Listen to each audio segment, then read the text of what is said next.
Hi, friends. It's Eric. Host Eric. Host talking to people. Yada, yada, etc., etc. You know. I woke up mad. At whom? Well, why at Anthony, of course. At Anthony LaPalosa.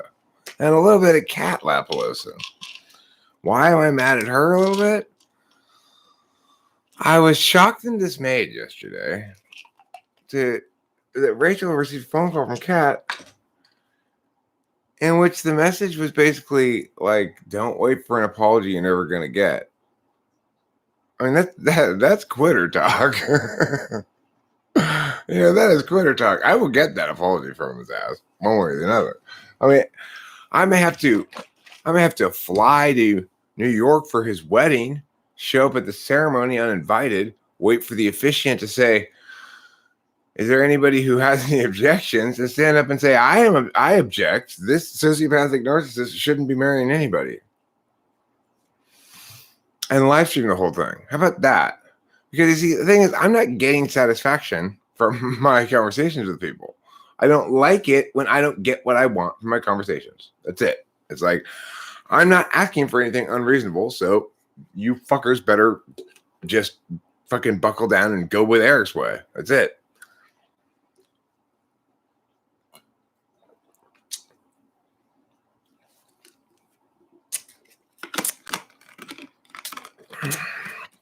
I tried playing nice. I took down my videos on the subject and made an effort briefly to sort of adhere to Rachel's dad's request that I talk about family stuff privately with him, take him aside and talk to him about it privately or whatever. Well, I sent him a couple of private videos. I didn't do any good. Didn't give me any response at all. And why should he be the only one to incur the wrath that his son has so well deserved? Thanks, Winston's mom. I'm glad you liked it. I thought it was fun too. I thought it was a cool idea. Elijah suggested the idea, but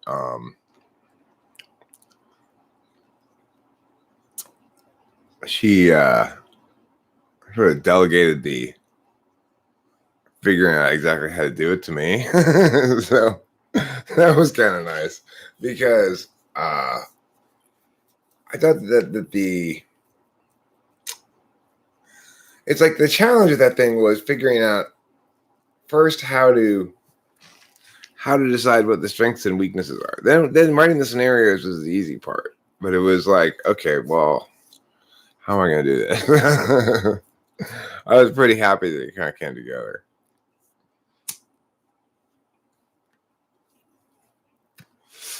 Anyway,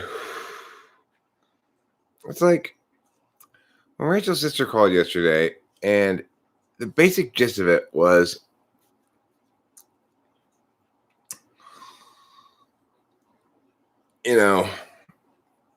saying, Rachel, maybe you shouldn't make trouble like this or something because you're not going to get the apology you're waiting for. I mean, it's like, why wouldn't she call to say, what can I do to help put pressure on him to make him give you that apology instead? Why wouldn't you say that? Why wouldn't you say, well, what can I do to indicate that I want to work with Eric, not against him? It's like, I get it. Nobody wants a new person coming into their family and telling them how to do shit or whatever. That's fine. I understand that. So just don't be a narcissist, and that's fine. I agree with that. If you are, however, I'm Buffy the Narcissist Slayer, so that's just all there is to it.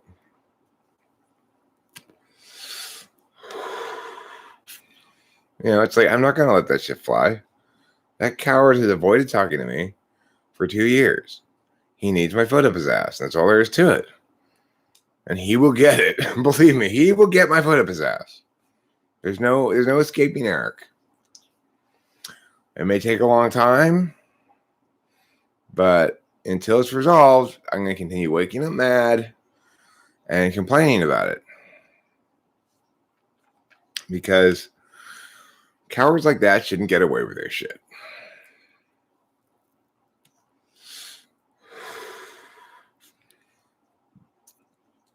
You know, it's like, I believe in a just and righteous world in which people are accountable. And if the world doesn't conform to my belief, then I will fucking kick it in the face until it does. And that's all there is to it. Sorry. I don't tolerate bullshit. That's all there is to it. You know, it's like, can't people just get that? There's no way to make me go away because I'm completely right.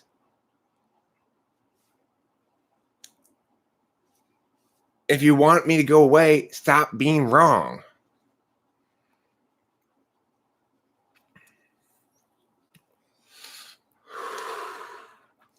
It's like, well, the family was disappointed because we thought you had such a good time. We did have a good time. We had a great time.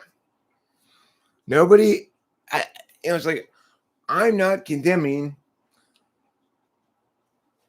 her larger family, right? But to pretend as though we met at that wedding without any backstory is insane.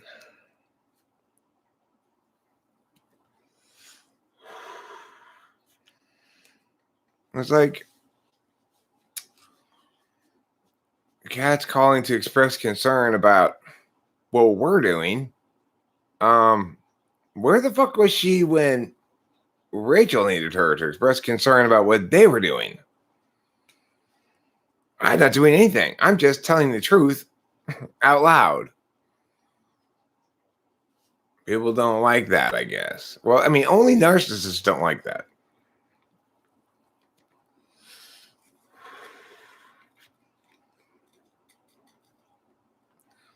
I mean, you probably recall when Becky tried to pull some shit on me, right? And she emailed my dad. I don't think it's Anthony's personality type that's the problem. I suspect he's a clinical narcissist. But I mean, I don't have proof of that, but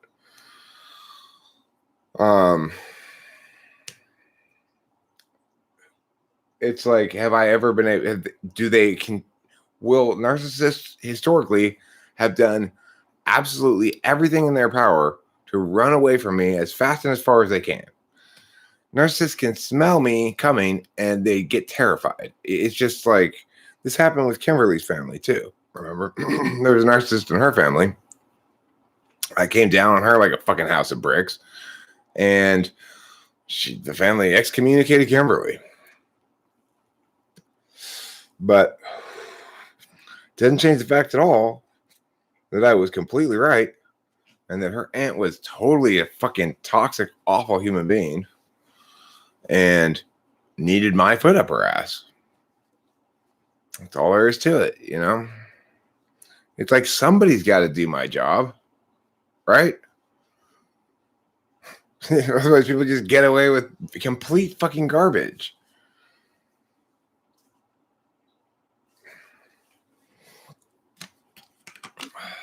Hi, Sean Reinbaron.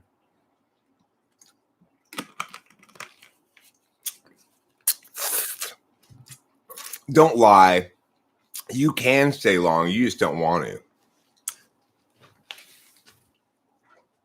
I know how you really feel about me, Sean Reinbaron. You're just here to be polite. Secretly, you talk shit about me all day to everybody. I know how you are. First thing you say as your piano students show up is that host Eric, he's awful. Your piano students are like, who's host Eric? Oh, let me tell you, he's the worst.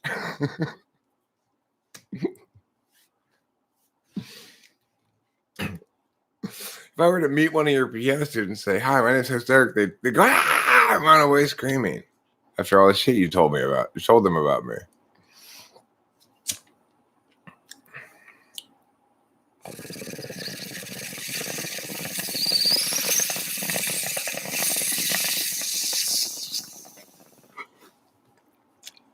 Yeah, being mad makes it really hard for me to sleep.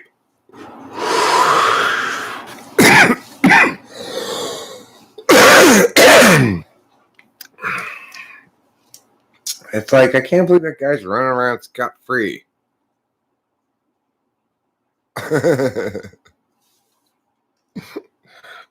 Well, I'll have to use the blowtorch then in your honor here this morning, Sean Reinbaron.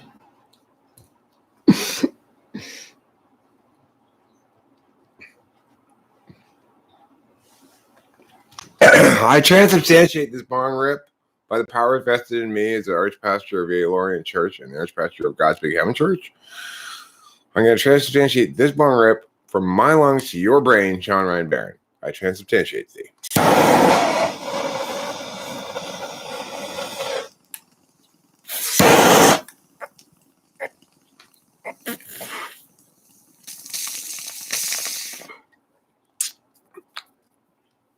Well, let me just say I apologize. It was a bit of a clogger. So you may get a little bit of resin in the hit there.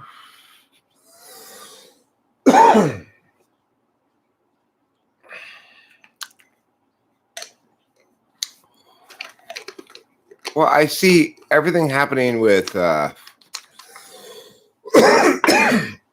with Anthony as a continuation of a wrong paradigm. So in other words, the paradigm in this family so far has been when Anthony does some bullshit, let's brush it under the rug and ignore it and not deal with it. If Rachel slips up at all, let's fucking hammer her about it. So my point is, what needs to change here is the paradigm. Everybody in the family needs to get on board Eric's page because Eric's correct. And this family has a long history of being incredibly wrong. So if Kat's going to call, her job is to say, how can I help you and Eric get what you need? Not anything else. And that's it. The thing is, what this family really needs is an ENTP. And they got one. Because I'm not going to tolerate any bullshit, ever. I expect my family, which includes now Rachel and her family, as far as I'm concerned, to behave like my family. Which is say healthily and correctly. Not hiding shit, covering shit up, sweeping it under the rug, lying, running campaigns of anti-Eric shit from behind the scenes or whatever. No. I'm not going to tolerate it.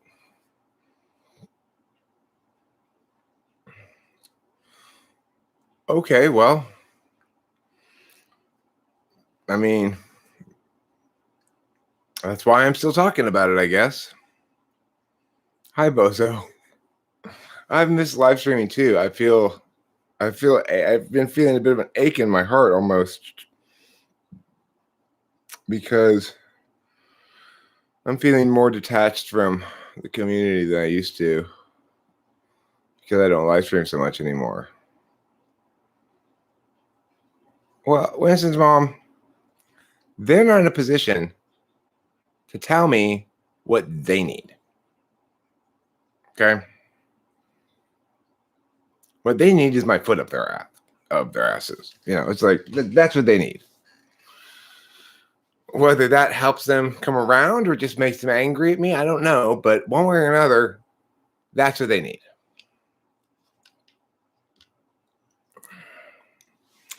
Until I stop getting pushback from anybody, until I start seeing everybody on the right page, on the same paradigm that I'm in, and not in the wrong paradigm, and not acting from the wrong paradigm, then they're going to continue to get angry Eric. Well, I mean, I'm mostly talking about Anthony LaPalosa. Rachel's, I mean, I hate to even use the word for him, but brother.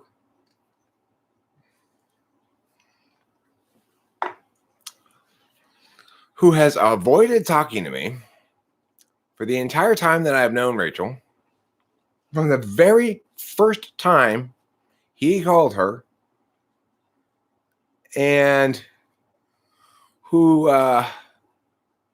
expressed to Rachel when he called her, "Hey, I'm really concerned about this guy." I said, "Well, I'd be happy to talk to you right now, from across the table from Rachel or whatever." And he refused to speak to me from the very, very first moment.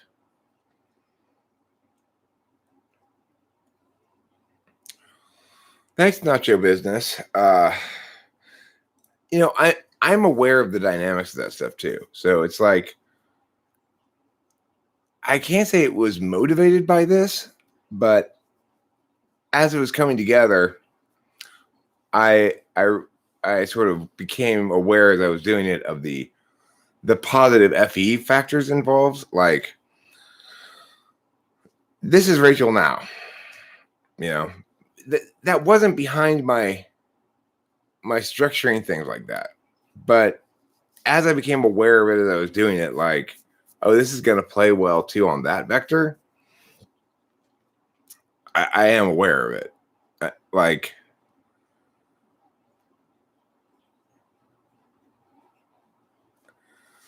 her brother is engaged and he's going to be married. And the thing is, there was talk of at the wedding we went to of Rachel and I being included in the brother's wedding. But the problem is, it's like, hold on. We haven't had our conversation yet. Right? You haven't apologized to Rachel. You haven't acknowledged the wrongness of your paradigm that you imposed upon her for years. You haven't acknowledged the hypocrisy of you imposing that paradigm while concurrently being a marijuana user yourself. The problem is, nobody listened to Rachel because she's not good at this, right? She's just not good at going through life by winning arguments, right?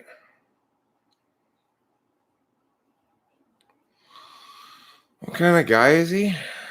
I mean, I don't really know very much because he's never been willing to speak to me. I know he's incredibly avoidant of being held accountable for anything. And I know he's incredibly hypocritical. But I expect him to have his comeuppance,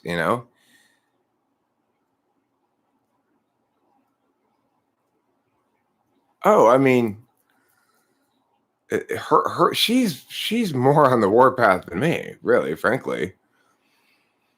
I took down all the videos that I was talking about her family, but I didn't take down hers because she didn't want me to. So the thing is, I do most of the talking.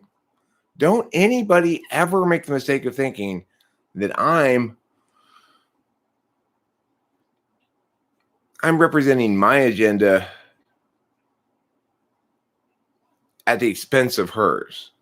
It may be the case that I have my own agenda here too, which is, I mean, from my perspective, Anthony owes me an apology too, because he's the one who abruptly kicked Rachel out of the house and wouldn't even have a phone call with me to discuss the logistics of her moving back in with me or a timetable. Just no, right now. So,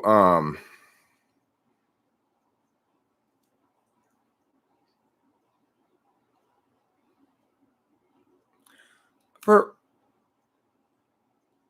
held accountable for, I mean, the thing is, at the end of her time in New York, there was beginning a transition of ownership of the home from shared ownership of the mom and dad, who were getting divorced, to partial ownership by the dad and partial ownership by the son. And he used that new status to immediately kick her out of the house on the grounds that she had a boyfriend that she could live with now. So, but being completely unwilling to talk to me about it. Is that a problem? Yeah, that's a problem. Oh, that reminds me, I have a poll I have to put up. I had the greatest poll idea yesterday. I'm going to put it up right now. So just give me a second to do that. The poll is this: which of Prince's parents offends you more?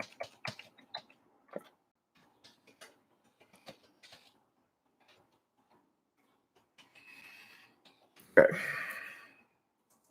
Which of Prince's parents offends you more?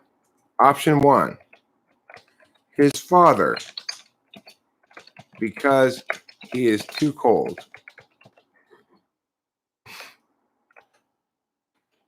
His mother, because she is never satisfied.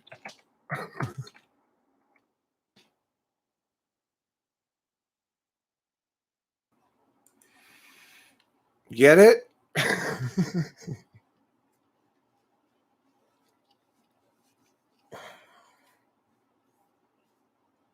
Get my funny poll? Hilarious, right?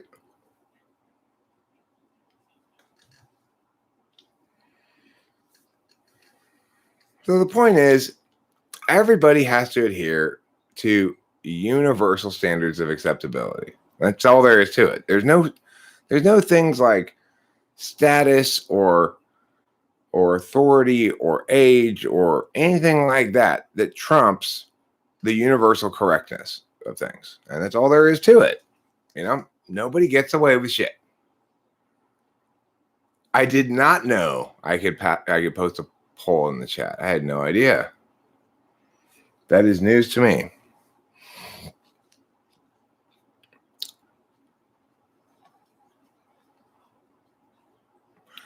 I mean, Rachel's not a peacekeeper. Rachel's somebody who's accustomed to losing and then being resentful about it all the time.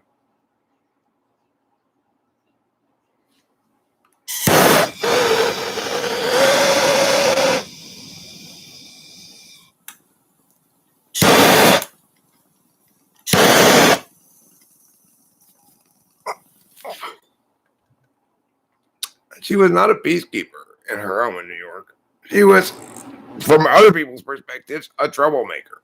In reality, she was somebody who was walking on eggshells and living in a place where they were constantly strewing eggshells all around so that she would break them and get in trouble for it.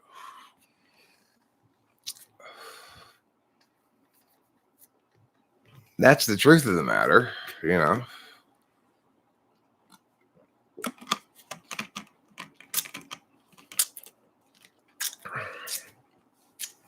Taking it easy is my number one motto.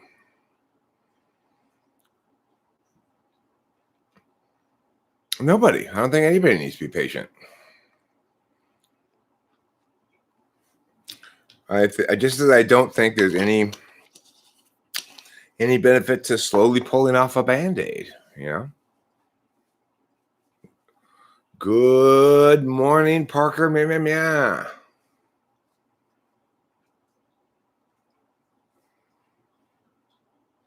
Where is this poll? The poll is on my community tab. I'll link to it.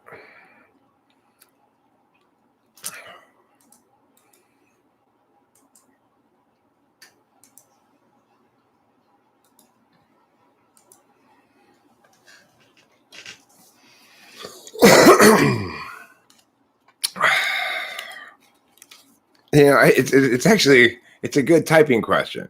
Which of Prince's parents are you more offended by? His father because he's too cold, or his mother because she's never satisfied? But then it's over, and you don't have to think about it anymore. This is the problem I have. It's more than anything else. It's a lack of resolution. I hate things. I hate leaving things unfinished like that. When it comes to relationship stuff, emotional stuff, I can't tolerate things being unfinished, unresolved. I grew up in a house where we never, this just never happened that something happened and somebody was mad at somebody or whatever, and the thing didn't resolve in full. It literally never happened. We always resolved all of our conflicts, and they always ended with us hugging and saying, I love you and I'm sorry. It's like that was my family life from the get-go until today. It's still today when my dad yells at me or something, he'll usually come back later and say, I'm sorry I yelled at you. It won't take very long either, maybe later that day. So, it's like, and the same with me. You know what really hurt my feelings actually is I apologized to my dad for yelling at him the other day. And he's like, what? Oh, I just figure that's how you are. I'm like, oh no, Dad. Really? The thing is, he is very intimidating. He is way scarier to me than I could ever be to him, as far as I'm concerned. But well, you know what? Instead of would be nice, not your business, why don't we all get on the same page and say it will be nice when we stop tolerating bullshit?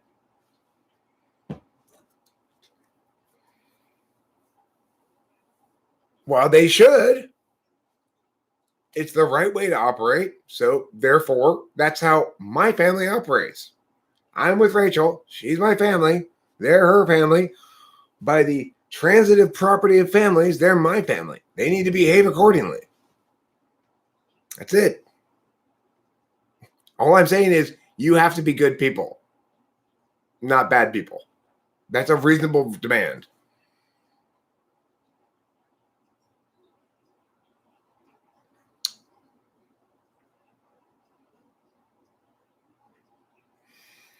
I mean, that's the falsest statement in the history of the world. Closure is bad for you.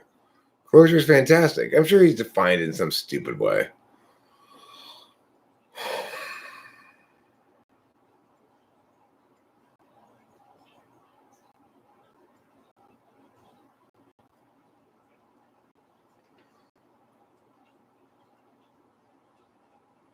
I'm not sure they can be created in this kind of live streaming, though.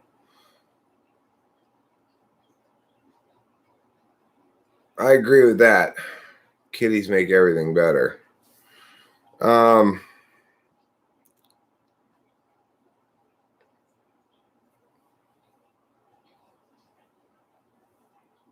Bottom portion of the host live chat is the button. Oh, isn't that analytics? Oh, it says create a poll. It looks like the picture for analytics. That is so funny. I never knew that was there. I just looked at it and thought it would tell you analytics, not even thinking, well, the analytics are up there. What is it going to tell you? Maybe more in depth or something? Yeah, I see it now. I just always thought that meant analytics. TI1 is greater than 2. I agree. In other words, Boba Fett, and here's why it's greater, and this is something that's worth pointing out. I do have a tendency to overuse TI and to use it in context where it's not necessarily appropriate. That's the nature of tool function, right? The thing is, I don't have to go so TI an approach if the other people are having conversations with me, Ultimately, I'm denied the ability to incorporate Anthony's perspective by his refusal to have a conversation with me. So I am left with my own perspective on the matter, and I don't know what to do about that.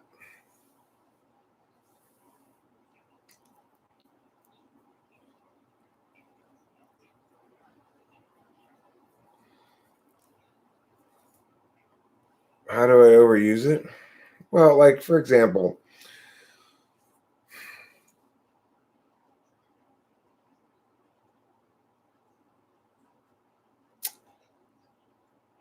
like in this Family Matters, I see there as being this is a more robust FI inclusive perspective on the matter. That I need to care about the outcomes for sure. I don't want to alienate Rachel from her family or cause her to be excommunicated or anything.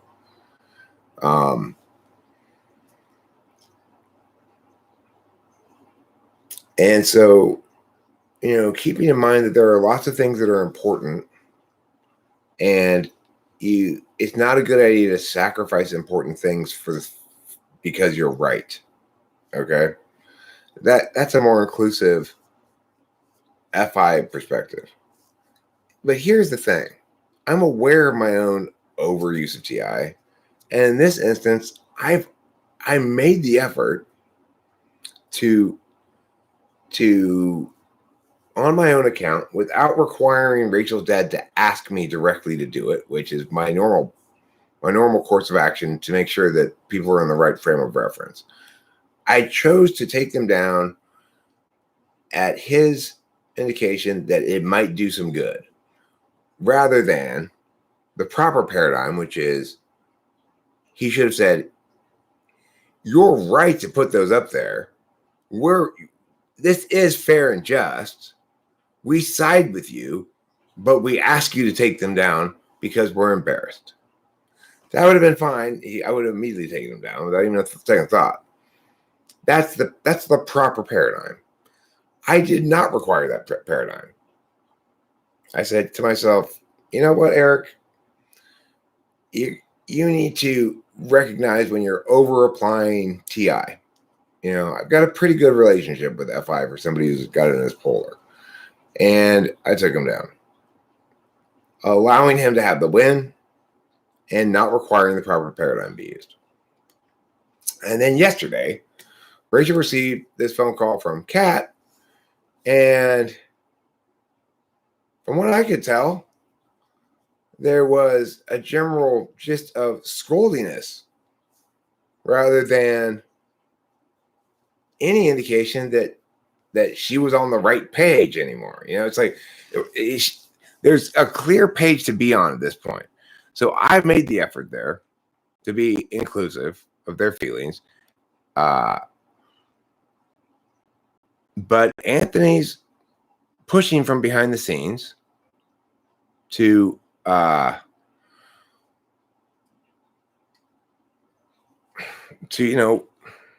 whitewash, I guess. And that phone call pissed me off, right? Understandably, it pissed me off because it shows me that we're not making good progress in private. I've been sending the dad private videos. I haven't gotten any response from them. Even though he's the one who said to me, you should have taken me aside privately. Keeping in mind that I tried taking him aside privately when Rachel was compelled to abruptly move back out here. And it didn't do me any good at all. It's like he didn't facilitate my conversation with Anthony. So when he scolded me later about well, you should take me aside. Well,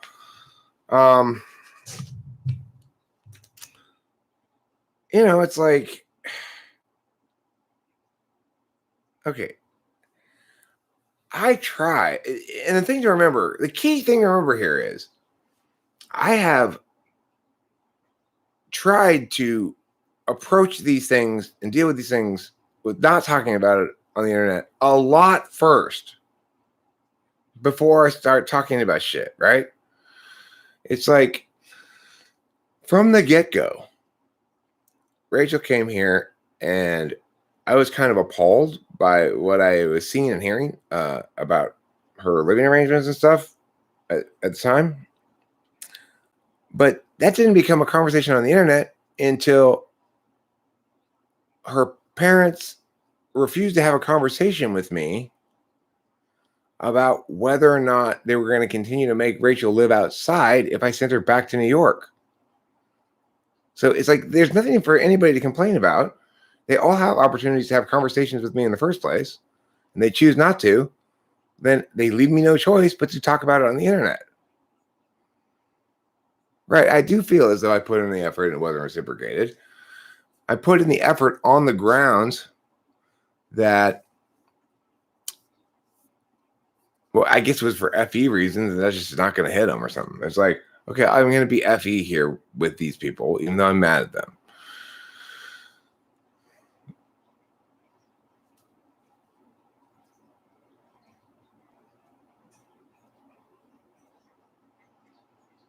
No, I don't know that at all. That's your business.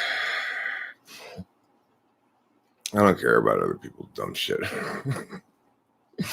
About cognitive functions. It's like, people have so much dumb shit. It's like masculine and feminine function. Somebody asked about that. It's just, no, they don't. There's no.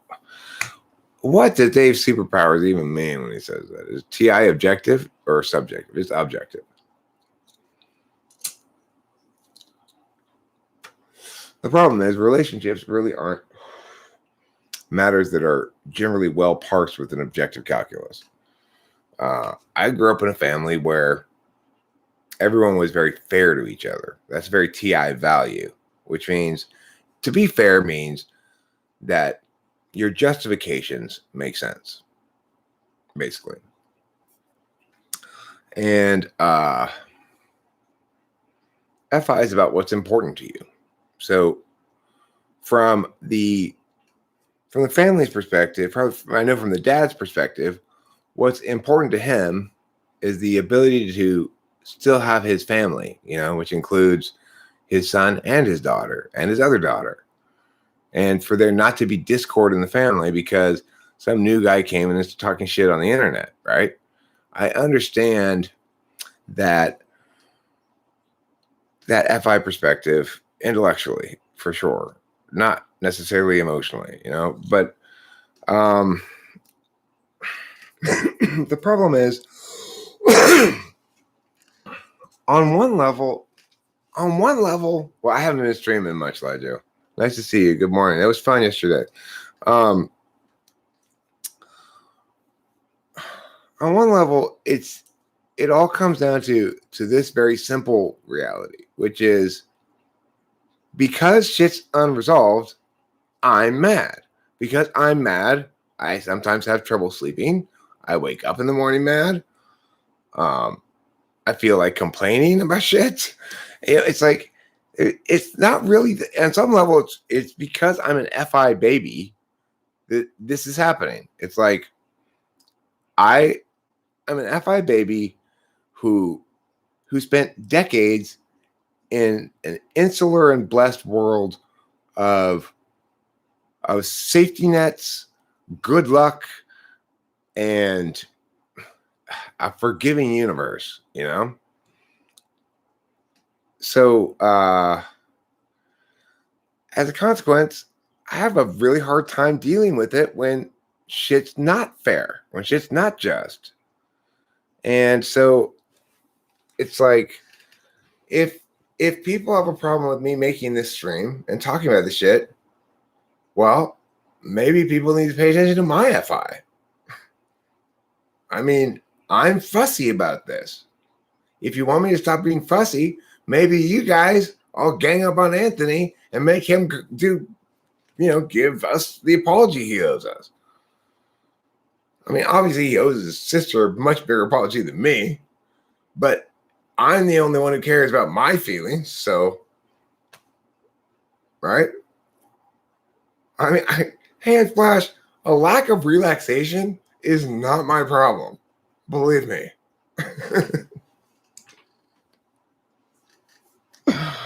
A lack of relaxation is not my problem. The thing is, if you want to complain, well, Eric, you're just being a baby with your feelings, and you just can't handle it because it didn't go your way, and you wake up mad in the morning until you complain about it. Well, that's all true. So what do you want me to say about it? If it's FI, it's arbitrary. I don't give a fuck. It's like, that's the thing about FI. It's arbitrary. So if we want to discuss whose arbitrary FI should win, then we have to look at Who's right?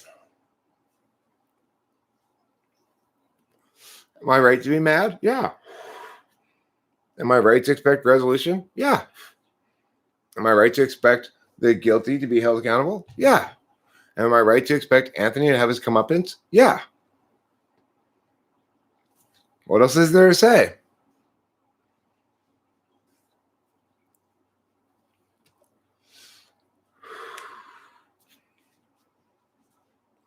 I mean, the thing is, I acknowledge the arbitrariness of my own FI. That's the difference, right? It's like, I agree. There's FI here for sure. Why am I live streaming about this right now? There's only one reason. FI. I am mad. I don't like the fact that I don't get what I want. And that's FI. That's their FI too. It's equally arbitrary and stupid. So we have to both justify our FI and see who's right. I expect an apology. How much lower can my expectations get?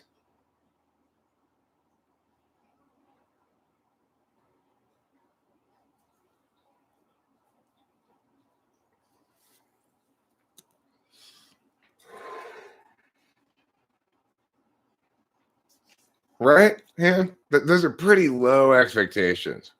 An apology from somebody who definitely owes one.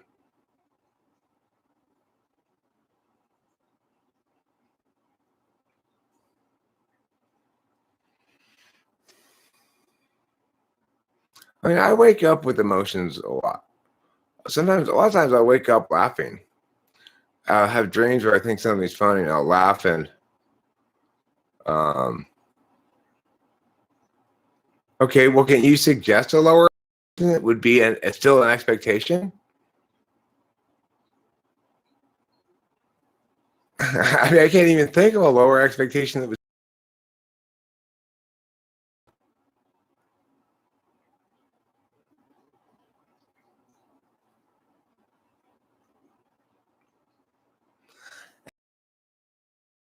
of.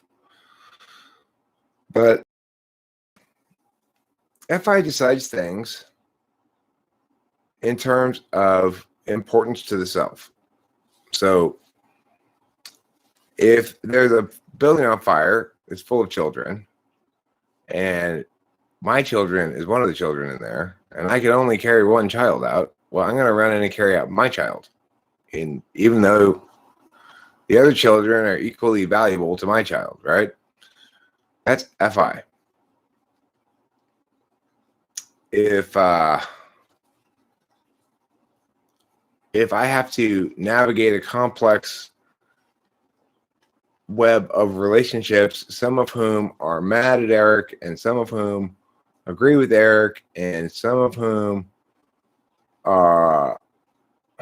think Eric's controlling Rachel, which is absolutely fucking ridiculous. That is not the case. You got to remember, she's an INFJ with TI third slot absolute value, and the only way that she is ever going to feel as though there's any justice is with words and statuses changing, and it's not with realities changing. It's just how it is. It's her personality type. If anything, I'm more. I have FI as more of an absolute value. For her, it's countervalued, and it's like the thing is, Rachel's very accustomed to not being heard. And one of the reasons why, prior to me, and one of the reasons why we work so well together is there's no hint too subtle for Rachel to give me that I won't pick up on. And vice versa. It's like,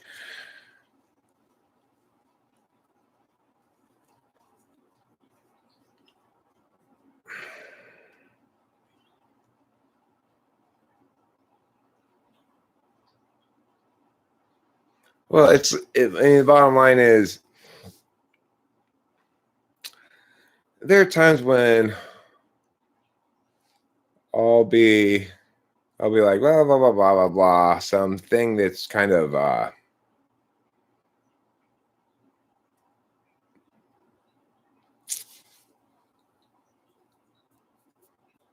bring people kind of bridgy, and I'll get things. Your response is like, careful with that person. Okay. So, in some sense, I'm more FI about the whole thing than she is. She's, I guess, accustomed to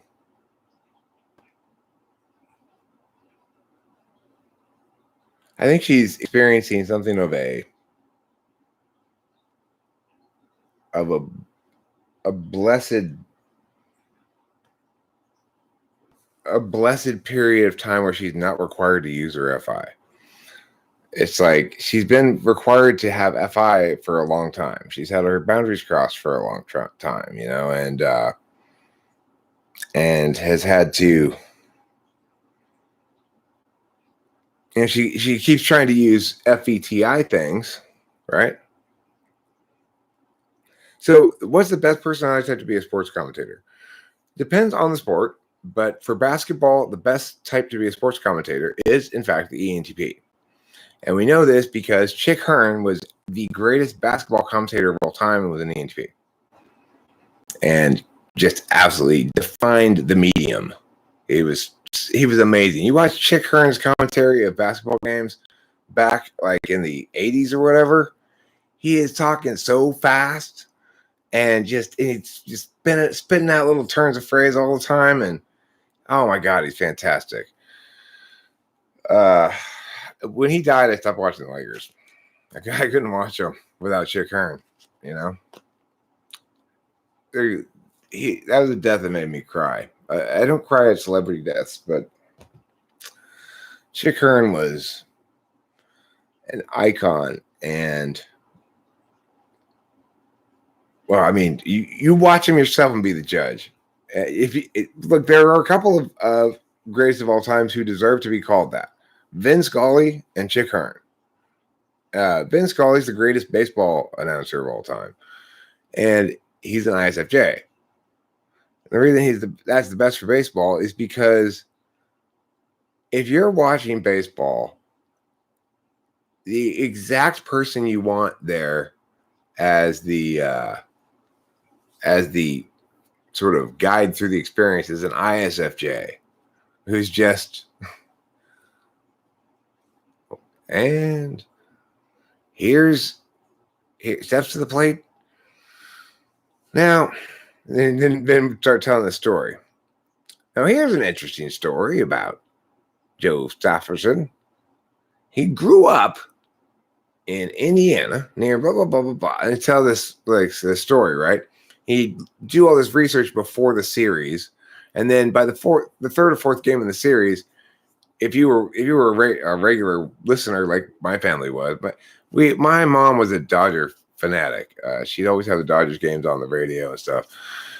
And he'd like hear the story for like the third time because he'd tell it once a game every time when that guy came to bat because he had like one or two stories saved. Now for donkey water polo, the best announcer would probably be.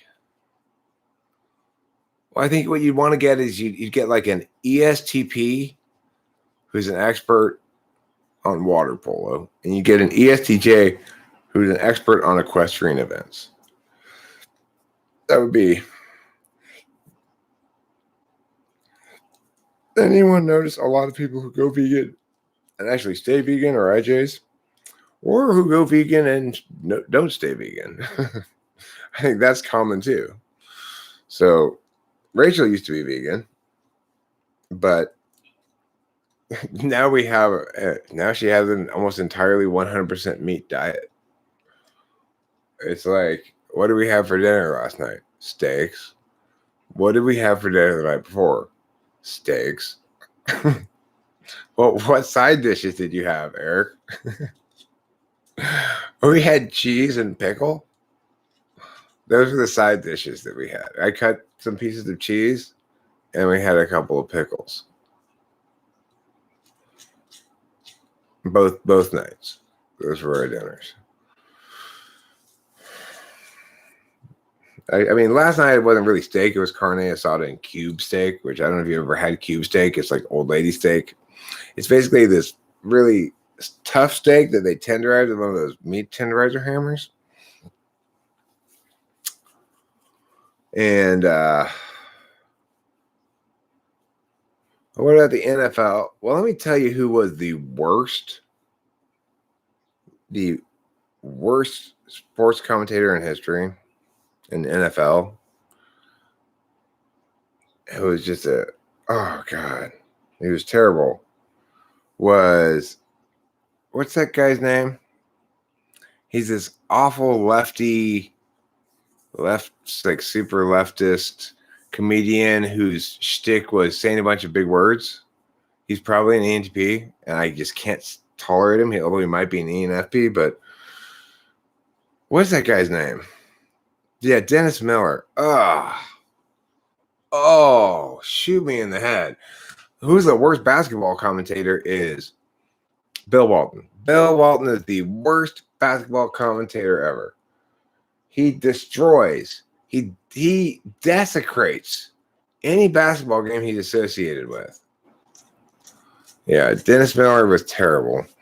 And Bill Walton is absolutely just unbearably bad. Like somebody please needs to save America from Bill Walton.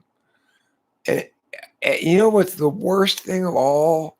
He's a Pac-12 commentator for Pac-12 games. And it's like those are the games I most want to watch in college, right? So it's just, please, somebody do something about Bill Walton. That's another thing I might wake up mad about. Like, why is he commentating basketball games? Stephen A. Smith is just a joke. That guy, talk about like eager to manufacture controversy. Controversy doesn't need to be manufactured. There's plenty of shit to actually be mad about. You know? What's the biggest sport in America? Hockey?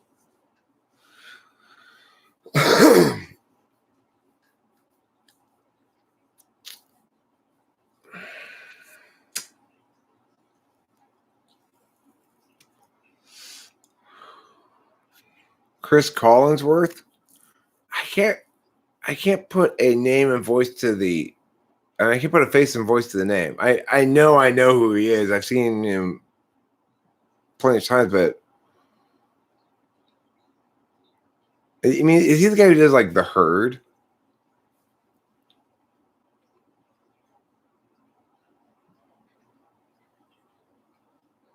What is a real life example of an F5 value? This live stream. But I want what I want. And I don't want what I don't want. But Eric, are you really sure you should be commenting this on the internet? Yeah. Why? Because I'm mad. Oh, that's Colin Cowherd.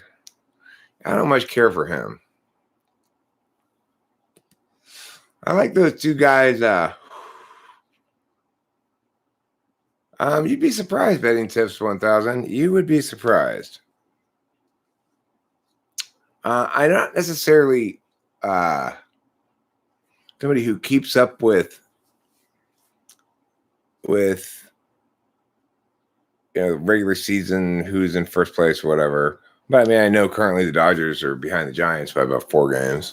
I've checked the National League standings and stuff within the last week, probably. I'm a huge USC college football fan, and college football season is starting next week for USC. This upcoming Saturday, we'll watch it. Rachel, my dad, and I all watch it together. Before I moved into this room was a shrine of USC football shit. I spent my childhood at the Coliseum watching. We had season tickets, and we often traveled to away games. I mean, I've been to just about every. I've seen a football game in just about every stadium in the Pac-12. I grew up with two censors as parents, remember. I did not grow up in an intuitive family.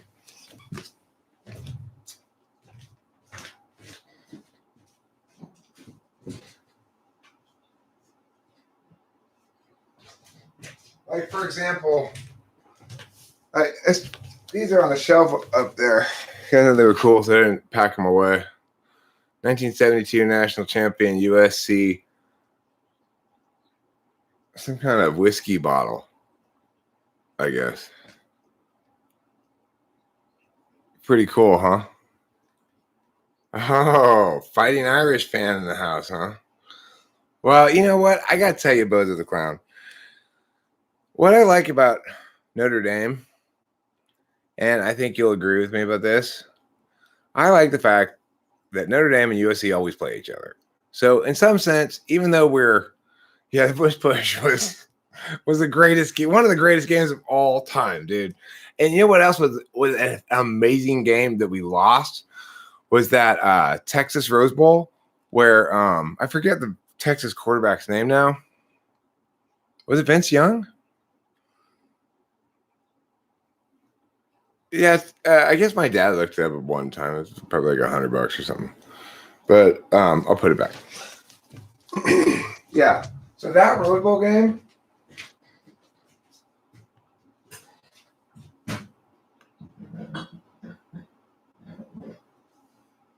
I actually had tickets to that game.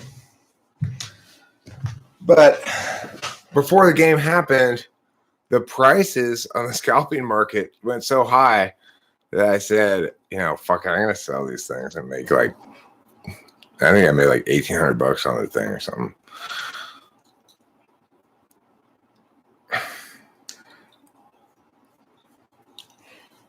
But that was an extremely exciting game. Oh my God, that Rose Bowl with Vince Young. I'm glad we watched it on TV. But at the end, I was just like, oh. No, because it's in here. So I packed almost all of his shit away, but I liked those things, and I just decided to leave them on the shelf up there. But basically, he doesn't really come in here or look around here or anything. I'm not sure who Notre Dame played in a bowl game that year, but the Rose Bowl was a national championship game that year. It was during the BCS,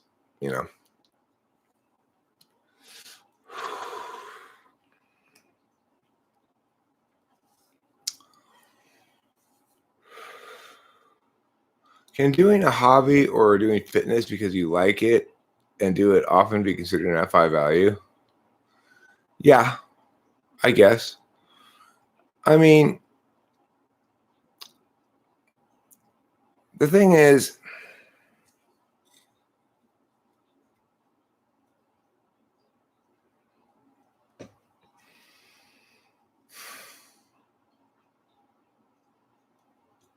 I really do think that our 7-slot function is a rather strong absolute value.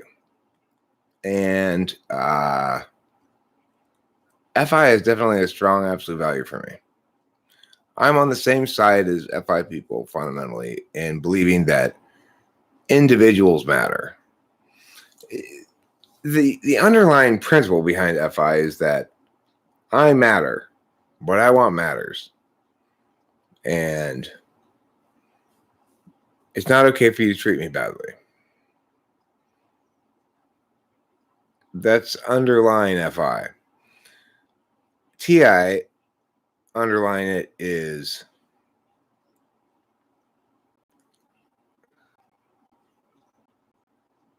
you have to be fair. So on that ground level basis, they're in complete agreement because they're both deliberative functions. And what that means is they both think they're both ways of attending that prioritize not making a mistake over seizing an opportunity. Is 7th that way for everyone? I think so. I think 7th is an absolute value for everyone. That's a good way to put it, Bozo. FI is fair to me. TI is fair to all.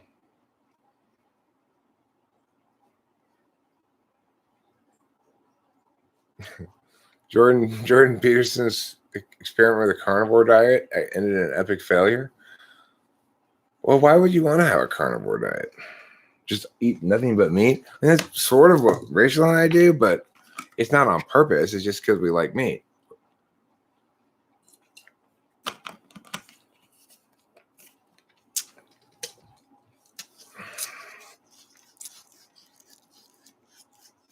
TE is not fair at all. TE is not concerned with fairness. Let me explain how this goes. It goes like this. FI says, we need a highway to cut through this mountain because we're tired of going around. TE proceeds to get through the mountain. FI says, but we're worried about those endangered frogs. TI says, hey, did any of you guys consult us about this? TE goes, anyway, now we're going to bulldoze these native indigenous peoples because they're in the way. FE goes, don't worry about it, everybody's fine. They're not really people. They're not really humans, so it's okay. And then TI goes, hold on, motherfuckers. And then FI goes, hold on, motherfuckers. Now, of course, FI's been in on all the parts of it all along, right? That's how it is.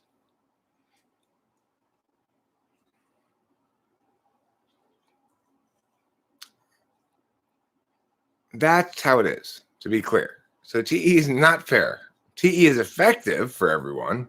Now, you might think TE is more fair to all because fuck those native people. Many more people will benefit from driving on this more convenient highway. And that's true, but that's not more fair.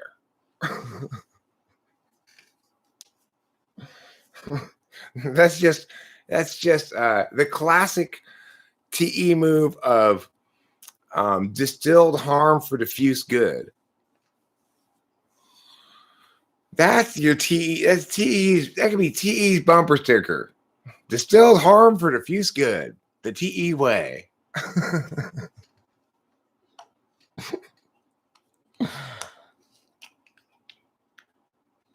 Right. Well, they're deliberative functions. You know, it's like they say we should think more about this or feel more about this.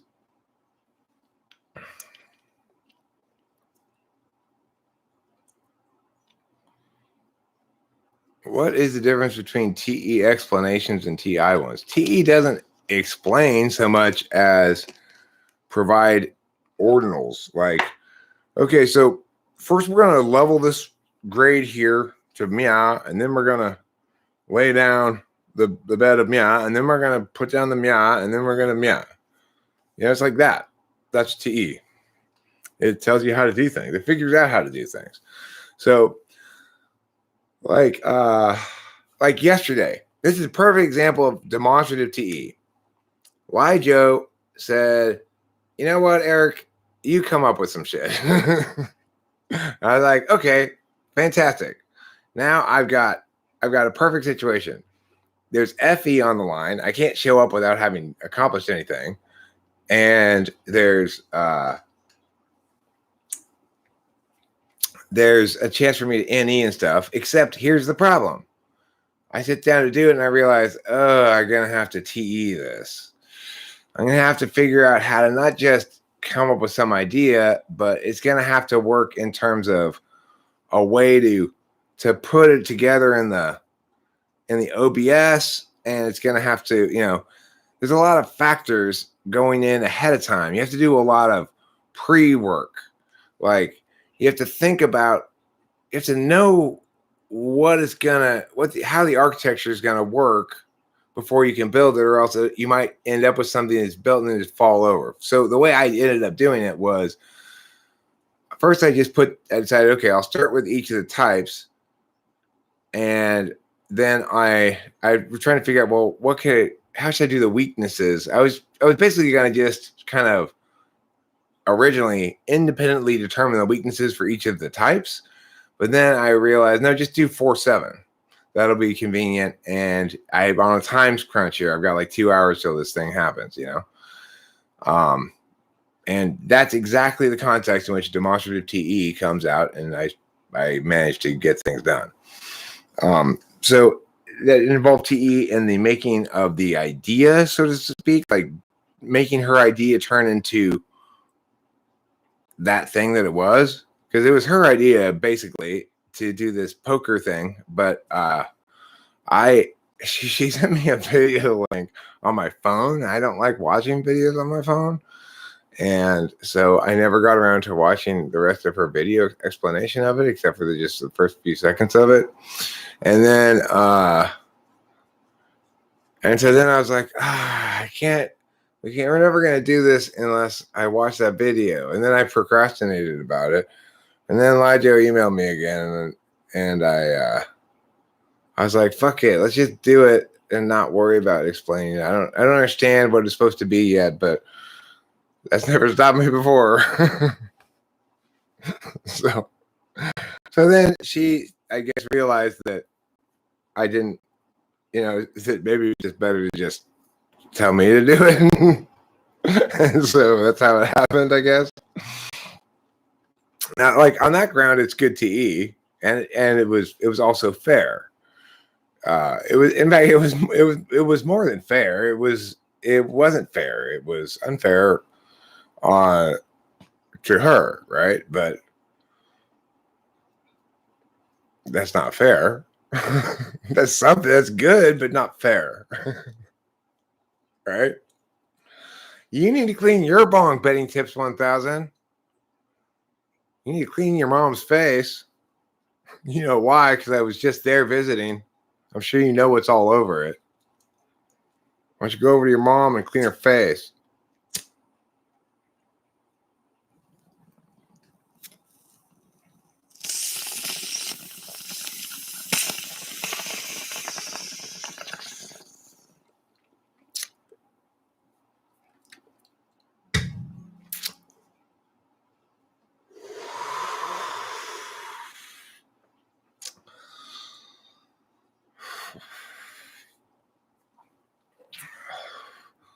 Cleaning bongs is like making the bed. You're just going to unmake it again.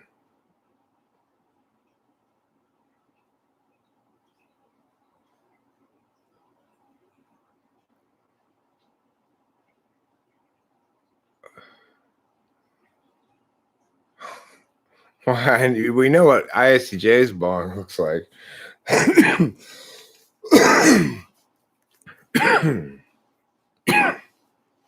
Cameron's bong is, you could do surgery on it.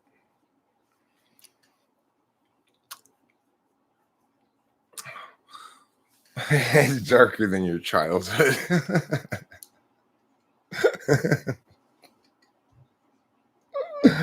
Remind me not to have any conversations with you about your childhood. I enjoy my nativity. I don't like having my childlike innocence threatened by reality.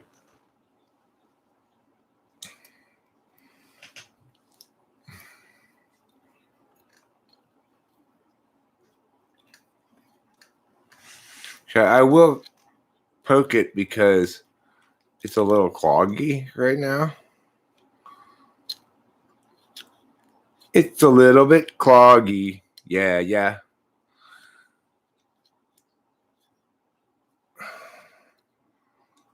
No, it doesn't. I mean, if it's cloggy, it's a problem, obviously. Clogging is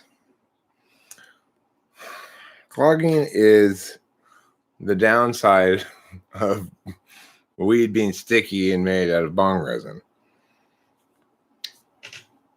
This bong, I've broken this one here.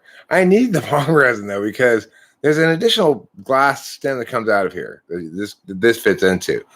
It's broken off.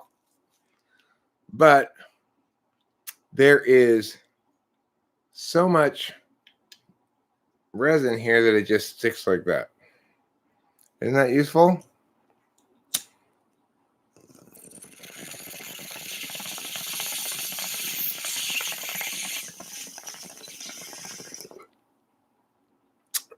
Yes, I've tried a gravity bong.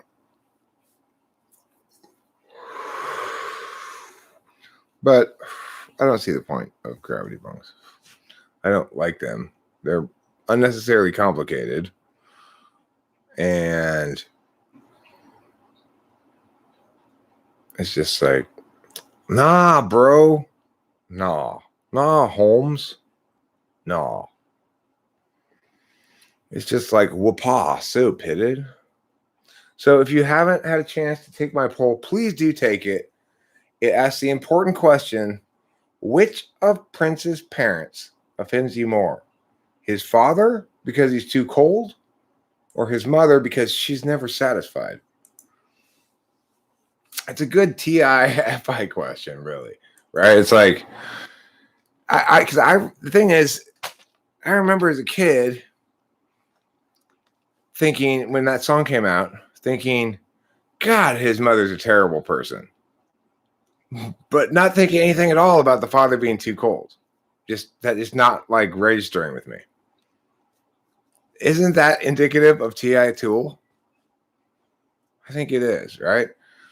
So it's like, it could very easily be that if you ask this question in a typing session, that people who have TI front stack will be more offended by his mother, who's never satisfied, and people with FI front stack will be more offended by his father, who's too cold. It's just a hypothesis. I mean, it wouldn't. I'm not saying that's necessarily the case, but could be. I mean, I also should talk about my friend, my ESTJ friend Alarino, and his weed behavior. Like Cameron, he's very orderly about the whole thing. He's not quite as fanatical about cleaning it as Cameron is, though.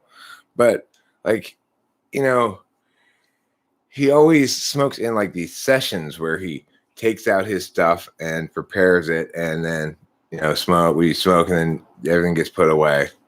Whereas like with me, it's just look at this thing. Like, it's O'Doul's, 7-Up, cigarette butts, weed containers, amphetamines, and coffee, and remote controls and lighters. That's me. So it's just how I am,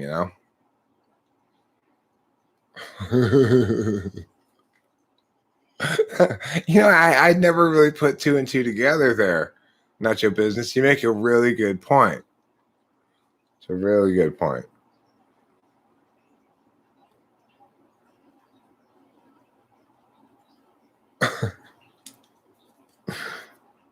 That's just the Eric table, though. That's how it always is. Like,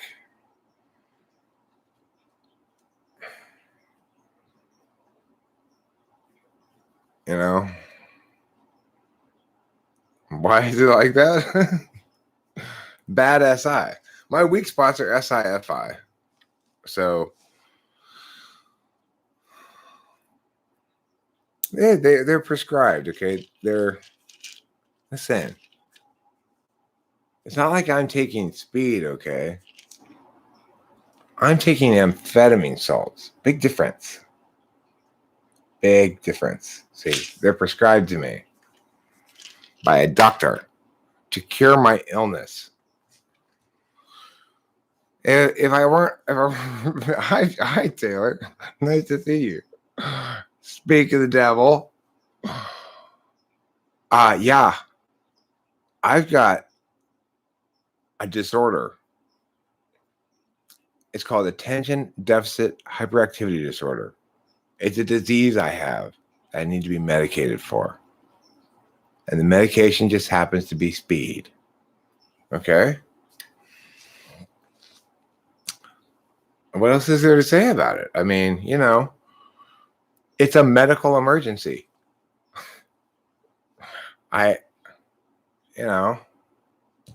It's like, would you deny a diabetic his insulin? When people accuse me of taking speed, I say, hey, will you deny someone their insulin? This is what that is for me. It's the same thing. Because I have a disease.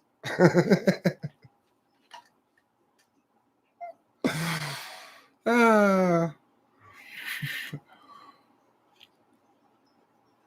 it's working fine. Yeah, it seems to be working fine. I just checked my blood sugar. We are disabled. That's a good point, Flow State. We have a disability.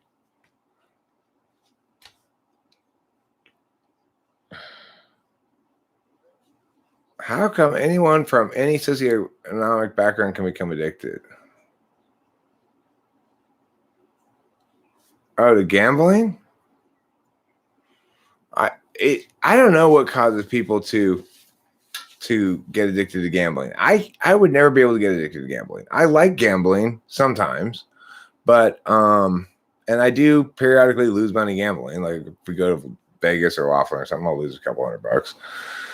But as soon as I do lose like a couple $100, I go, ew, ew, ew, ew, ew. I lost money and I don't like that. And I stop immediately. Eric, does the concept of causality make sense? If so, how does one identify a cause of an event? Did the frog die because it was stabbed, or because it bled too much, or because the brain stopped working? Well, so typically causality is defined as an antecedent such that if it were absent, the consequent wouldn't have occurred. You've been to rehab the most times of anyone? I've never been to rehab.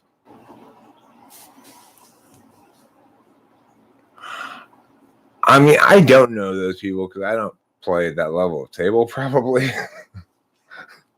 I'm kind of a small timer,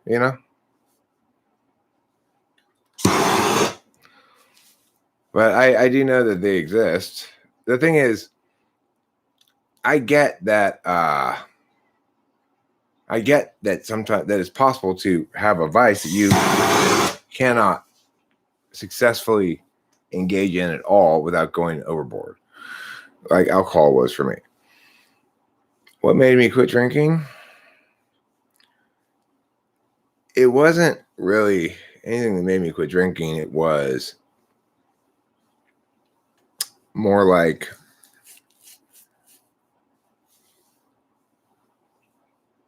shit finally got squirrely enough that I was able to quit drinking. It's not like I wanted to be drinking,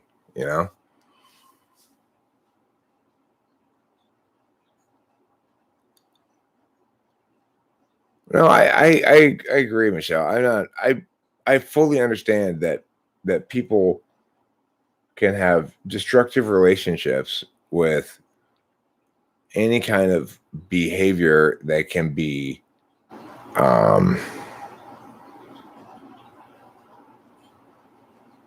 they can be tweaked out on, like be it gambling or sex or there have been times when I felt like I was in college when I was addicted to sleep.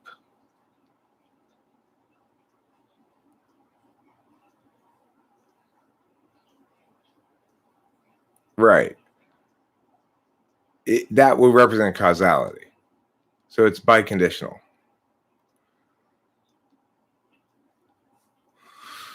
But But the thing is, what you're saying is, okay, this causality question is a complicated one. Let me address it like this. It would appear that causality, like free will itself, is not a binary, but a spectral thing. So, in other words, I caused that to hit my hand is very far on this end of that spectrum of causal relationships. Whereas, if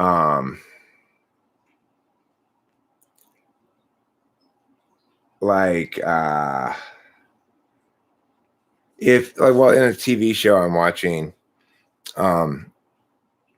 this woman cheats on her husband, then ends the affair, and then a few months later, her husband is murdered.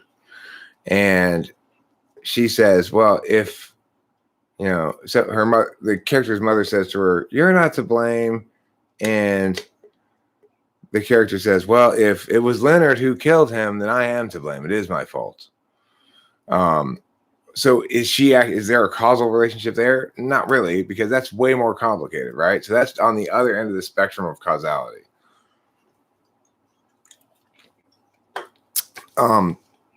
Same thing's true with free will. People say free will doesn't exist.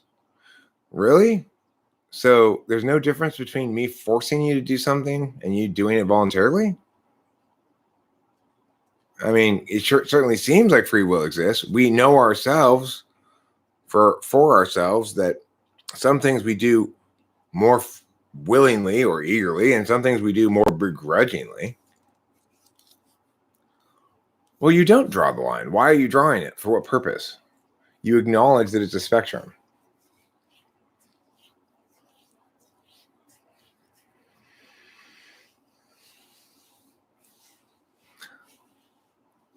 I mean, I only play poker sometimes when I'm gambling. When I play poker, I'm gambling.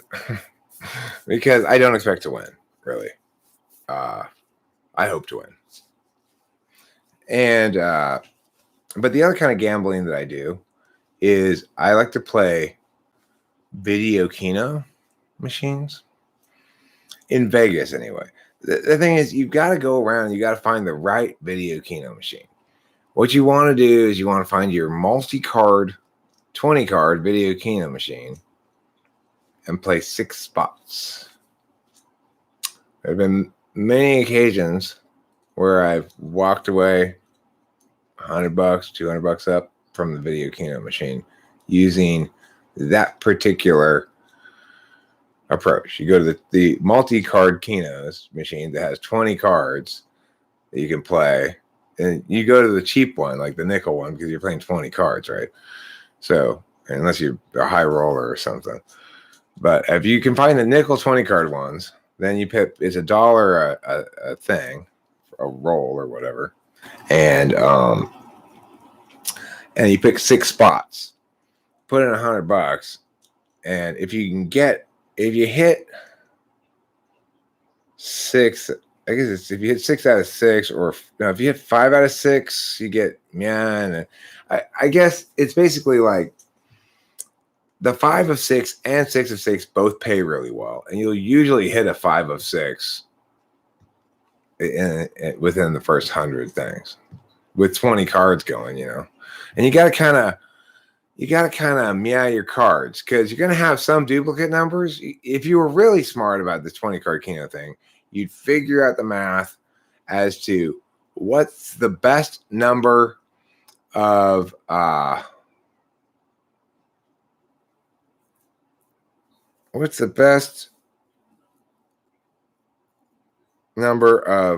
numbers to have duplicated for the maximal possibilities.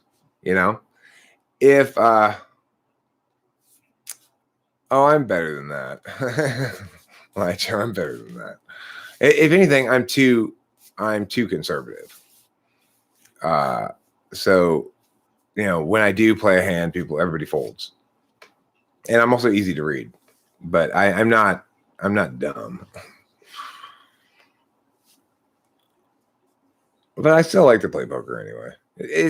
Sometimes the thing is, I got to be pretty sprung to like to play poker. It requires a lot of patience, you know. I'm not that patient.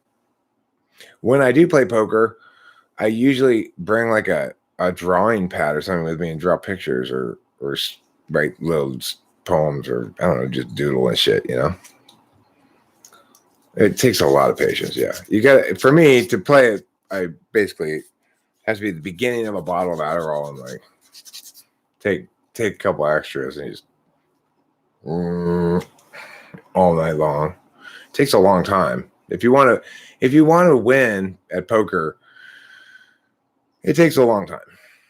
You got to be ready to sit down there for 8 hours or whatever. And you can't make any big mistakes. That's the thing. Any is not a good function to have for a lot of things like that. Because you really need to know clearly what to do rather than think of different possibilities of what might be. You know, that's not very helpful, right?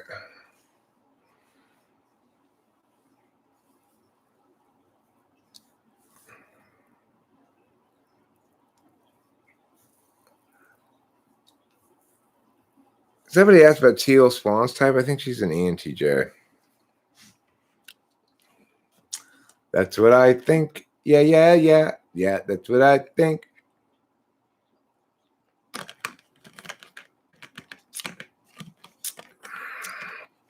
Yeah, they have that in the LA casinos too. But you know, the problem is here's the thing about poker as well.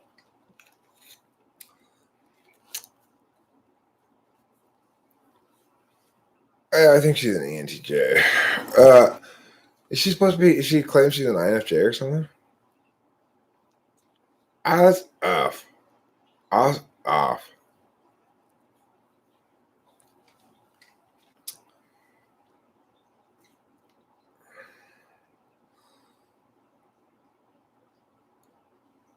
I mean, if you're playing poker at a cash table at a casino, one of the significant issues is the rake.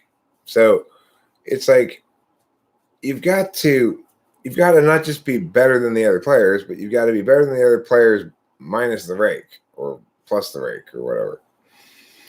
And the rake can really kill you, especially on lower limit table. I mean, like lower buy-in tables. You know, the rake's less of an issue at higher buy-ins, but it's the house is getting a lot. If you have 9 people sit down at a table, each buy in for $500, and nobody leaves, the house has all the money.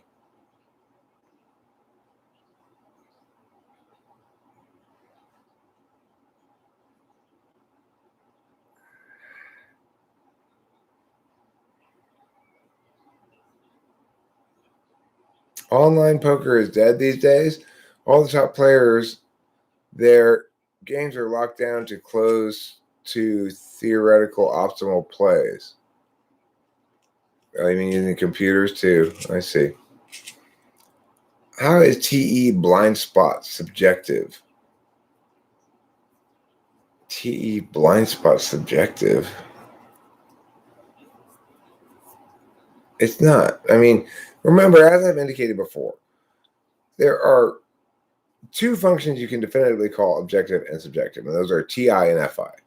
And then the knowledge functions you might also call objective and subjective, NI being the objective one and SI being the subjective one. It seems like a fair distinction to make there. The other functions are neither objective nor subjective. Okay, so FE and TE are interface functions. There aren't ways of, remember, what do we mean when we say objective or subjective? Is the first thing we have to determine. Do we mean a calculus? Is it a word that we're using to describe a calculus?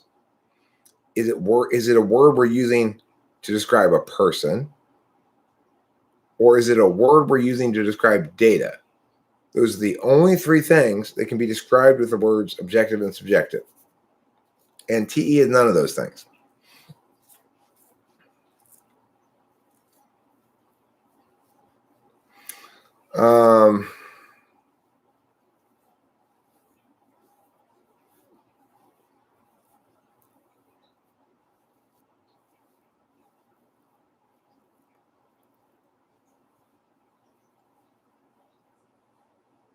Sure, they like effectiveness, but effectiveness isn't a matter of objectivity. Effectiveness is a matter of subjectivity. So, am I effectively dealing with my health? Yeah. After all, I quit drinking. I don't take as much speed as I used to.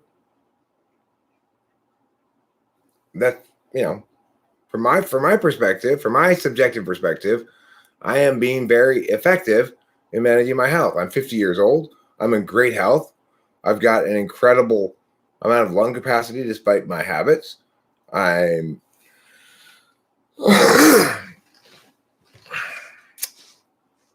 suffering from nothing except for the fact that I have to pee more often than I used to.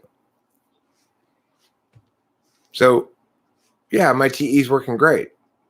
I'm managing my health subjectively according to my own standards, and it's very effective. But objectively, quote unquote, you would say, no, Eric, you're very unhealthy. You eat nothing but fast food and meat. You smoke cigarettes. You smoke bong rips. You take amphetamines. It's very unhealthy of you. Well, but I mean, I'm effectively managing my own health in the sense that I'm constraining myself from behaviors that make me sick.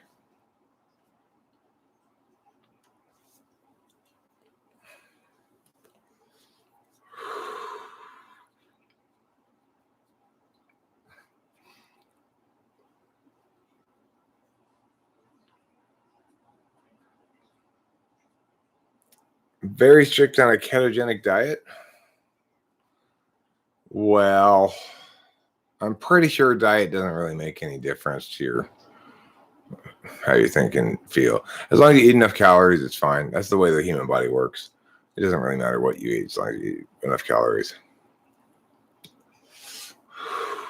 You get enough basics, like you obviously have to have a little variety to get enough vitamins and stuff like that, but more or less, the human body is designed to process whatever you throw into it that's food into sufficient calories for you to operate normally.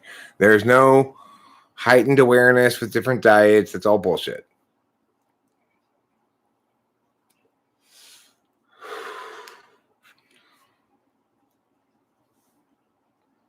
So, I mean, the only kind of things that do affect people with dietary things is here's one way in which diet will actually impact you.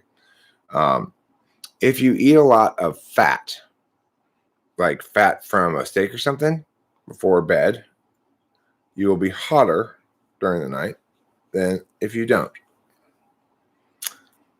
But you probably won't notice it.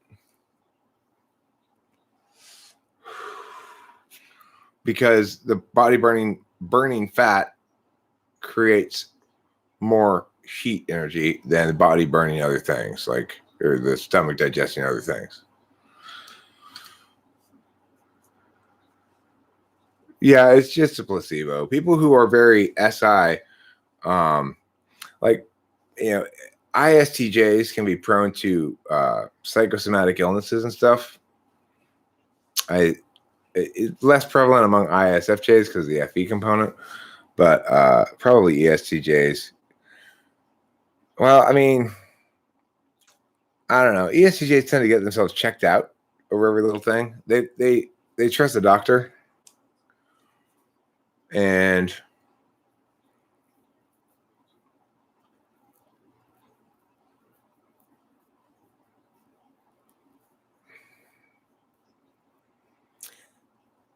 right, but it's the attribution of cause that's the problem. It's not the expression. It's not the feeling, right? It's the attribution of cause. So,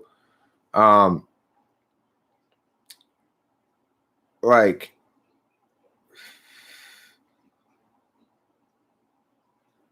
Cameron used to have like say he had like irritable bowel syndrome or something, right? But from what I can tell, it was primarily linked to like he wasn't in a good place, you know? And as he's become healthier and happier since that time, his physical ailments have gone away. You know, it's like, and so like he used to only be very, very picky about his diet because if you eat this or that or the other thing, it would be bad for him. Although what those things would be would change. And it seems to me it was mostly psychosomatic. I think the reality of what you're saying there is true. People feel what they feel, but why they're paying so much attention to what they feel and how they interpret it are separate matters, right?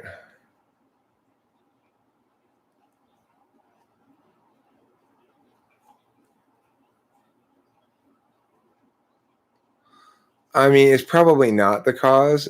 Look, obviously, when I eat spicier stuff, I'm more likely to take an antacid than when I don't. Things like that, right? That's fine. But the thing is, like, it's very easy for high SI people to catch a cold and to remember that it was raining 2 days ago and they forgot to bring an umbrella, and then to attribute having caught a cold to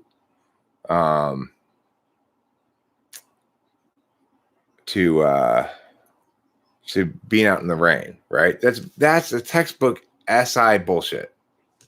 That's just textbook SI bullshit. As an SI user, I'm on Team SI, but that is textbook SI bullshit.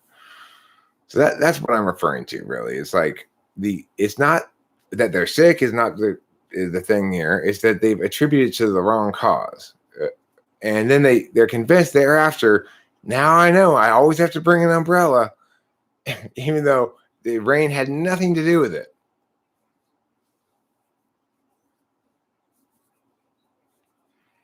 I agree too, pissed off, that it doesn't mean that weather can never affect health. It's just that SI people jump to conclusions about the linkage of their experience to meanings too quickly. Sorry, my pants got a little bunchy. You don't want me to have bunchy pants, do you? Probably.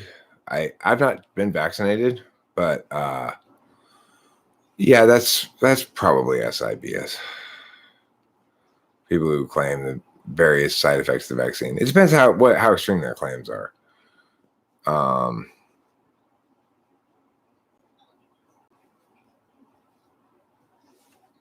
Well, no, I'm not an anti-vaxxer.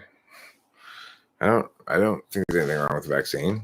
In fact, Rachel and I are planning on getting it.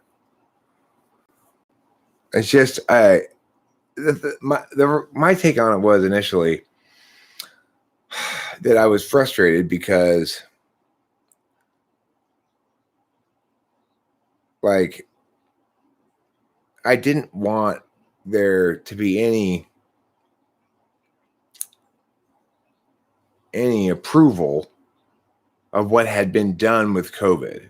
It's it's like the response to COVID has been a fucking nightmare from the get-go, right? And it's been predicated on the notion that we should, in fact, lock everything down until there's a vaccine. So when they came out with the vaccine, I was disappointed because I didn't like the precedent that it's set. I'm worried about the future of humanity a little bit rather than just myself in the moment, right? So it's like, it sets a terrible precedent. Obviously, this is not the way to do shit, right? Well, I mean, my father and daughter have both been vaccinated, and they've experienced no ill effects whatsoever. So, you know, the thing is, but I've never said at any point that there was any danger to the vaccine or anything like that. I did say initially that I don't, I don't feel like being the guinea pig. I'll wait a while, and I have, and that's fine.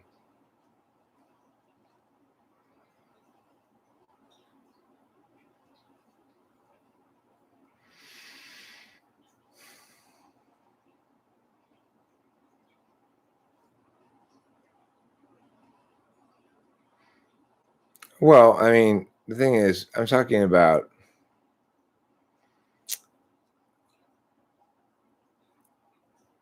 like if you have a problem, you only don't trust the doctor when they disagree with what you already think, right?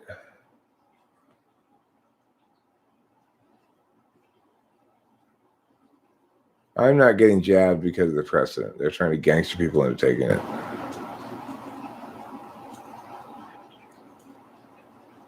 I'm not targeting you, Michelle.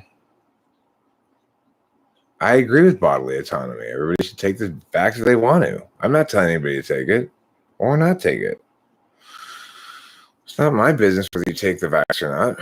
I am opposed to making things conditional on being vaccinated.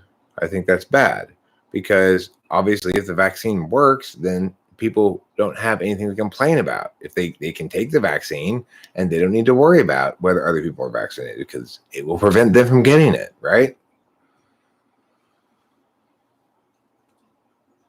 You know, it's like, where's the individual who's saying, I'm not getting my choice here? I'm not getting a choice that I want. Everybody gets the choice they want, right? You can either get the vaccine, then you don't have to worry about it anymore because you're vaccinated. And what other people do doesn't matter to you. Or you cannot, and then maybe you get COVID.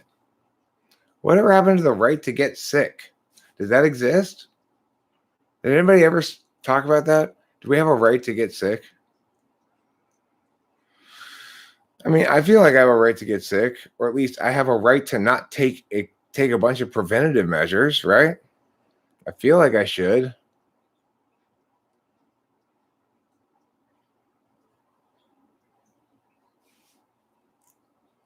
Did anything bad happen? Not your business. And that's fine. I don't have any problem with making it conditional for, like the reason that's okay, Gen Xeal, is because it grandfathers in vaccines. It's how we've always done it. Why are we deviating from that standard now? The reason we do that with kids is that way you get a vaccinated population without imposing on fully autonomous people of their majority, So in other words, that's why and how we've always done it that way. Why would we take a different approach now? Why not simply take that approach with COVID and make sure that the kids are vaccinated when they enter school? That's fine. I have no problem with that. If parents don't want to vaccinate their kids, they can homeschool them. I don't have any problem with that.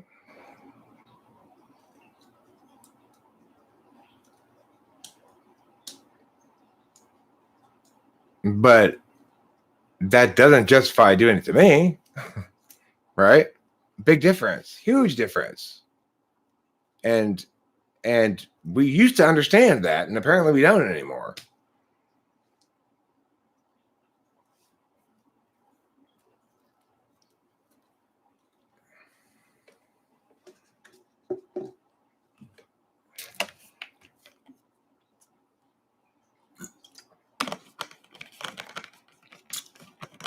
I'm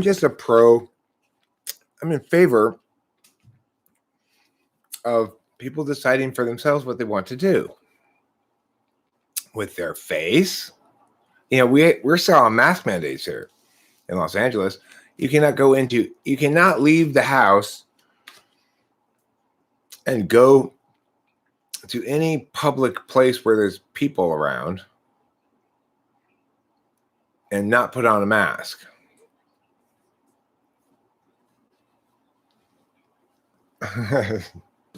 Hey, Michelle Way, I just want to thank you for living up to the stereotype. You're here, you're an ESTJ, and what are you doing? You're paying bills. Thank you. We appreciate that. We always love it when our stereotypes get confirmed. Who doesn't? I paid a bill last night. Paid the internet bill. And I got to pay, today I'm going to pay another bill. I got to pay a parking ticket. Did I park in the driveway last night? I hope I didn't park on the street again and get another fucking parking ticket.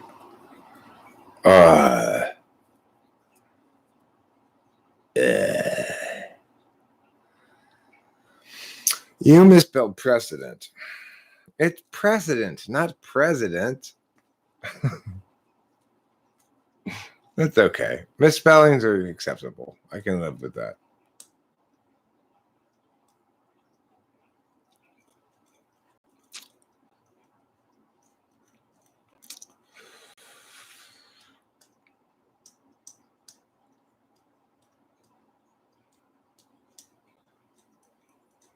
Yeah, until I actually, well, the thing is, my daughter kind of tried to guilt me into getting vaccinated the other day. She kind of successfully did so, I guess. So, she's very pro-vax, not because of society or whatever.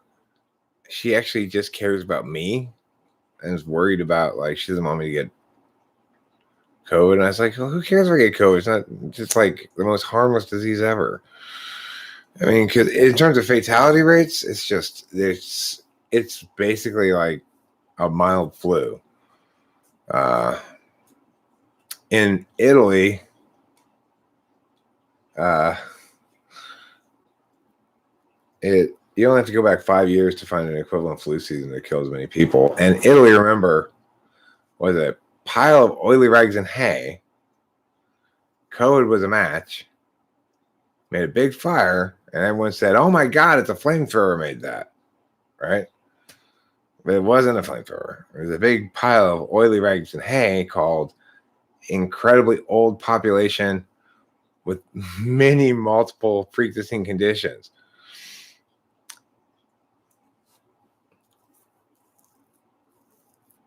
Well, I agree the vax people still get it. It doesn't make you immune to it. And that's not a good reason to vaccinate everybody. Well, that's the funny thing is being used about it, right? Is like, I mean, I've heard just about every symptom anybody can come up with be attributed to COVID. I've read in the New York Times symptoms that 2 weeks after they're totally showing no symptoms, that people get fuzzy thinking, and it's a long after effect of COVID. I mean, but if you read the shit that this stuff is based on, you just go, oh my God, who's not thinking here? It's ridiculous. It's like that guy on Facebook, my former assistant coach for speech, not for debate, but whose father died of a heart attack. Okay, this is how he put it on Facebook. Oh, I'm very sorry to report that I've lost my father to COVID. The doctor said he was on the mend, it would be fine. Then came the heart attack. Okay, that was not caused by COVID. I don't know anything about the hydroxychloroquine remedy. I don't know what that is.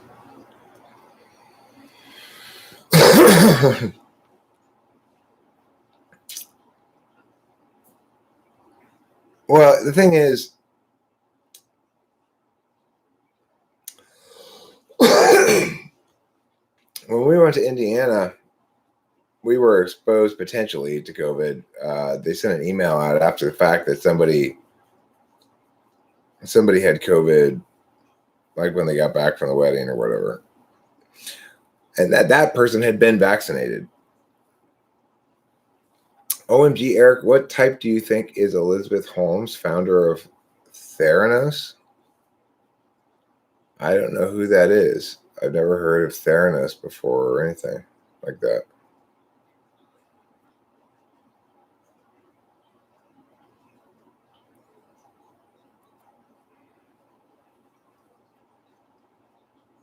Wait, so your kid has a cough and it's not COVID? Shocking.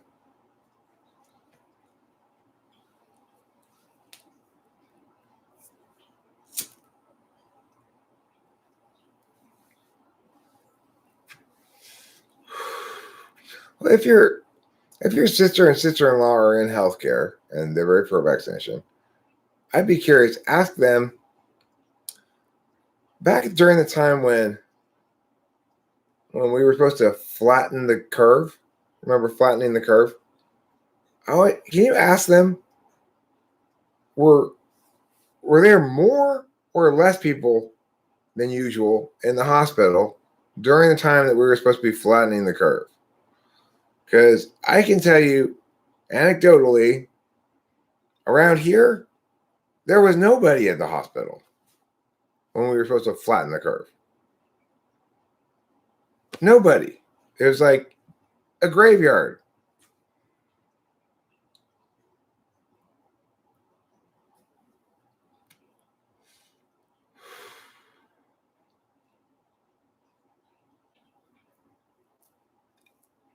Because it's like I want to know about that.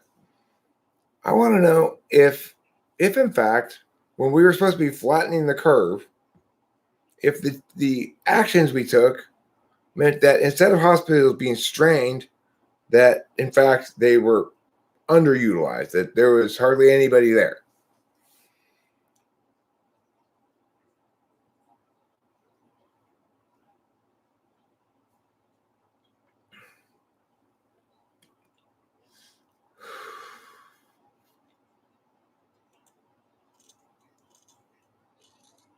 Why would people take horse deworming medicine? Do they think that it cures COVID or something? It's like, why would you even bother curing COVID? It's like most people don't get any symptoms, even hardly.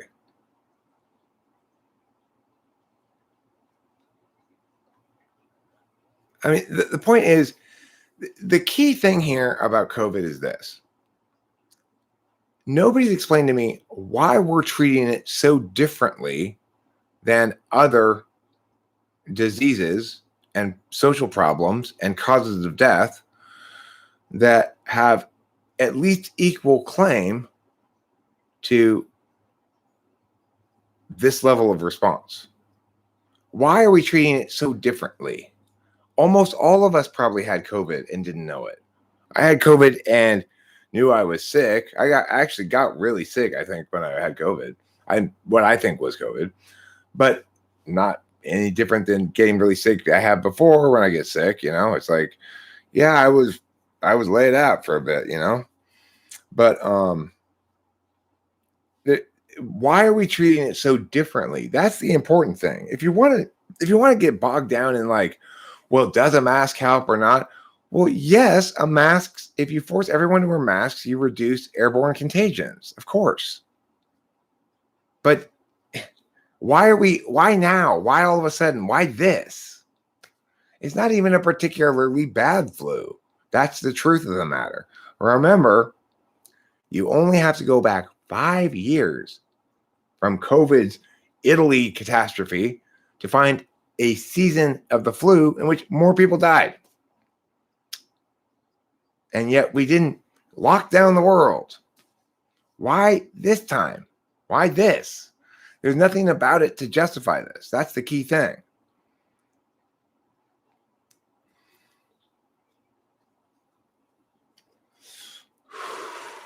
When I had it, and one of the reasons why I think I had COVID was it was one of the most breathing impacting colds I've ever had.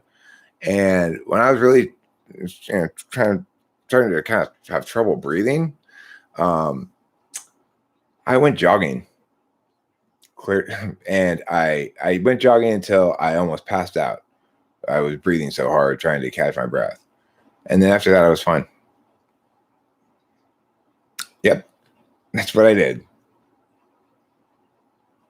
And it's how I've always figured about those sort of things. Oh, well, I just need to make it work harder and it'll fix itself.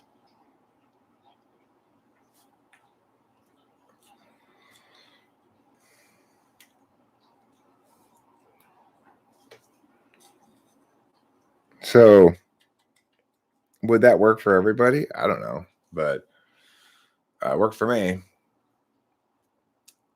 After that, my chest cleared up. Has anybody tried that besides me? Somebody should, why not? The thing is, I remember this movie or TV show or something from a long time ago that I saw when I was young. And in the show or movie, I don't remember what it was, there's an old lady who is sad and is trying to kill herself. So she starts running up the stairs everywhere, blah, blah, blah, blah, blah, But instead of giving her a heart attack and killing her, it makes her, it cures her heart problem. And I think I ever since I saw that as a kid, I thought, well, that's how you fix things like that. Your grandma died from COVID? Sorry to hear that. I don't doubt that some people died from COVID. Oh, no, you talked to her yesterday. She's not dead. Never mind. Congratulations on your living grandma. Unless she died last night. In which case, once again, I apologize. My bad.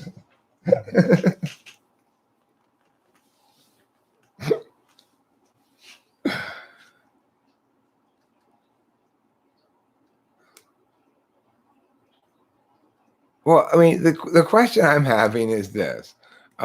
It's like, I want to know. I want to talk to people who actually work in hospitals around the country during the time period when we were supposed to be flattening the curve. Were you, in fact, experiencing not a flattened curve, but a convex, like a hole? Was it the other way? 'Cause I think it was.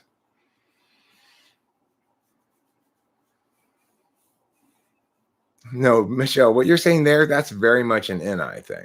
You're right. That's just terrible NI. It's not a control effort by the government either. It's a bunch of it's a bunch of alarmists who didn't listen to Eric getting out of control. I mean, what was your take about COVID when they first put it out and they first talked about it, Michelle? How long did it take you to get to this point?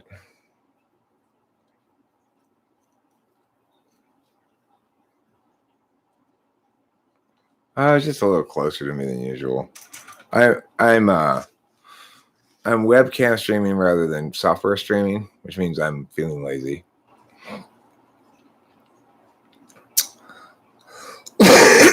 When you say it's a controller by the government, that is definitely not SI. You are correct, Michelle. That is definitely NI. It's not very good NI, but it's NI.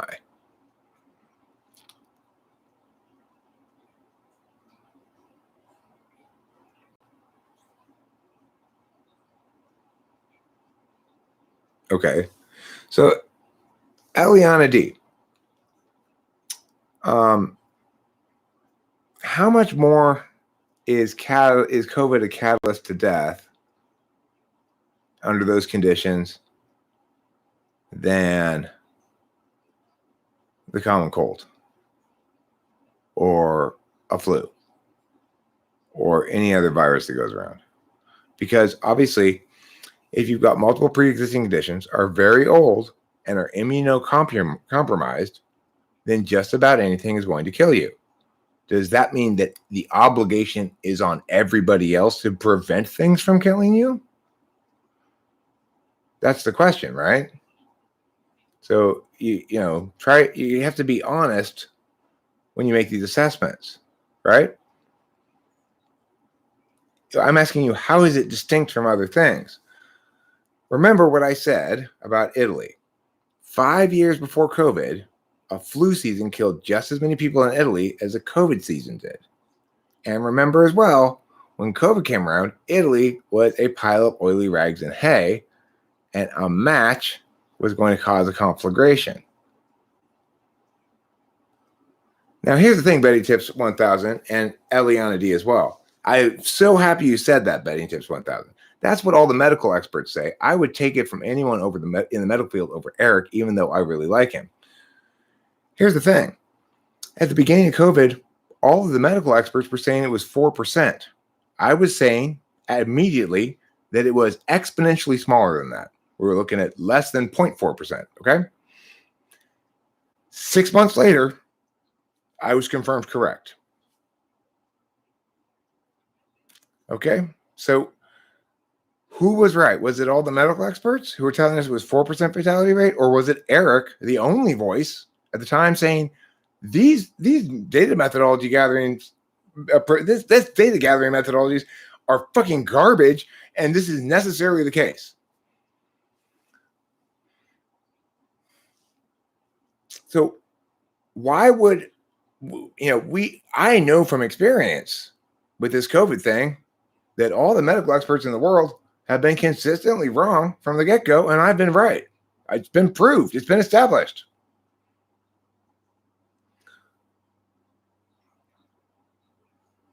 So those medical experts can suck it, right?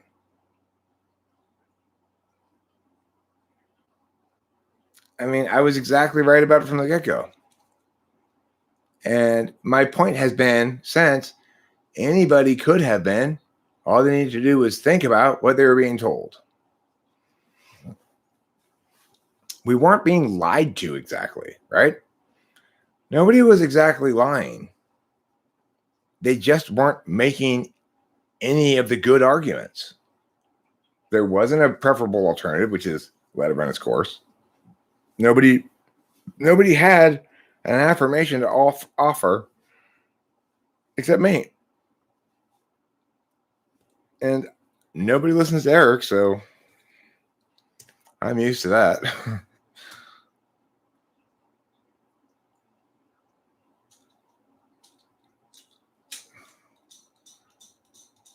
I see. So, but what justifies treating it as though it were 100 times worse?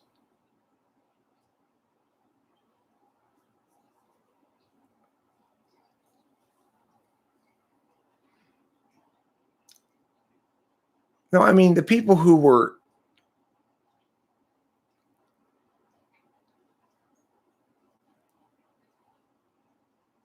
okay, well, yes. What I mean is the people who were trying to be alarmist about shit weren't lying when they said that, right?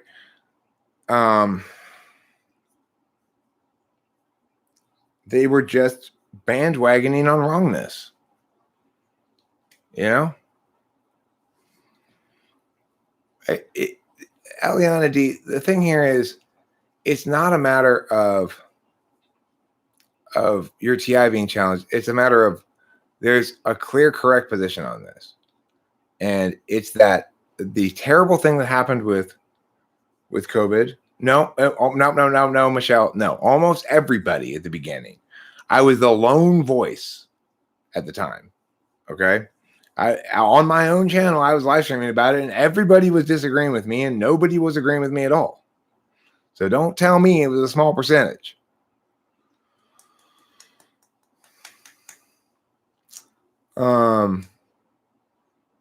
But the thing here is, at the beginning, what the conversation needed to be is, where does the onus lie? I remember a time I said, if the problem's just for nursing homes and stuff and very old people, why don't we just lock down the old people? And they said, we can't lock down all the old people. And I pointed out, we are. We're just locking down everybody else too. What he meant was, we can't just lock down the old people. That wouldn't be fair or something. But of course, that's insane, right? Who has the onus? The onus is on those who have bad health or compromised immune systems or whatever, to take those extra precautions to avoid getting this novel disease. That's where the onus lies. For those who feel as though they are not at risk of dying from it, it's on them as to whether they want to get sick, if they want to take the chance to get sick. Right. So the approach was very poor. In other words, and the reason it was poor is because we didn't have the right kind of discussion to begin with, which is, where does the onus lie? What's the precedent? Okay. And whether or not it's going to work as well. When they told us all the facts about COVID at the beginning, to make it sound very scary, they also revealed to us, with all those facts very clearly, that no quarantine would possibly work. And yet we tried one anyway. It's like, we can't build a dam that's going to stop the river from going down. Well, let's put some rocks in the river so, it gets in the way a little bit. That doesn't get in the way a little bit. The river just goes around it. It's so dumb. Let's just do a bunch of theater. People like this, talk about fucking health theater. Eating in a restaurant. You have to wear your mask into the restaurant. This is in Los Angeles County right now, still, to this day, okay? So wear your mask into the restaurant until you get to the table and are served a beverage or food, at which point you can take your mask off. What the fuck? If it's okay for me to have no mask on when I'm eating and drinking at a restaurant, then why is it not okay for me to have it off when I'm walking in and out of the restaurant? How does that make any sense? I mean, I agree with you, Gen Xiel. Trump is very much to blame. If I had been president, none of this would have happened. Guarantee you. Because the proper frame of reference would have been the topic of discussion. Instead, we had Trump telling us things about COVID and then justifying them by saying, it's just my hunch, my gut.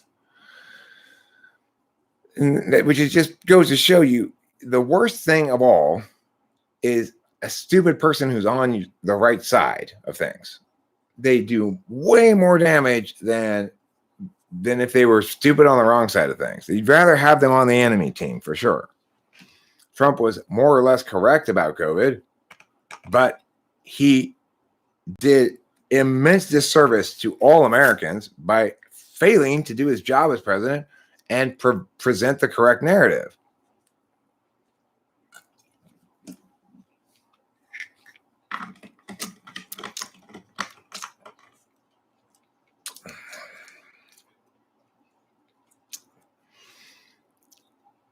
Right. And the thing is, people want to have their cake and eat it too.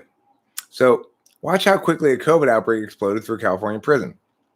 Absolutely. COVID outbreaks explode very quickly. So as a consequence, it won't do any good to try to quarantine, because as soon as we let up the clamps a little bit, another COVID outbreak, then we got to clamp down again. It's just an endless succession of justifications for some people arbitrarily imposing rules of unknown value onto everybody, when in fact you could simply leave the onus where it belongs, on the people who have those health concerns, to take the extra precautions.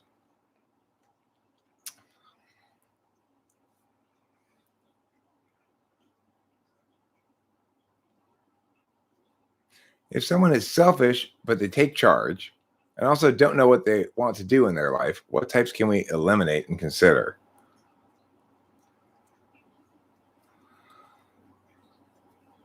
They're selfish and take charge. I mean, it sounds like an ESFP or an ENFP, maybe?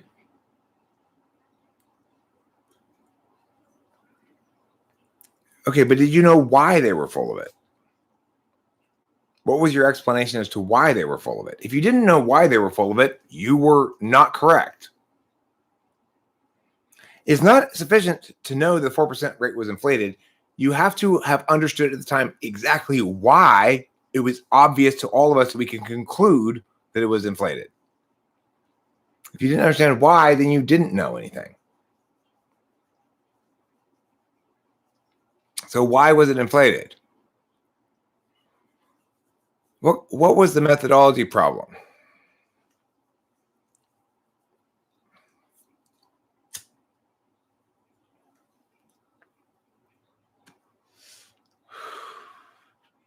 No, they were telling the truth.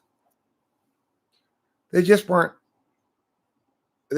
only telling those parts of the truth they wanted to tell. They weren't lying. Those were the reported data numbers. It's not like media outlets are making up data to generate, to print, you know?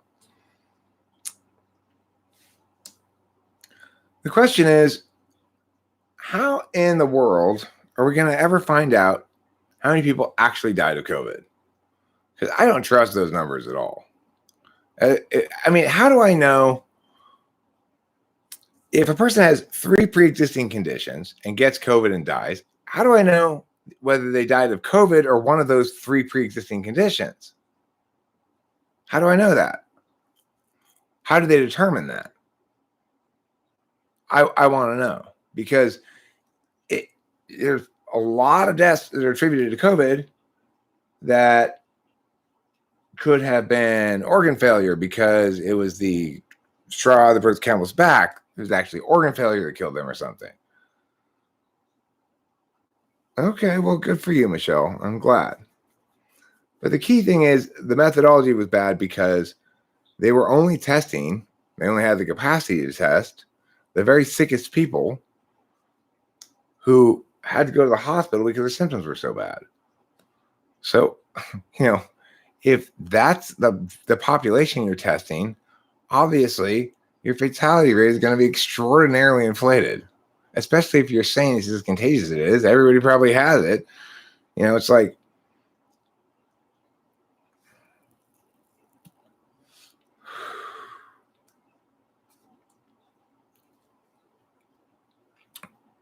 okay, but I mean, people do die of something, right? So, I mean, why don't we take equivalent? Why don't we confer equivalent obligation onto everybody over everything that might kill anybody?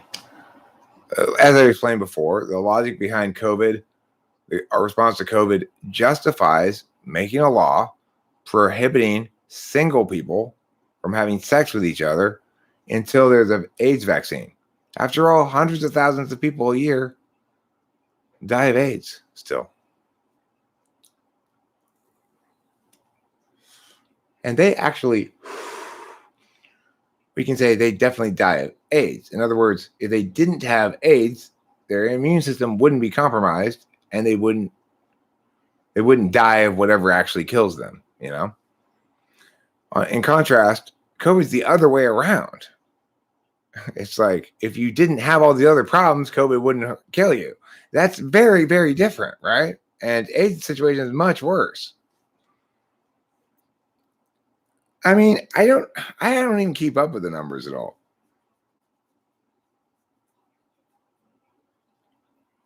Well, sure, Gen Xio, but masks aren't required and lockdowns weren't required for people who had COVID. They were required for everybody who might get COVID potentially. So the corollary there would be correct that I made, right? In fact, if that's justified, then the law I'm indicating would be justified as well. That regardless, if you don't, even if you're in California now, or right here in Los Angeles, note masks are required even for vaccinated people, as all the signs say. So we're talking about people who potentially have gotten tested, know they don't have COVID, have gotten vaccinated, presumably can't get it and can't transmit it, and still have to wear a mask because they might, in theory, have or get COVID.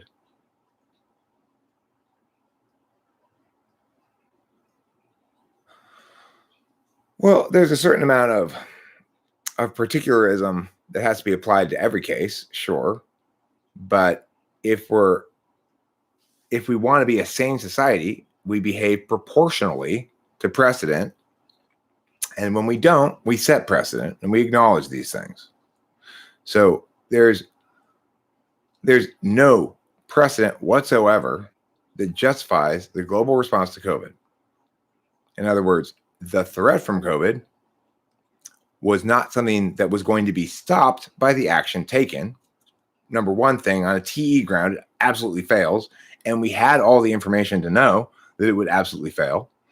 Number two, in America, at least, there was an emergency suspension of basic rights, fundamental human rights, that persisted far beyond anything that could be called emerging. Remember, the word emergency comes from emerging. The thing is, emergencies are supposed to be short-term exceptions. So, a day or two, not a year.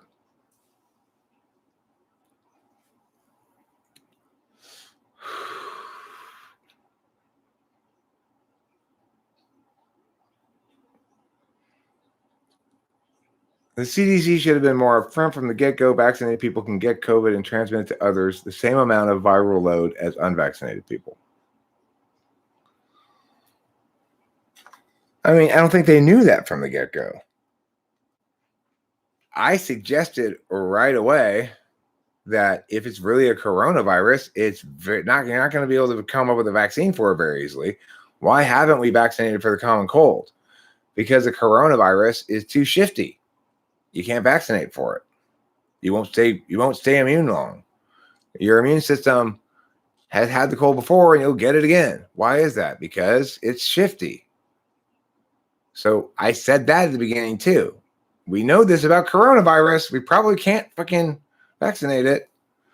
Or got mad at Rachel's brother and her family and her sister for that phone call yesterday. Pissed me off.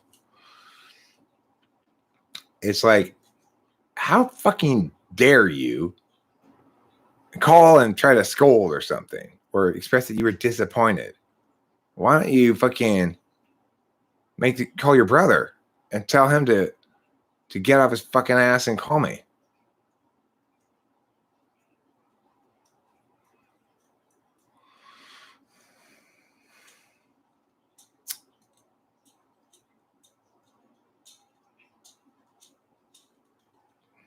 But, now I'm mad about COVID. Now I'm not really mad because I've been talking on the internet with people, and that makes me feel better. My FI is like a baby, remember? So, my feelings come and go like the winds. I agree with you, Michelle. I don't feel like we're going to get a good accounting of this thing. Because, look, everybody, the thing is, oh, that's fine. Eliana, believe me, I didn't even notice it, dude. Seriously. That's one of the good things about being FI polar. I'm not that easily. I don't take offense that easily.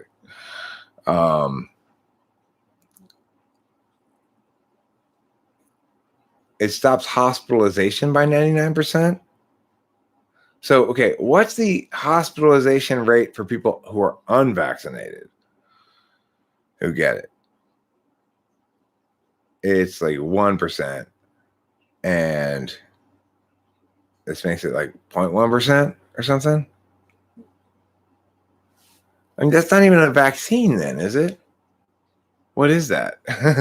I wouldn't even call that a vaccine. Vaccines prevent you from getting the disease, right? What is that, like a mitigator? A pharmaceutical mitigator? I mean, come the fuck on. right? Okay, 99% of hospitalizations are unvaccinated, but what percent of COVID cases are hospitalized? Right? It's like, let's say there were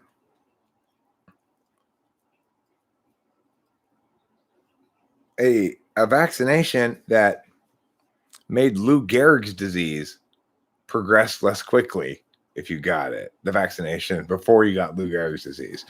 Would we want to compel everybody to get this vaccination? After all, almost nobody's going to get Lou Gehrig's disease. And even if they get it, the vaccination won't really help. It just makes it a little bit less bad.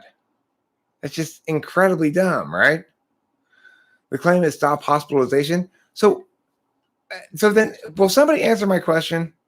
Did we have a problem with the hospital? Did we ever actually have a problem with hospitals being overwhelmed by COVID patients? Because I saw none of that in Los Angeles at all. I took Rachel to the hospital during the COVID time for an ear infection, and it was a graveyard in there. There was nobody there. So, I mean, Gen Xio, do you know this because you've been to the hospital and seen like it just swarmed with people? Or are you just saying that for some other reason? Because I want some SI here. I want anecdotal evidence. That's what I've not heard, right? I want anecdotal evidence.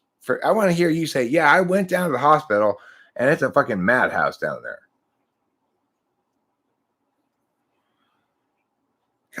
It's like being an SI person, until I get some kind of confirmation with my experience that this actually is happening, I'm very skeptical of it, you know?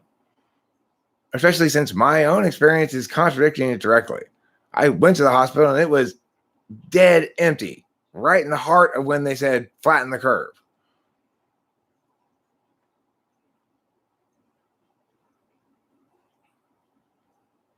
So, like, what's up with that? Is that maybe my place is an anomaly, right? It's very possible that most of the country was different. That where I live, there was nobody at the hospital, but that was the exception, not the rule. But I've yet to hear anybody tell me they've been in a hospital where it was fucking jammed with COVID patients. I've yet to hear anybody tell me that.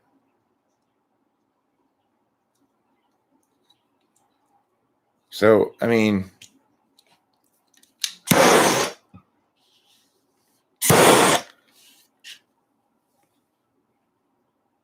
it's because the COVID patients are in a separate location in a quarantine section of the hospital.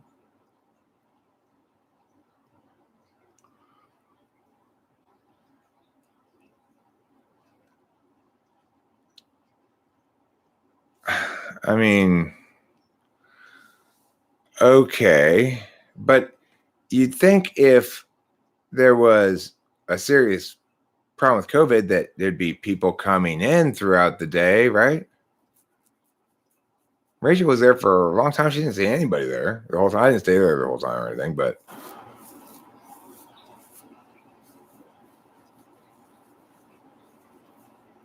I mean, look, if we're talking about, bodies in the streets because they don't have enough hospital beds, then where are they? Where are the bodies in the streets? Where is this fucking plague that I keep hearing about?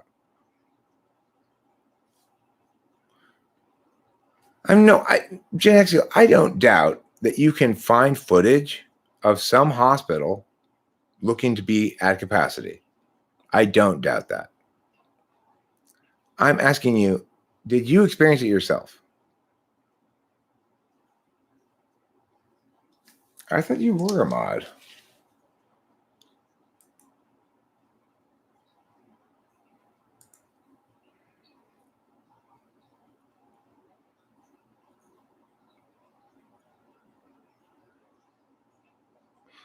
Last year visit says, I was hospitalized last year when I lost my mind. They assured me COVID was real, but not on this floor. Yeah, I modded him. Okay, well,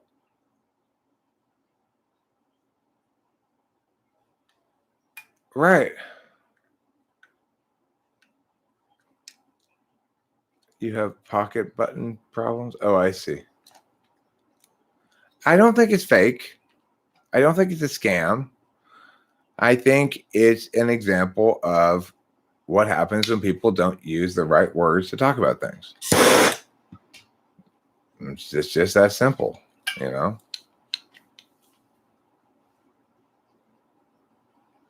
Okay.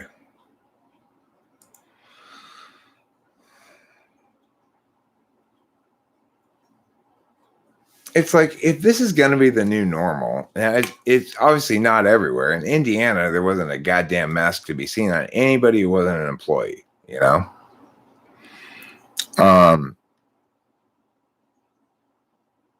It's just, it's really frustrating to me that when shit gets done before there's been a proper conversation about it. I don't like SE interfering with deliberative processes. And that's exactly what's happened here with COVID from the get-go. SE has won. SEFI. We feel scared, let's do something. There were no bodies in the street in Indiana, no. It was so liberating, so freeing to be able to just be a regular human being in the world and not fucking putting shit on my face all day long. And it's like you could just feel the sense of in Indianapolis, because it hasn't been that long since they got rid of all their stupid rules and stuff too, you know. Well, the thing is, they do always help. It's just they're not always heard, and they don't always listen. People don't always listen. The right words always help, but circumstances sometimes make it very difficult to get the right words heard.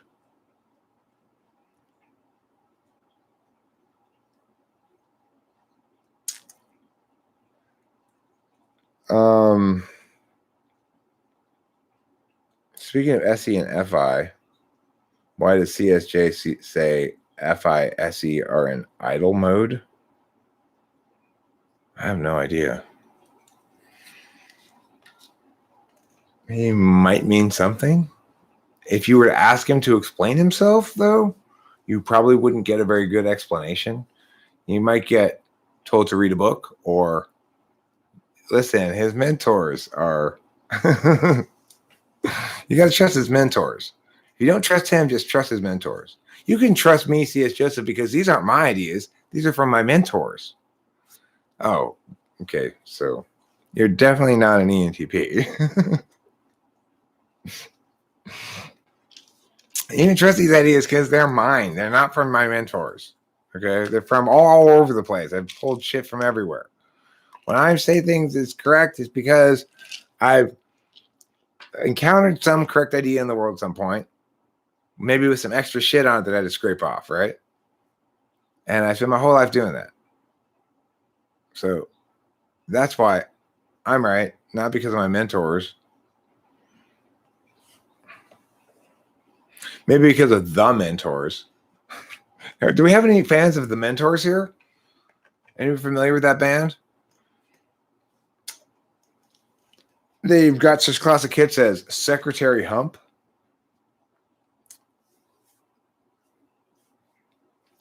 They're a famously misogynistic band.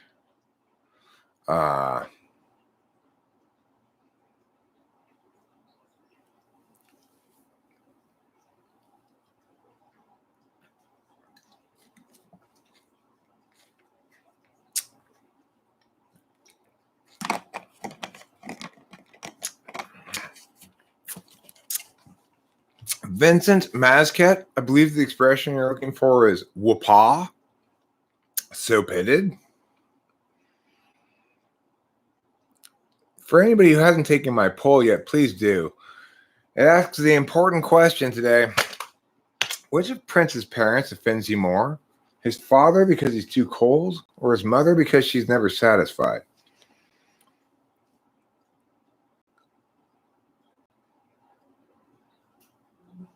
Which type and function researches things before believing them? Well, I would say that I'm gonna go pee over here. I would say that NETI is the least susceptible to bullshit.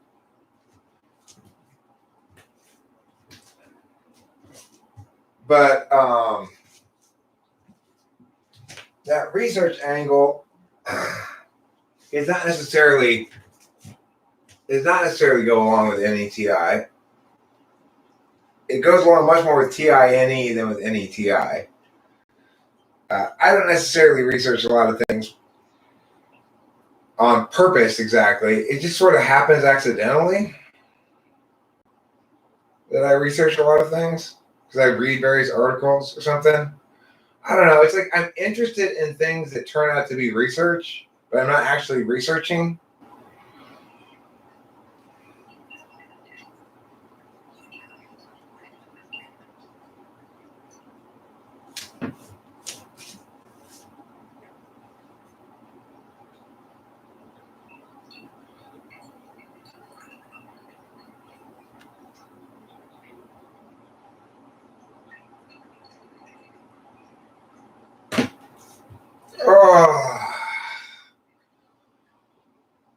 Oh, the sweet cascade of urination. Oh, relieving my bladder of pressure from within. Oh.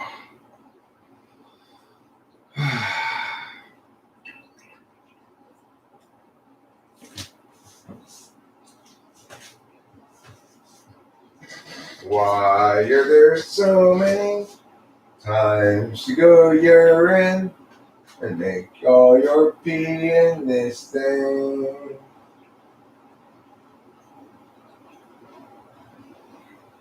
And sailors, I think they're one and the same.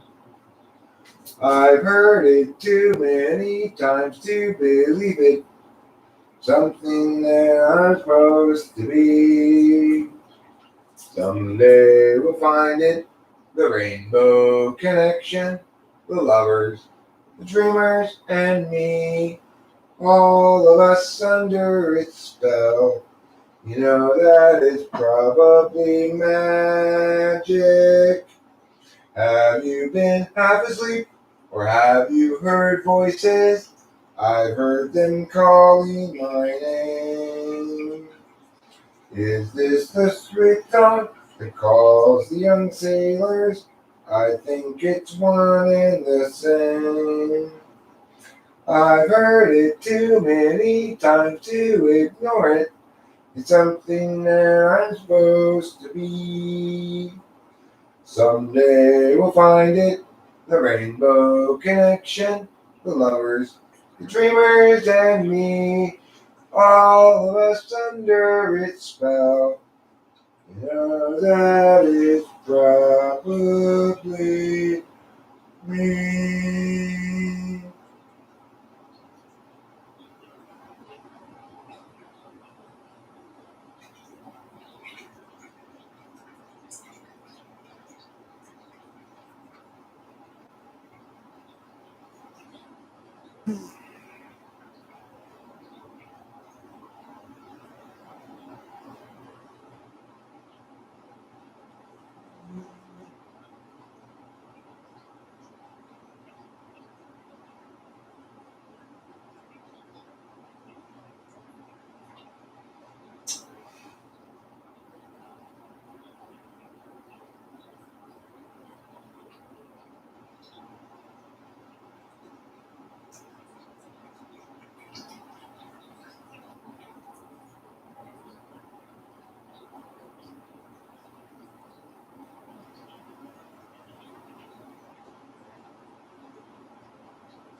Well, that'll have to do for now.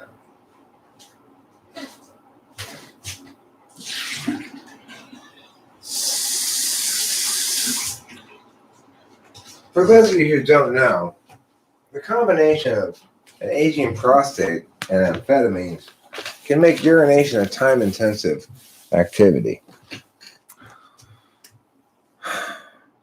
It's like if I, when I'm not on Adderall, I pretty much I just pee right away, you know, right away-ish. When I am on Adderall, it's like it's hard to relax my prostate, I guess, and pee, which is kind of annoying. That's the only thing. That's the only health issue I have is just slight annoyance. Oh, my elbow too. I have a very bad elbow.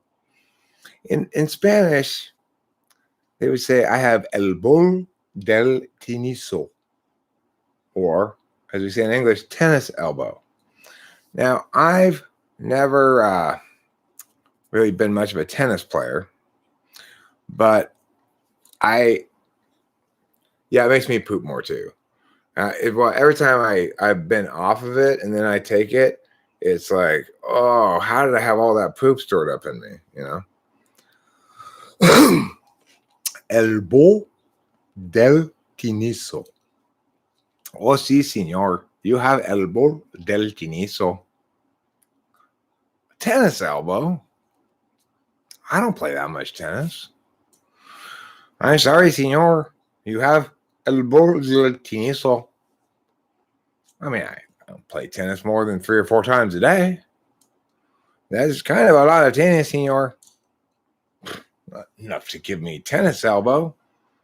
But, señor, you have the elbow del tiniso.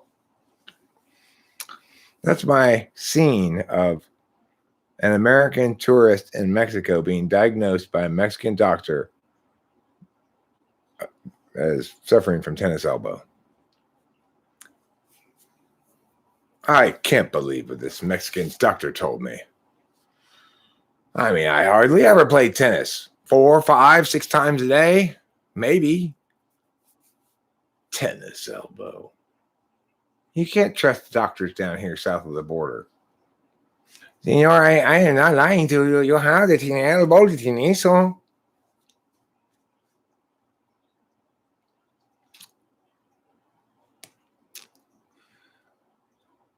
If you're any polar, that means Ni is your third. Means her absolute or his absolute value is his scorekeeping absolute value is Ni, which means he feels like he wins in life when he gets the single correct answer. 7th slot is not weaker than 8th. Okay, it's different than 8th. 8th is a function that is balanced such that you are utilizing it to good effect for your own purposes. You don't want anybody else messing around with your 8th slot function. It's your own little contained thing. Nobody screw with my 8th slot. So if you want to piss me off, do shit that precludes me from having a say in it before I want you to. People came down hard on him for peeing during the live stream. Well, I mean, I pee all the time during live streams. I say, I'm going to go pee now, and then I stand over there and pee. If anybody wants to come down on me, go for it. I never promised you a urine-free live stream. Yeah, you know what's weird? I had this conversation with Rachel yesterday about angry people, right? Rachel was the topic of Rachel's videos on her YouTube channel, which is basically defunct. She wasn't really much of a, she was mostly a YouTube viewer, but she'd occasionally put up a little video or something.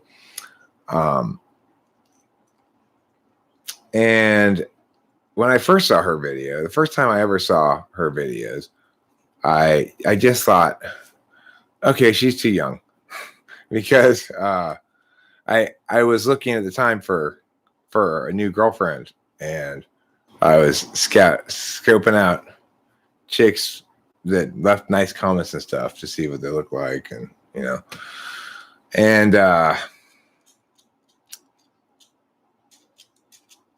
so I didn't really think much about her. I just said, okay, she's too young, so I moved on to the next person who I was looking into or whatever. But later, when I watched more of her videos a little bit, I thought, she's a very angry person. I felt a lot of anger and bitterness and behind her videos, like just beneath the surface, sort of broiling. She's not angry anymore. The reason I say this is because a lot of people watching me at any given live stream or in any given video, depending on which moment they're watching or which video it is or what I'm talking about, a lot of people see me be angry a lot. But I've never heard anybody really accuse me of being an angry person, right? And I don't think anybody would say that I am. So it's weird that being an angry person doesn't really have much to do with getting angry very often. Rachel used to be an angry person, and now she's not. I've never been an angry person, but I get angry a lot.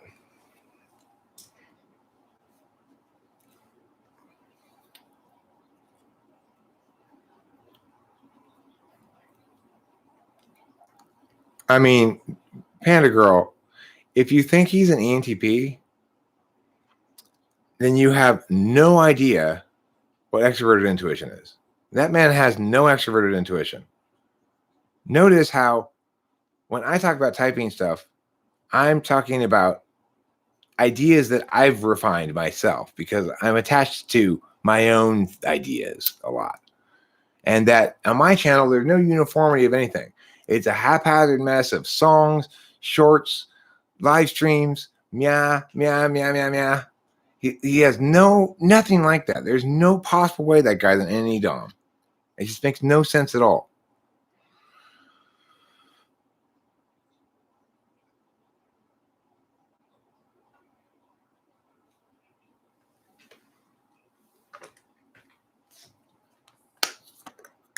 He's got a fucking whiteboard in lots of his videos, And it's like, whiteboards are great. I like whiteboards, but the amount of consistency he displays makes it impossible for him to be an NE Dom. He just isn't by any stretch of the imagination. He never has been, never was, never will be. He's not an INTJ, never has been, never will be, never was.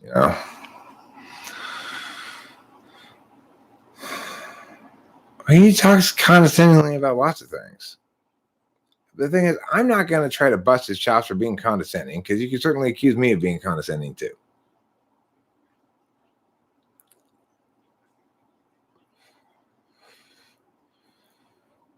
CPT guy's pretty good.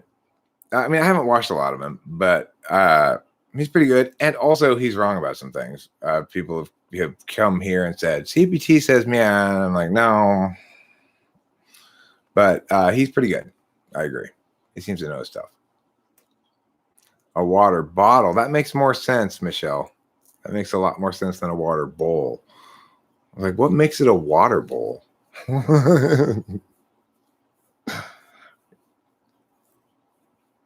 I like ISFPs. ISFPs and I get along fine. ISTPs and I get along fine too, because they both value NI as an absolute value.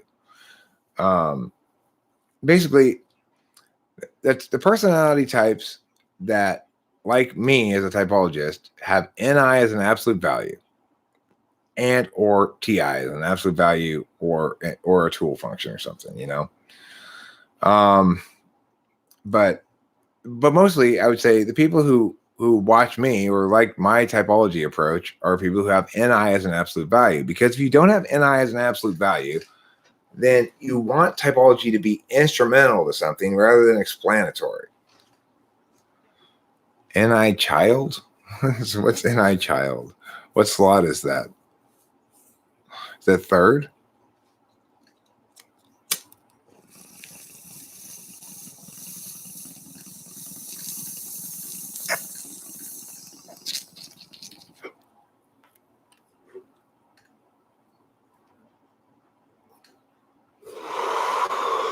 How do I get along with the ENFPs? I mean, Rachel's dad's an ENFP. And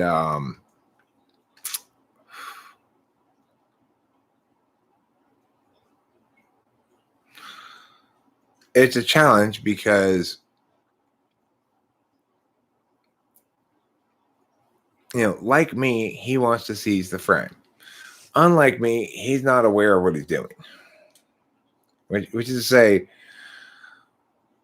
when I try to seize the frame, I have a good reason why I need to seize the frame, and the frame needs to be seized because it's wrong in the status quo. He tries to seize the frame as a default approach because he's an EDOM, so he's going to say the words that have the impact, but he's FI tool, which means he's not right. So it's a frustrating conversation I have with them. If we're at odds, right? If we're not at odds, then ENFPs and ENTPs can be virtually indistinguishable from one another. If this guy Sauce, who was an ENFP that used to be around the channel some, if he and I were at a video conference and just riff off each other back and forth making jokes and stuff, we would be indistinguishable from one another.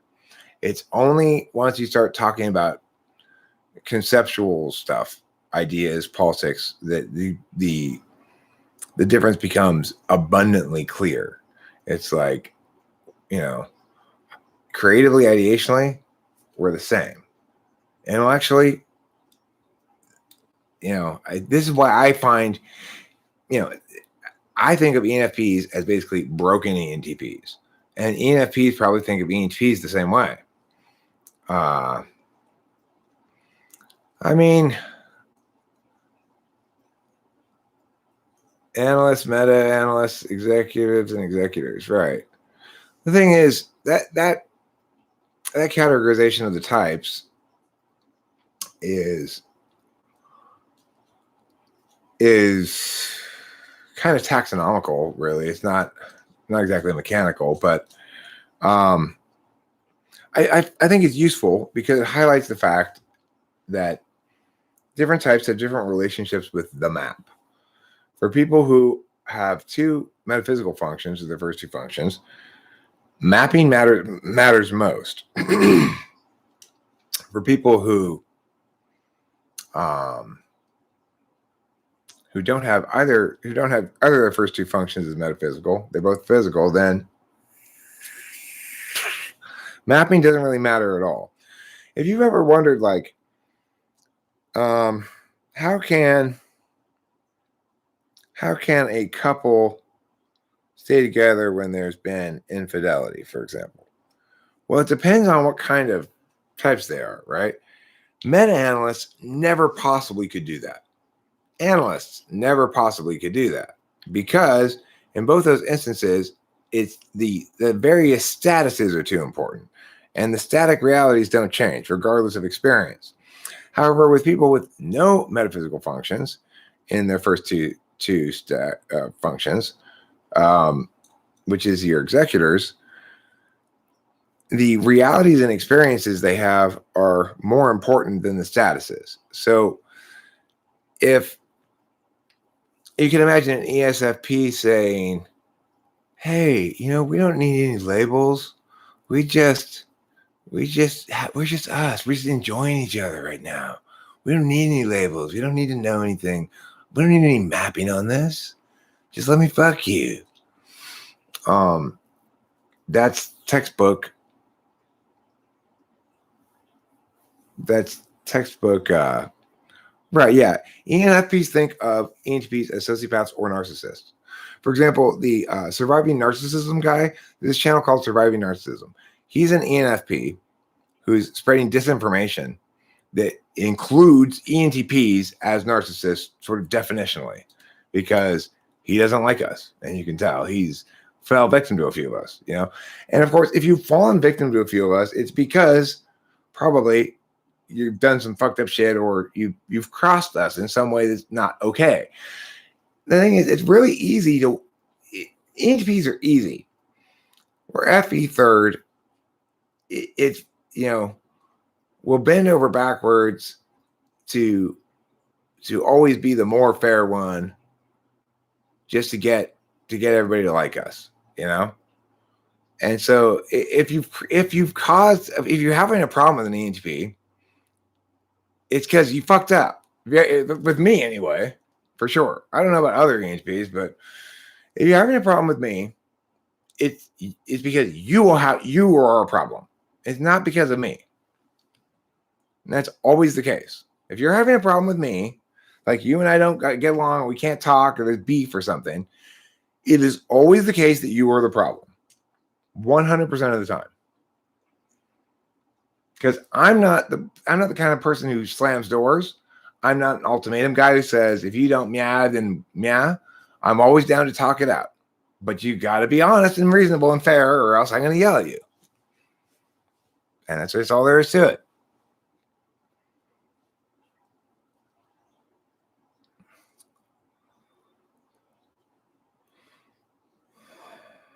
Yeah, well, ENTPs don't, I have the same amount of frustration with ENFPs. The difference is I'm right, So the Surviving Narcissism guy shouldn't be spitting out that disinformation that anytime anybody gets angry and yells at you because you're not fulfilling reasonable expectations, that they're a narcissist, That's not the case. So it's like, he doesn't like me, I don't like him, but one of us is right. It's like that's the problem the ENFPs have in this conversation. I don't like the fact that Surviving Narcissism guy is spreading that bullshit. And he doesn't like when I call people out and yell at them and stuff. The difference is I'm right that his stuff is bullshit. He's wrong. I'm not a narcissist. That's the difference.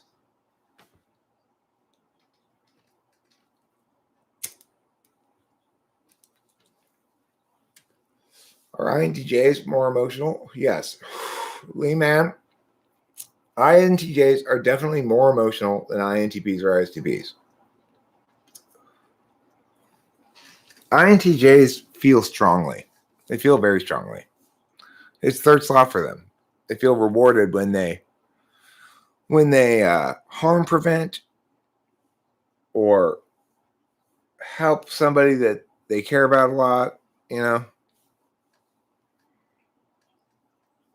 I would suspect that INTJs might sometimes, for example, put money in someone else's parking meter and never tell anybody about it. I would definitely tell you about it, about what a great guy I was for putting money in someone else's parking meter today. It would be a story for the live stream.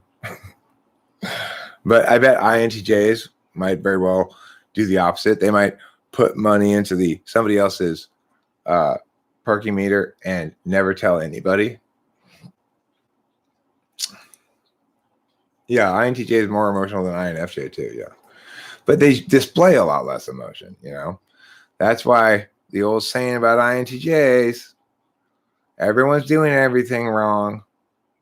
And though my rage about it runs deep, I'll reveal nothing.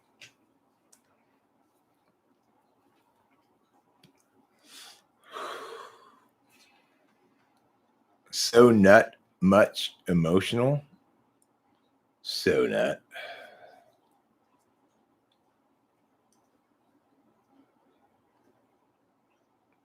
Have you guys all heard my joke? How did the surfer describe the olives? So pitted.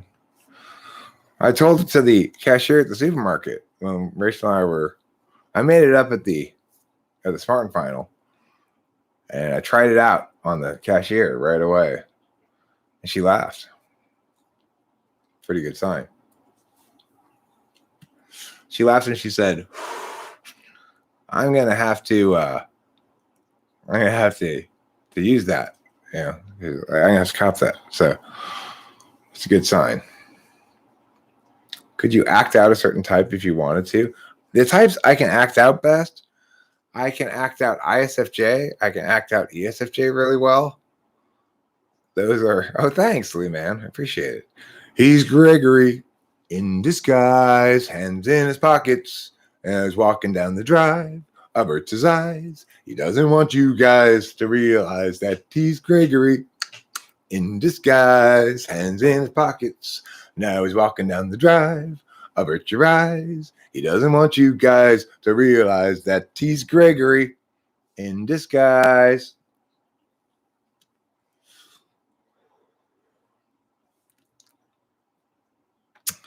So ESFJ is really easy to do.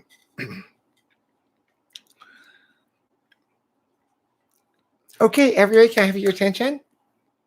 So, you too, Joe. You too. Yeah, you too. Okay, great. Now, listen, we're going to play our first game. Now, I know some of you guys aren't really enthusiastic about it, but I've got a really fun game. I'm really confident that you're going to love it. So I want everybody to just join in, okay? And look, we've even got some wonderful prizes. I've got this thing right here, and you can win this. And here's the game. Now, what you're going to do is one partner is going to close their eyes, and the other partner is going to tell them with their voice where to draw the line and try to get them to draw Santa. Wasn't that fun? That's an ESFJ. It's my ex-wife. That's my ex-wife. She was like, that was her. Her happiest moments in life were when the Christmas party came around and she got to run the games and stuff, and she'd been working on it for a month. You know, it's like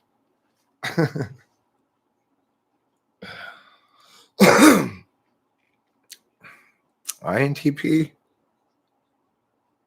Yeah, I mean, I think you're putting a little bit too much faith in the meaning. At the end of the day, it seems like we can kind of negate everything. So maybe life is just meaningless, but I wouldn't want to commit to that conclusion yet. I mean, before I say even really nihilism, I should go back and define what I mean there. What I mean by nihilism isn't so much the rejection of meaning as the absence of meaning. And what I mean by absence is that in a lack of clarity that clearly distinguishes between the values of various meanings, that meanings are in fact meaningless from an experiential level. That's INTP. Add a few more parenthetical qualifications in there, you know. A few more disclaimers, a few more. Oh, but before I say that, really, I should inform you about it. You know what? Actually, let me go back a little further.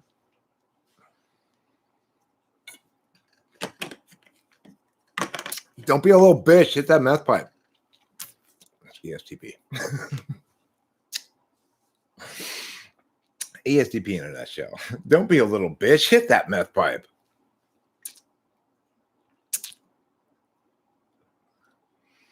Well, they're better logical than me, which is to say they're slightly less logical. Just like I'm slightly less creative in some sense than an INTP. So when I'm trying to explain something, I don't have quite as many parentheticals. That's extroverted intuition, or all those parentheticals. All those things where you go, what? Okay, can you explain, can you explain where babies come from? Okay, well, before I explain that, first let me talk about what distinguishes a baby from not a baby. Like that kind of thing, that's extroverted intuition. So as an Intjs, I'm more a master of extroverted intuition. I'm better at knowing when not to use it than an INTP is. An INTP concurrently is better at knowing when not to use TI than I am. So they probably wouldn't hammer a family in which TI doesn't ever rise above the third slot with a bunch of TI, right? They'd be a little bit more deft in their dealing with things because they've got FI 8th, which means their mastery of deliberation is more complete than mine. And since I have an incomplete mastery of deliberation, I overuse the part of deliberation that I do have mastery of, which is TI. No. ESFPs are like, wee, come on. You know I'm fun. You tell me I'm fun. You like me a lot. I'm a lot of fun, don't I? Yes. Okay, yes, you're a lot of fun. Come on, let's go. That's it. But you said it was a lot of fun. I was a lot of fun. Okay, all right. Like that. That's ESFPs. They tell you what to think about them. Whereas ESTPs tell you what to do. So do you want to be told what to do, or do you want to be told what to think about somebody? Well, that's your choice with the SE DOMs. How do people use their fifth function? Well, I mean, to truly be a master of extroverted intuition is to validate on introverted intuition grounds. So my extroverted intuition is maximally effective when it's constrained by NI in some way.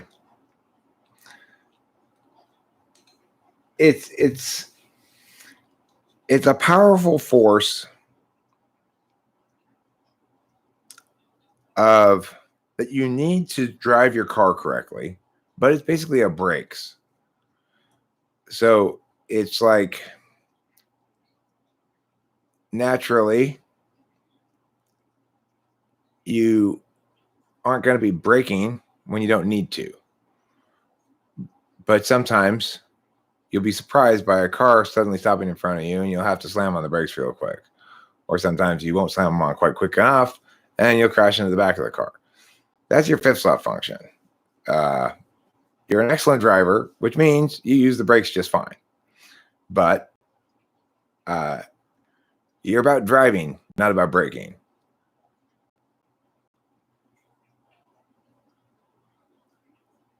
You tried being an ENTP, but it's hard to externalize any. For me, it's hard to internalize it for long.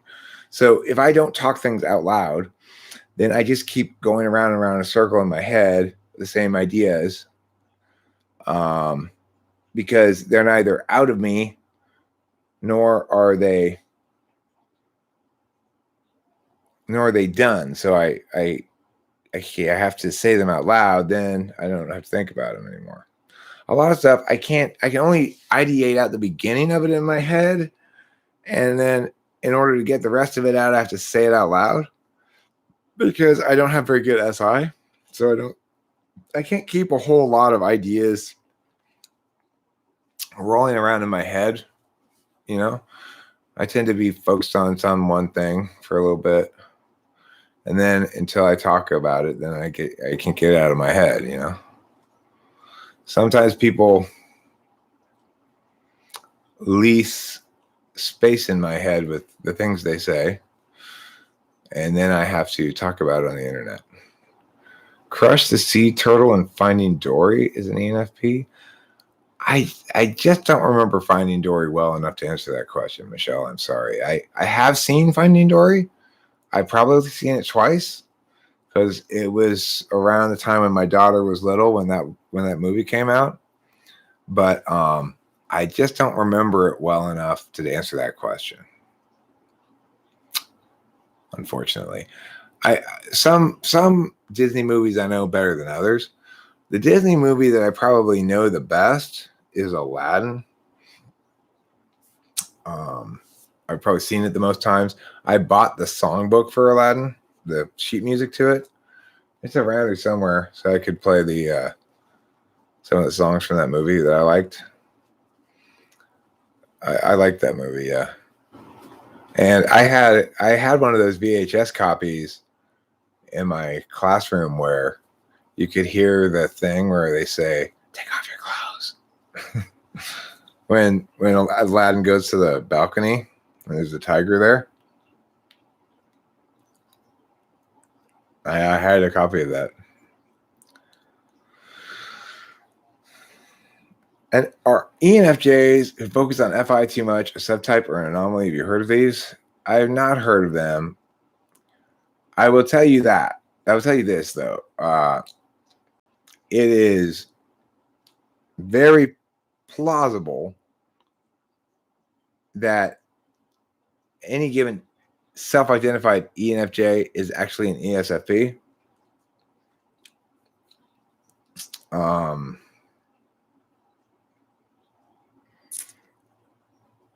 ESFPs typically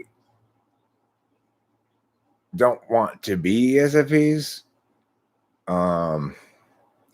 I don't know how common it is for ESFPs to get into typology, but it seems more common than you'd think, kind of.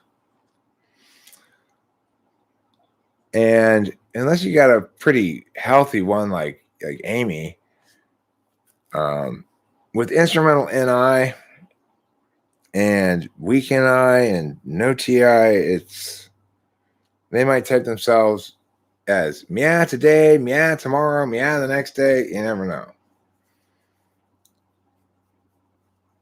You never saw Mulan? Racist.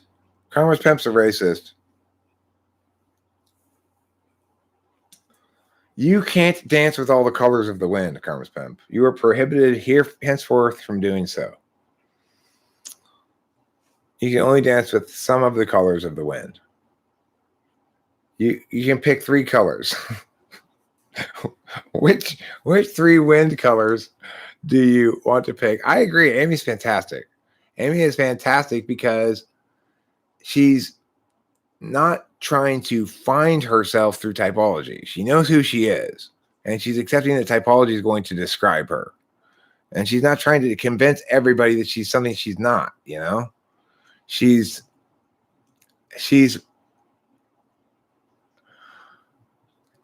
proof positive that when people come from healthy families and are loved and stuff, that they come out as good, healthy people. But the thing is,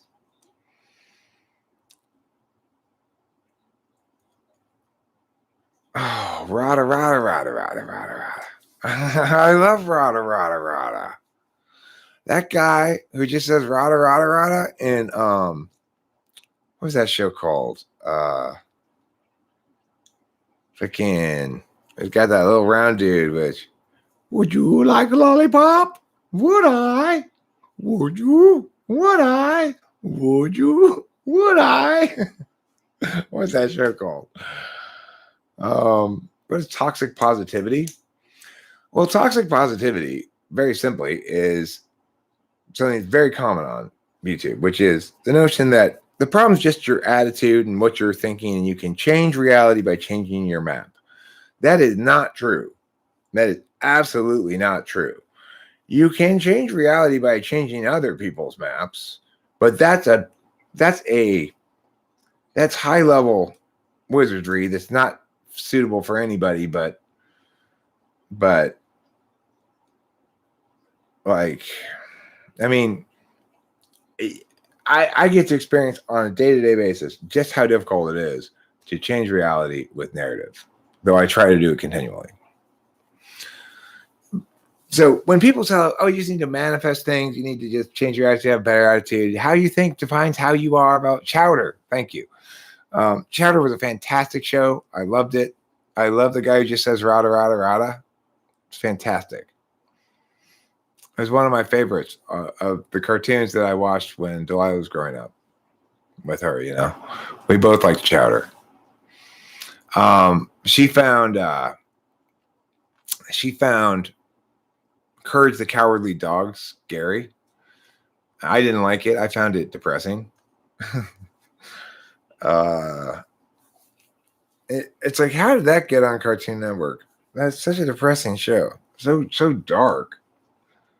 I don't know, regular show. That may have been after my time. I enjoyed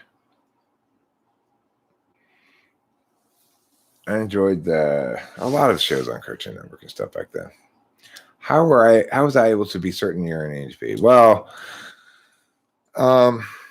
when I was in my early 30s was the first time I actually encountered MBTI. I know that seems strange, right? But I didn't really hear about MBTI or anything until I was like 30 years old. So when I did hear about it on the internet, and it's okay. That's just how it goes around here, Vincent. I can't stay on topic for shit. For all my talking about how my NEs constrained better than INTPs, in live stream you see the limits of that constraint very clearly. I can just bounce back and forth from one thing stimulates me to respond to the next. Anyhow, what was I just saying? Something about.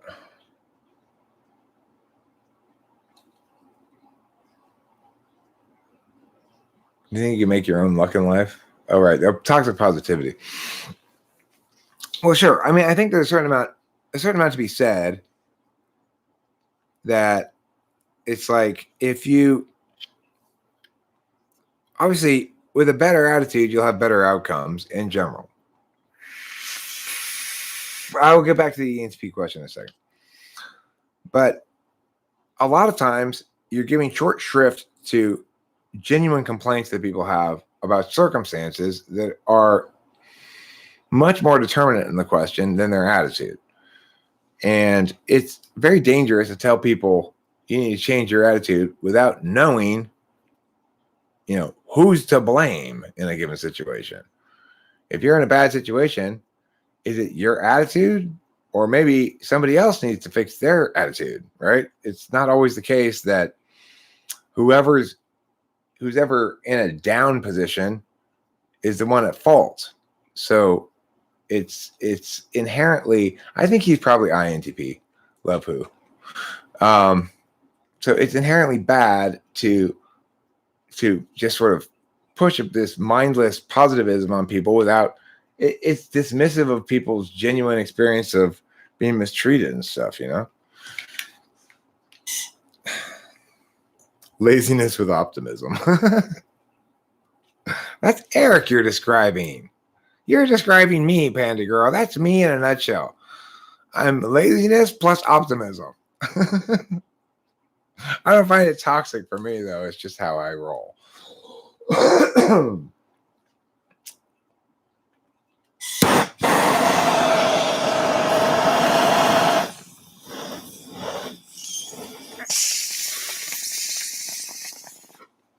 So anyway, in my early 30s, I found out about MBTI.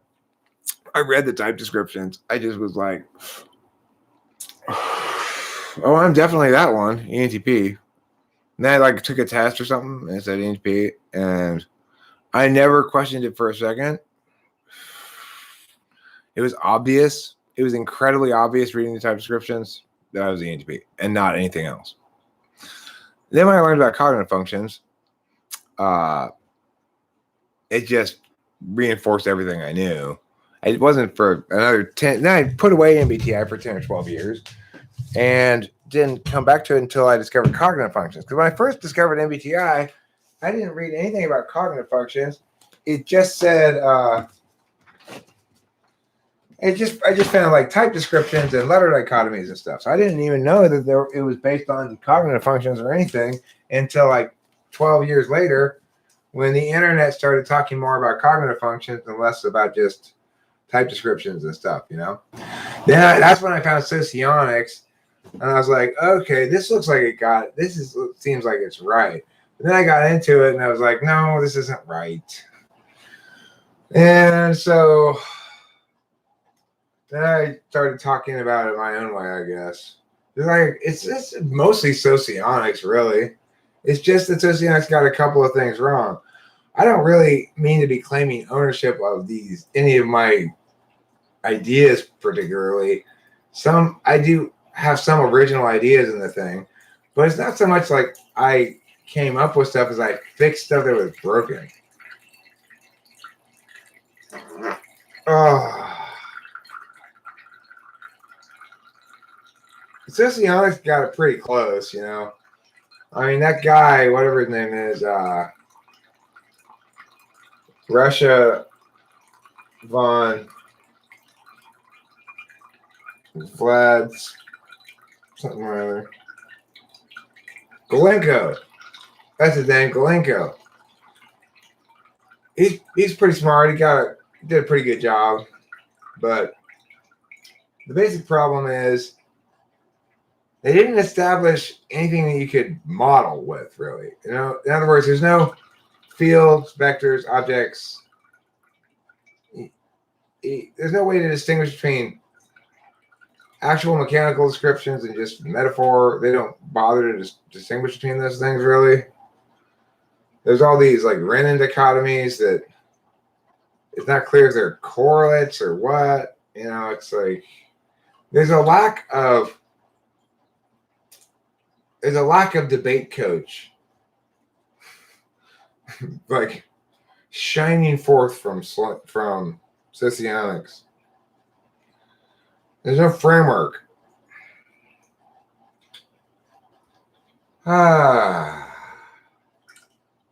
Feels good to make urine.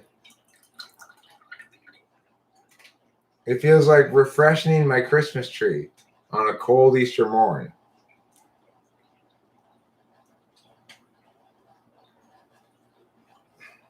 It feels like enrobing my cat in chocolate and then licking her clean.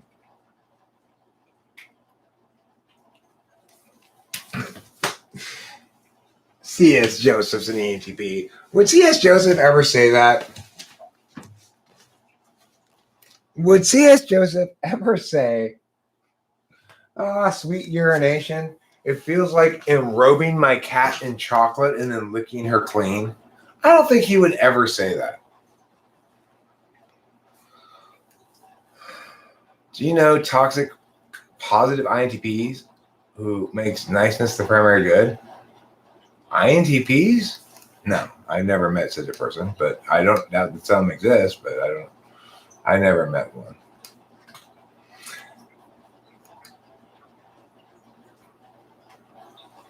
Okay, so he peed on a live stream. What did he say when he peed on a live stream? Did he say something like, "Oh, sweet urination, how I love you. It's like refreshing my Christmas tree on a cold Easter morn. It's like enrobing my cat in chocolate and then licking it clean"? Did he say anything remotely like that? Was he remotely creative at all in his urination? Or did he go, I'm going to pee now.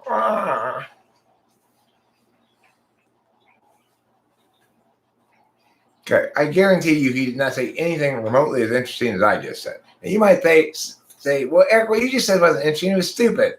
Okay, fine. Then he didn't say anything remotely as stupid as I just said. Regardless, he doesn't talk like me. He doesn't think like me. He doesn't act like me. And I am an actual ENTP.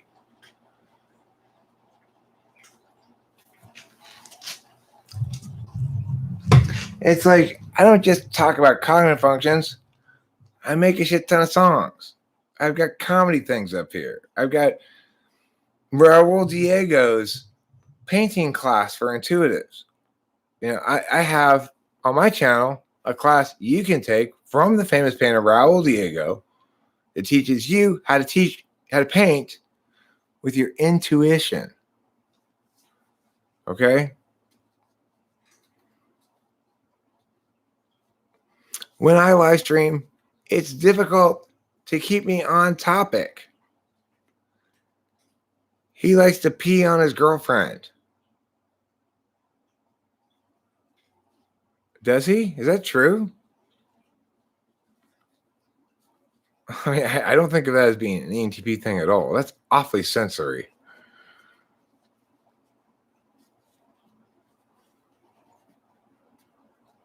He's never creative. All he does is read this book, that book, and yell at you.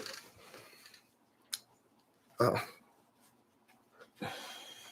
You're just making shit up. Okay, so C.S. Joseph did not necessarily like to pee on people, nor does he like to be peed on necessarily. That was just being made up. That's just a joke. We're sorry for spreading false rumors about you being peed on or whatever. Why would I want to get my pee on anybody? I don't even want to get it on myself. I want it to go immediately away from me.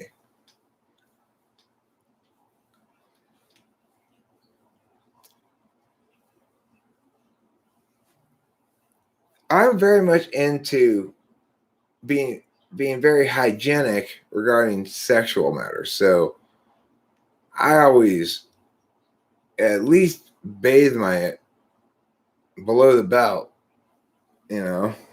before I have sexual intercourse.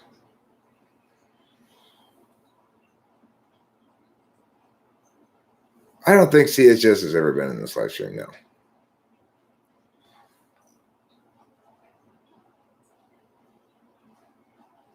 I think that C.S. Joseph is like most wrong people. They don't want to come around and hear how they're wrong.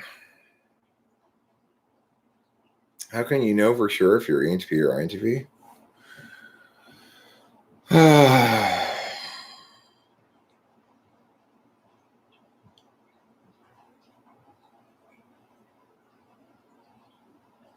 I mean, that's a tough one. It's tough to definitively distinguish between the two. The difference is basically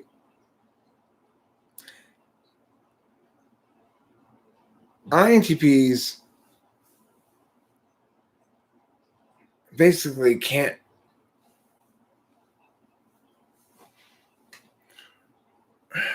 Well, I mean, they can't SE at all. So, and that's hard one to test for. But it's like, if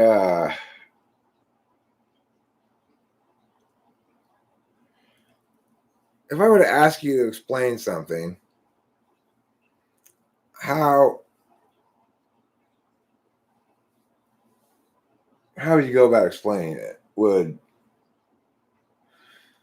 be one revelatory thing. A question I might ask would be like the chicken or a rooster question. So there's this hen in England that had its ovary damaged and grew feathers like a rooster, started cock-a-doodle-doing like a rooster, and would pick out treats for its favorite hens like a rooster and protect against hawks and stuff. Acted just like a rooster. So is it a chicken or a rooster? So ENTP is more likely to answer the question one way or the other. Probably say it's a chicken or it's a rooster, right? INTP is more likely to say, well, it depends on your frame of reference. It's a hen. Okay, fine. Is it a hen or a rooster? That's an INTP, bozo. That's an INTP. We can't even have an explanation of how to tell the difference between INTP and ENTP because you've noticed that I've chosen the wrong word. That's INTP-ish behavior right there. You won't let me finish my explanation about how to tell the difference between INTPs and ENTPs because I chose the wrong word to describe the female chicken. That's INTP. You don't need to apologize for it. I think it's fantastic.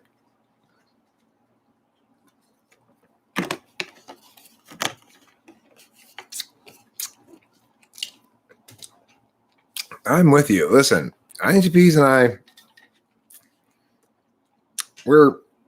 we share much of the same soul. It's like there aren't very many people that I can sit down with and have a full blast conversation at full speed on full ideational max level and have both parties generating and receiving the back and forth.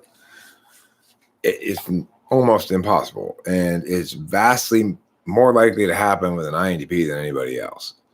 Another ENTP and I, it's there's a lot of competition for the narrative space, I guess. I don't know. INTPs and ENTPs seem to flow naturally conversationally like an introvert and an extrovert often do. Whereas how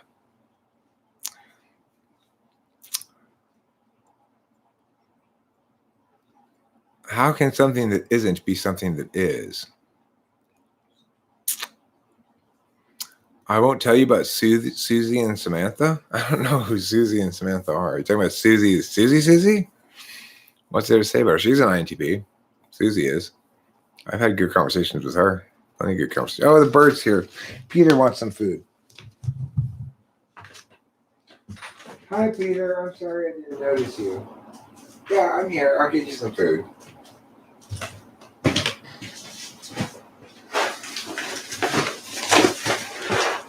Here you go, buddy. What a sprightly little devil you look like now, huh? You're so unencumbered by your big feathers. So all of Peter's big feathers fell out, and now he's growing into new big feathers. In fact, I found this feather just the other day on the table. This is a nice one because it looks like a full-size peacock feather, but it's very small. You see? You can hold it in your hand. Isn't that nice?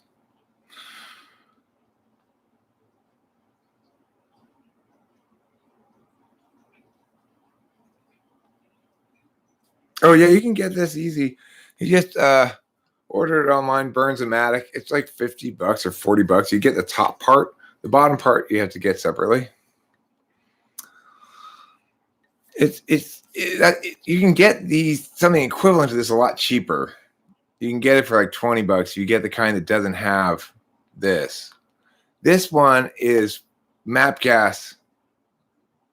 Is the map gas one. So I can use map gas with this. If you get the other ones, you can't necessarily use map gas. Map gas is hotter than propane. I currently have propane on it, but this top thing is equipped for map gas too. So if I do get a map gas canister, then I could attach it to this and it'll still work just fine. It won't get too hot for this. Plus, I don't have to spark it separately.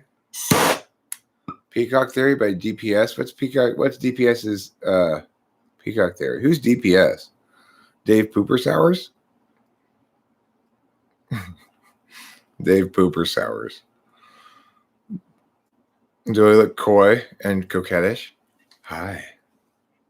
Hi there. I'm coy and coquettish.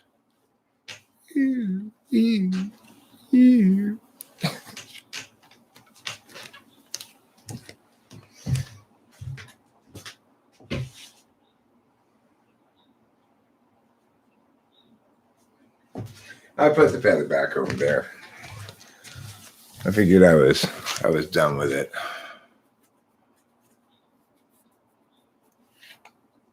Yeah, they are great for fireworks. Although, let me warn you about that Bozo the Clown. There was one time, only one time, when Delilah's biological mother had me backpedaling full blast.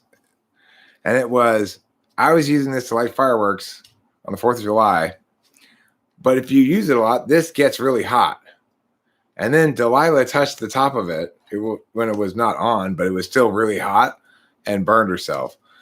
And there's nothing really I could say. I just had to just sort of take the abuse from her biological mom because, yeah, okay, I guess I fucked up. Well, my youngish daughter comes home to her mom, goes visit her mom or whatever, and tells her she burned herself with a blowtorch. It sounds a lot worse than what happened, right? She just touched this part, which was still hot. But it sounds terrible, right? Wait. You let our daughter burn herself with a blowtorch? What kind of parenting are you doing here? That's not what happened. It was she did burn herself on the blowtorch, but not when it was on, But anyway, that was I remember that 4th of July as is like it's one of those occasions where I didn't do anything wrong, but I fucked up anyway and I got in trouble and I had nothing I could say about it, you know? Because even though I didn't do anything wrong, I didn't do enough right to prevent that from happening, and there's nothing else to be said about it, you know? So it made a big impact on me. Right, exactly. If it's the stove, no big deal, but it's the blowtorch, everybody freaks out.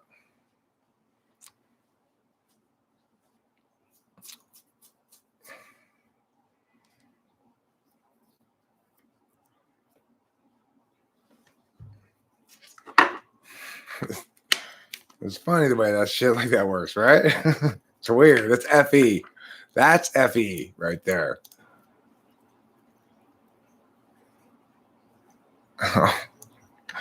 Ouch, that's your business. That is not the way to light off a bottle rocket. You're supposed to put it in a bottle. That's what's called a bottle rocket. Doy. Your toes aren't a bottle.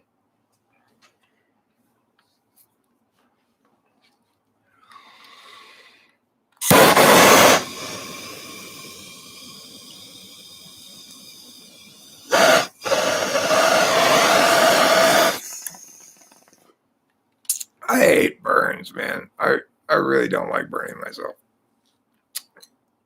I do periodically, but I always try to run out to the aloe plant as quickly as possible and smear aloe on it so it hurts so bad. Burns hurt for a long time and they're really unpleasant, you know. Well, Boba Fett, I've never eaten a peacock. I could easily enough harvest a peacock from around here. I wouldn't want to get Peter, obviously. He's our friend, but however, to do so would be illegal.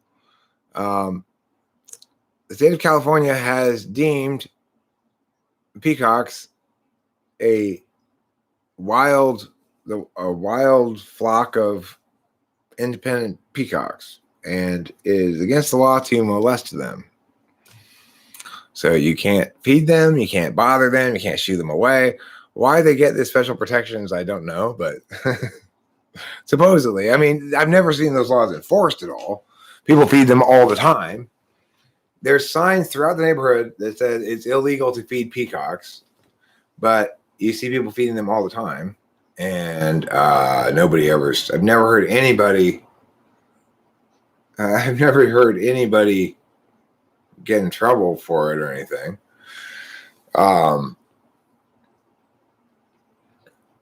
Well, Jeremiah Fix, the thing about that, I've thought about this a lot, about the peacocks. So the reason the laws are the way they are is as follows. If you were going to want to allow people to harvest peacocks, then you have to let them hunt them.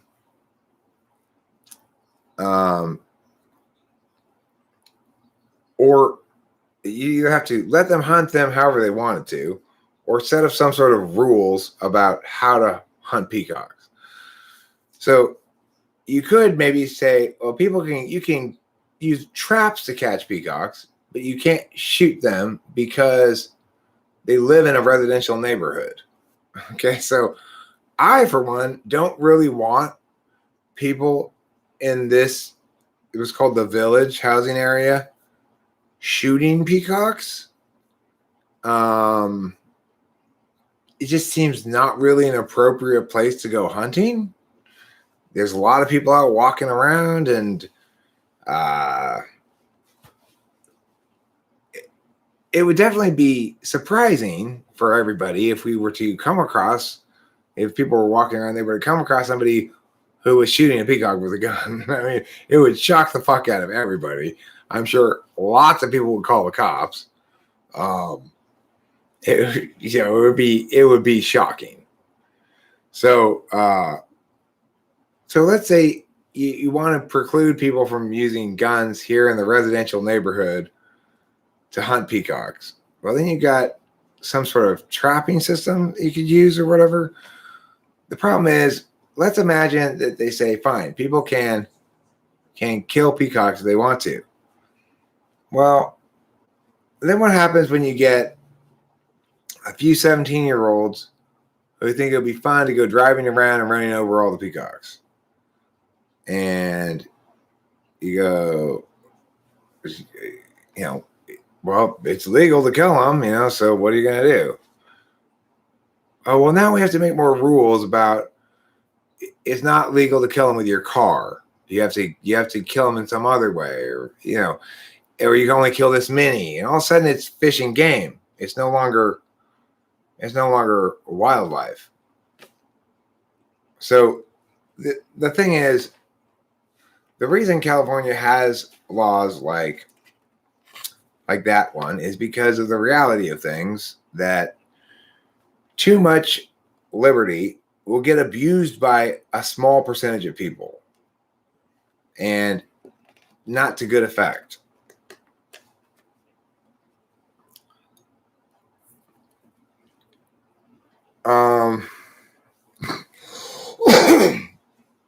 It's unfortunate, but it's true. Population and libertarianism are at odds with each other. The denser the population, the less sort of like American yeoman farmer shit that we can be. It's just how it is.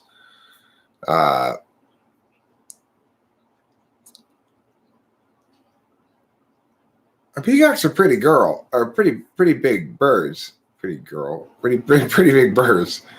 They're not small.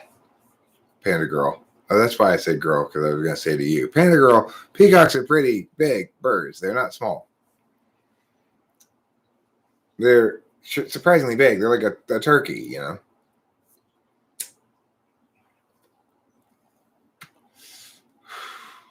When they land on the roof, you're like, what the hell is that? It's the dudes who are pretty, yeah. The peahens are very plain. The peacocks, they're the ones who matter because they've got those feathers. Hey, you guys, I want to know. I bet you can't even find anything else. I haven't looked for it myself. I'm curious because I one time did successfully catch actual footage of an actual peacock mating, which is really hard to catch. Okay, it's like it's over really quick, and those peacocks, they'll stand there with their feathers out like this for hours and hours and hours, going like this to all the girls walking by, and none of the girls are giving them even the slightest time of day. They're not even looking at them. Sometimes they'll stand there, they'll practice showing their feathers like the parked car or something because there's no girls around. But I got actual footage of a real live peacock mating. If you've not seen it before, don't you worry your pretty little heads, because I am going to put the link right here, right now, and you're going to get to see the most exciting thing you've ever seen in the history of peacock mating videos.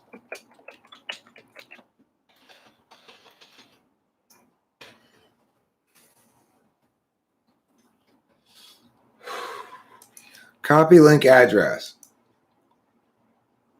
Now, you could stand around looking at peacocks all day long, okay? You would not catch one of these.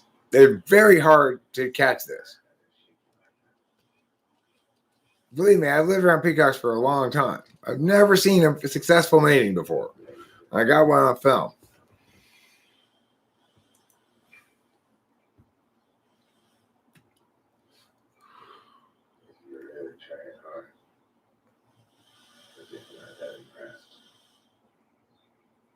But yeah, here it is. If you're watching along with me on your own computer, you're gonna love this upcoming bit. He's standing there. He's got his feathers out. He's looking big, bold, and proud. That guy's got some feathers. Yeah, you can hear my commentary. Hey, well, don't come on too strong. See, he's chicks and they go.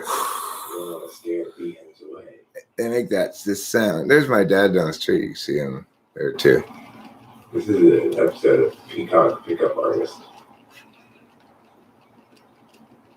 So what you want to do is you want to shake your back feathers like that. There you go. Oh yeah. Oh yeah. Get it. Oh yeah. Did he mate with her? He did, Eric. He made it with her successfully. That's how you score in Peacock Town, I guess. That's interesting. You just sort of just hopped on top of her. No, I want to stress what the peacocks know. It's not about the woman's pleasure. You know, she kind of begrudgingly squats down there, and he's in and out as quick as he can. He's not there to waste a bunch of time. He's not making her breakfast, you know.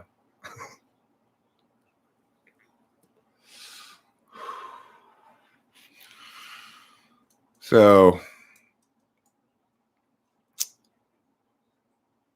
the point is, I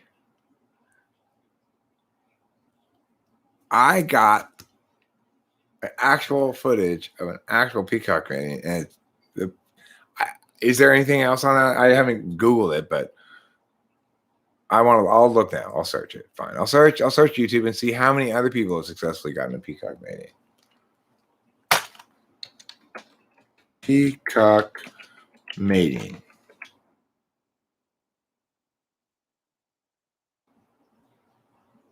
Well, there's one from 8 years ago that has 2.1 million views, and one from 3 years ago that has 1.2 million views.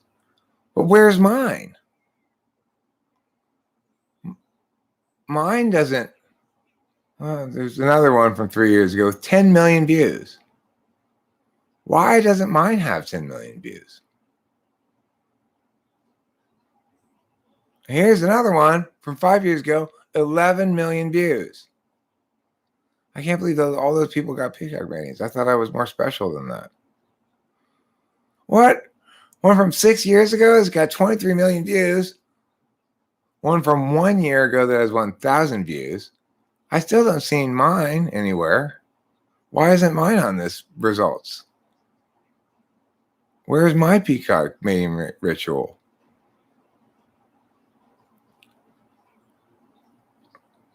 What the hell, YouTube? Come on now. All these peacock things and not my video anywhere?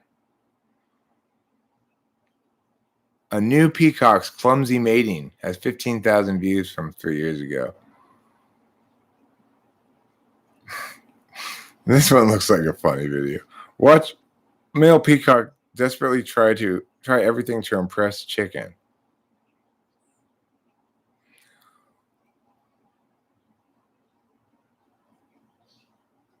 So this one, 1.2 million views, peacock mating.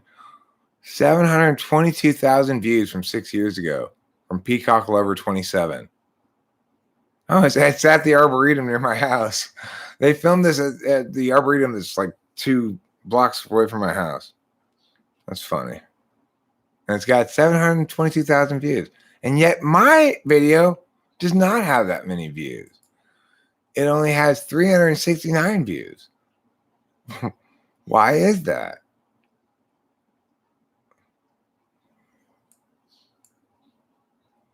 I want to complain.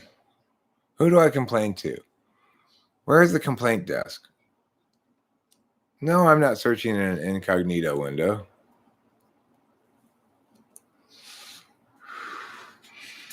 I don't know who it was who yelped.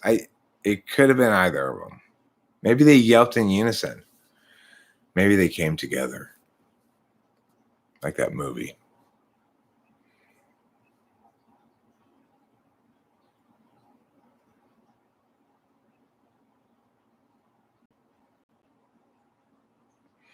International Baccalaureate.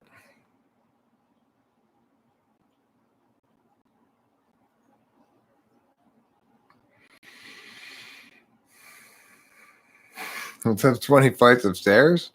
Well, I could use the exercise. All right, so I think I'm going to now play a song or two that aren't going to come through very well. You're going to hear, it's not going to sound good because I'm using the webcam streaming. I will turn down the mic so that hopefully it doesn't peak. And then I'm going to wrap it up.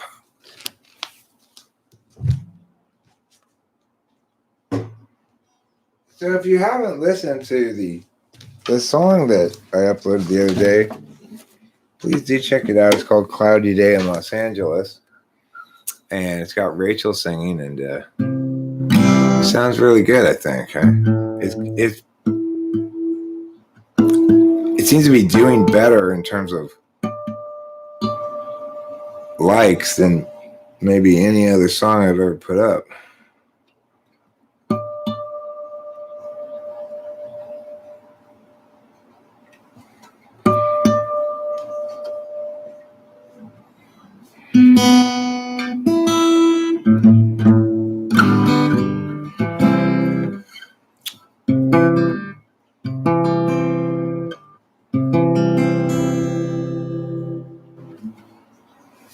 I need to tune the guitar. That's what I need to do, which means I need to pull up Guitar Tuner.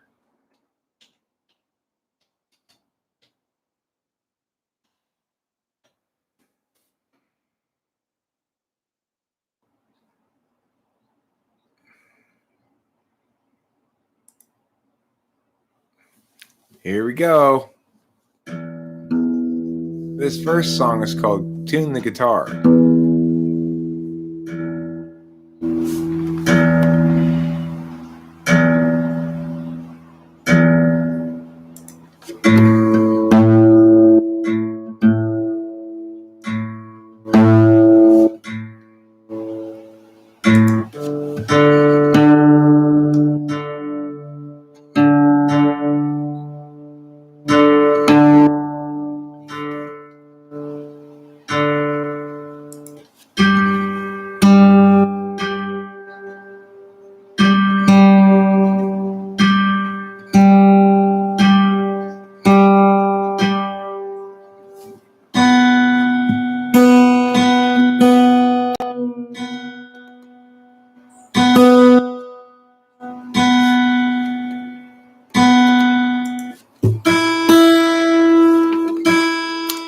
There. Now it's in tune.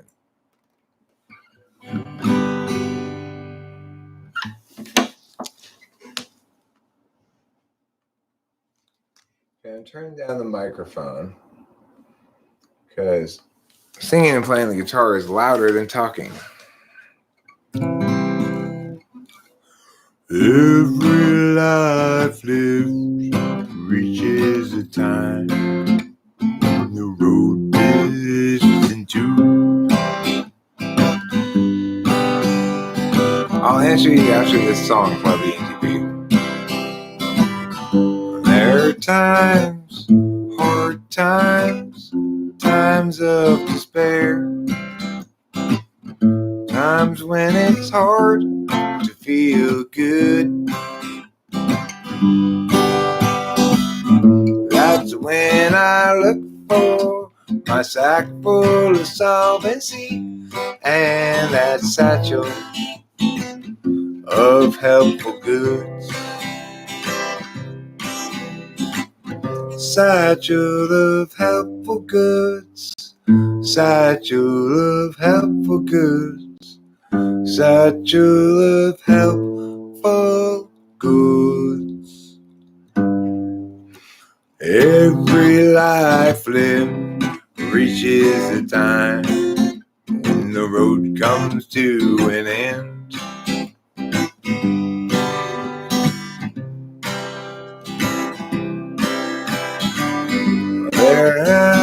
Will there be anybody else around? Or will I travel all alone? That's when I look for my sack full of solvency and a satchel fill up with bones, and that satchel of nothing but home. Satchel of helpful goods, satchel of helpful goods, satchel of helpful goods, satchel of helpful goods, satchel of helpful goods, satchel of helpful goods.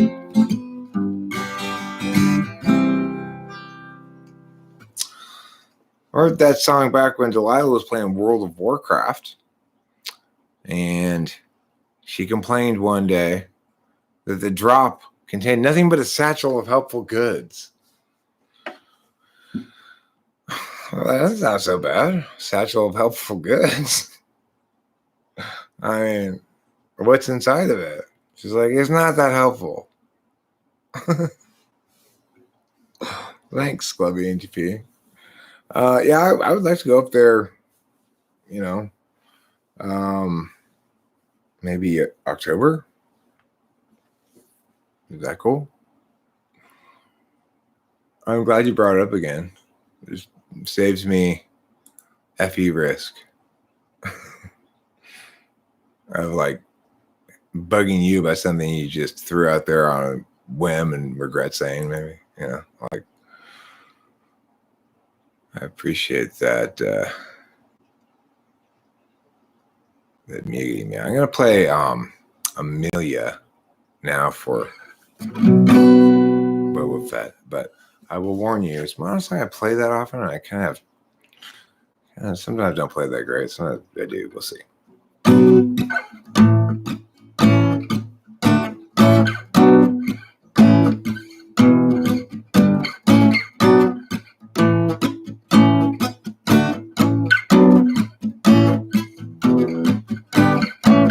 Amelia,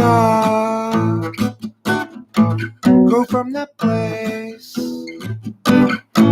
take unto you the details of your case. Amelia, when you rise above, flirting ahead and soaring like a dove, what will they say when you look at you then, moving sideways in the space you're in, and staring sidelong with your thirsty grin? Amelia, can't you see that you and I will never be? Amelia, yet you're still free, with too much opportunity to leave out in the rain. Amelia, Amelia, we're watching you, hail for sure, no matter what we do. Amelia, when you rise up above, floating ahead and soaring like a dove, what will they say when they look at you then, moving sideways in the space you're in, and staring sidelong with your thirsty grin? Amelia, can't you see that you and I will never be? Amelia, yet you're still free, with too much opportunity to leave out in the, too much opportunity to leave out in the, too much opportunity to leave out in the rain. Amelia.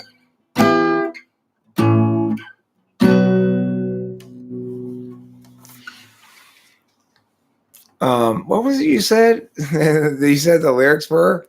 You said instead of thirsty grin, you said third slot grin? Is that what you said? In that comment, Boba Fett? That'd be a good lyric too. Third slot grin. That song was actually about Britney, but I changed the name to protect the innocent or the guilty, I guess, or just because I just wanted to change the name, I guess. Rachel needs to email you. Okay, cool. I'll email you. Rachel's not good at handling shit like that. You can't expect an INFJ to do things. El Nino, huh?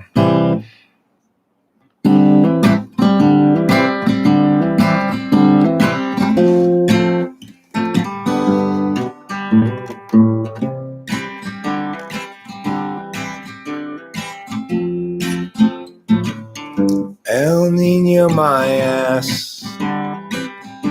You call those storms? Where is the rain? Those drizzles don't count. I drizzle more when I pee in the sink, which is just the right height to catch all of the undesired splatter. And when I'm done, I'll go outside and climb a ladder.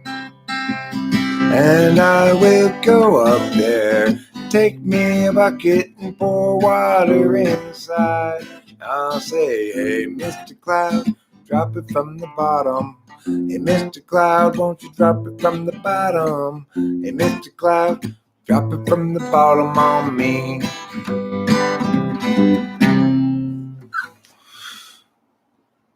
The Peru de Cruzga. Oh, is that your email address? Okay. I'll email you.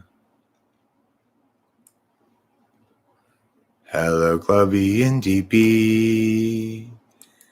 Here I am, email me. I mean, it's you that I am emailing, because I want to see if we sailing in a boat overseas to Scotland way. Meh, meh, meh. This is the sound of email when I'm pushing to compose and putting paste it, bake it goes. And then his email address is there, and I'll put subject, hello, what you wear. And then I'll say, here, I have now emailed you, but I'll just do some letters instead.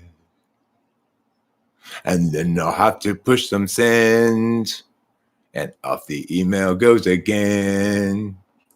I now have sent an email to you now, and you can get it in your email browser tab where you have your email up. That's what's up. It's the sound of email. That's a pretty good song. Pretty good song. Those are the original lyrics to Simon & Garfunkel's famous song, Sound of Silence. Someone at the studio recommended they change the lyrics.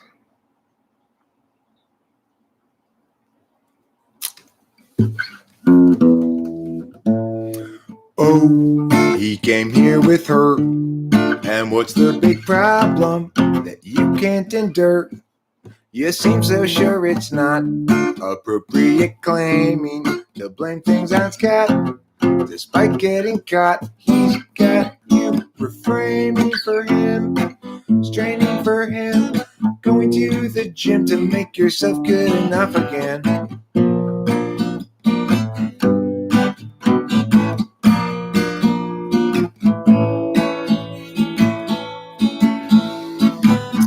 Yeah, you guys both have lots invested.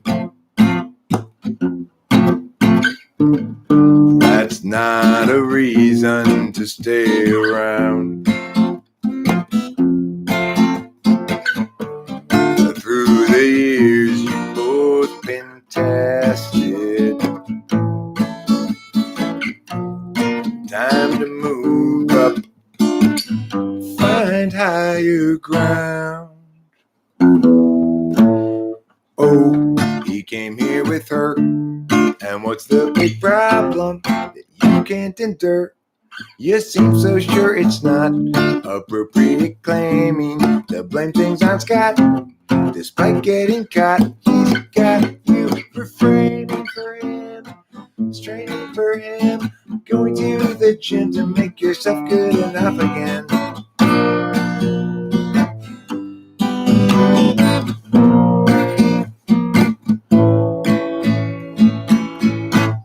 Be done with him. That was pretty good, I guess. Pretty good. As pretty good things go. Just brooding here won't do any good, but brooding's more and more my style. I seek the cheer ways of standing where we stood, 'cause I've been stuck here a while. That's despite a natural selfishness that makes it easy to have fun. Both flutters in the gut become a fist as all my visions come undone. I tried to stream, distract, and dream the afternoon away, but heavy new realities bear down on every day, and for a bit I am out of it. For reasons still unsaid, but still I need get out of me what's inside my head. It seems like everybody's so sensitive and ready to just get mad. I think they've your ways of living like a kid, 'cause who wants to be the dad? Scrolling down.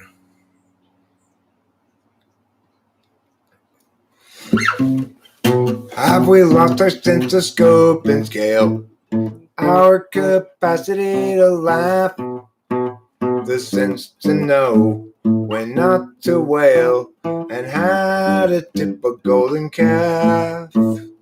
I tried to stream, distract, and dream the afternoon away, but heavy new realities bear down on every day, and for a bit I am out of it. For reasons still unsaid, but still I need get out of me what's inside my head. And still I'm sad, so sad for me, so sad for her unhappily, and what you call sorrow I call home. Blues that sink clear down to the bone, down to the bone. Still I'm sad, so sad for me, sad for her unhappily, unhappily. What you call sorrow I call home. Blues that sink clear down to the bone. That song's too long. I need to cut some of it. It's too long.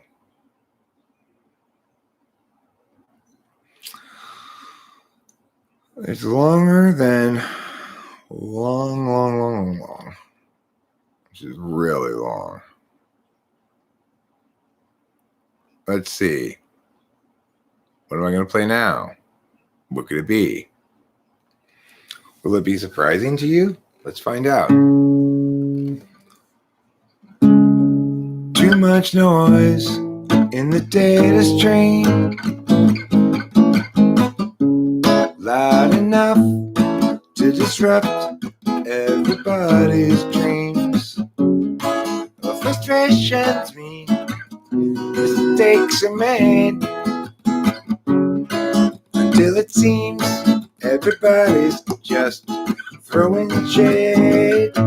I won't be another casualty of other people's well-intentioned rules. I used to think that some tomorrow there'd be time for yesterday. It's not the sort of thing that one can borrow. No one willing still to end a day. Your uncertainty's implicit, just like an unexpected visit from a bunch of men all dressed in blue suits. I won't be another casualty of other people's well-intentioned rules. I used to think that some tomorrow there'd be time for yesterday. That was too fast. That song always gives me trouble.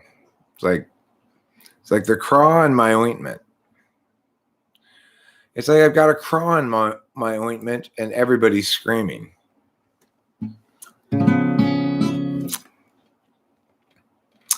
Yes, I have these songs. I have host Eric's greatest hits. Most of these songs are on that list. Gerald has a thought. Gerald has a plot.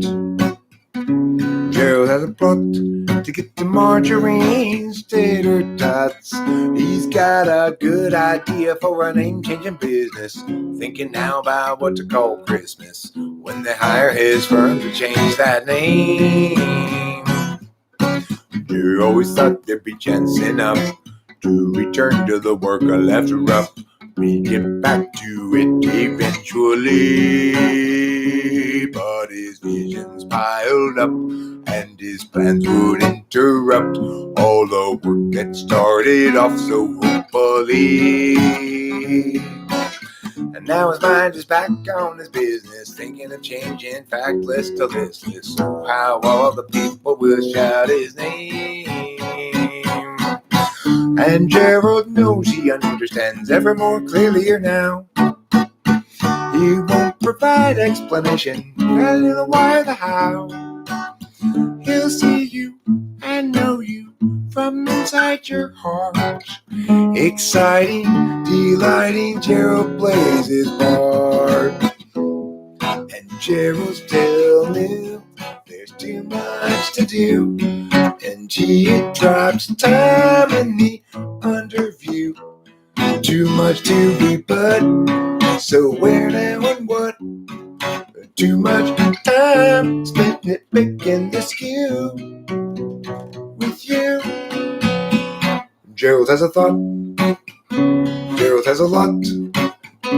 Gerald has a plot to get to Marjorie's tasty spots. He's got a good idea for an ancient business. Thinking now about what to call Christmas when they hire his firm to change that name.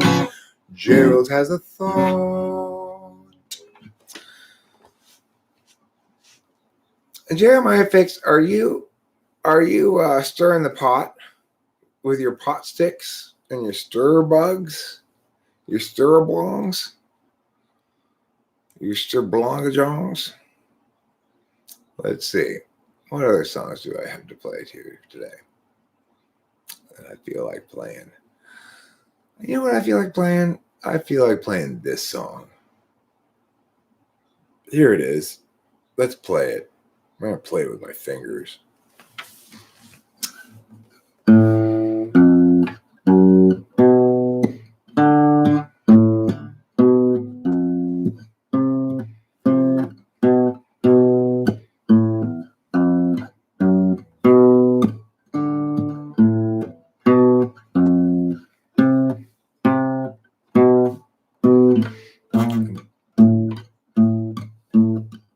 Driving on this mountain. I see what the problem is. I didn't have the very top of it. That's why. Doy, Eric. Escape. Put this on. That. Now view full screen. Yeah. And there we go. Dismiss.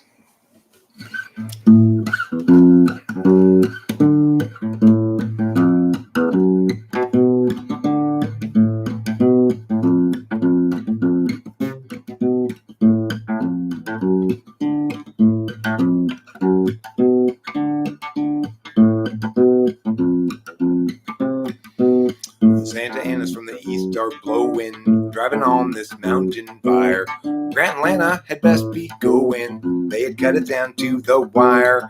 Everywhere apocalypse hung heavy, and the truck was piling with ash. And I got the dogs and the Chevy, and Grant counted out their petty cash. If times are ending, then time is bending. as flames rain down from the sky. While the dogs knock out with Grant exhausted, Lana stays awake to cry. 120 out but Labor Day, and that means cooking meat outdoors. Guy got distracted and fire got away. Now from Bradford to Arcadia they curse his. Fire chased them west and down the incline until they reached the foothills below. Found a room cheap for the night online. At least now they had someplace to go. Tomorrow they'd evaluate their options, and now that their life had burned away, Lana's sister has a place in Laughlin. Wasn't really any more to say. If times are ending, then time is bending. Flames rain down from the sky. While the dogs knock out with Grant exhausted, Lana stays awake to cry. While the dogs knock out with Grant exhausted, Lana stays awake to cry. I like that song. You know, it's not a song that people ever really respond to in any particular way. Like they kind of just hear it and don't really say anything. But I like it a lot, actually. Well, Sammy has a story that need be told, and this is a song for an open road. Such a thing must always do its job. She married up Jeb and turned 19, 4 years in and 3 kids. We weary now and questioning the past. Agency outpaces discretion, locking in our courses way too young. The urgency conferred is really just depression, making sure those underneath them always run. Doug at 20 thought bourbon fun, and likewise Doug at 21, and so forth well up into middle age. What once had seemed to set him free became his whole identity. Now Doug's about another drunken rage. Agency outpaces discretion, locking in our courses way too young. The urgency conferred is really just depression. They'll offer you incentives, but they haven't got a thing that's fun. Everybody's panicked about the kids. Lock 'em up with extra dexedrine. Mathematics to induce success, or impose more unjust duress. Agency outpaces discretion, locking in our courses way too young. The urgency conferred, it's really just depression, making sure those underneath them always run. Without consent, it's really just oppression by parasites surviving on their wages earned by lying. Well, they feed their fear of dying. Yes, they feed upon the futures of the young.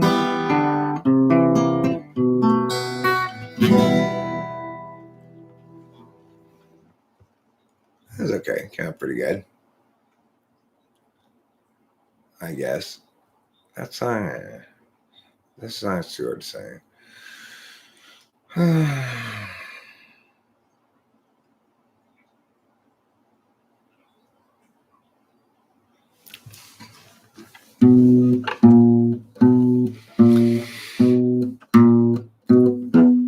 You're living on a time frame I will never know.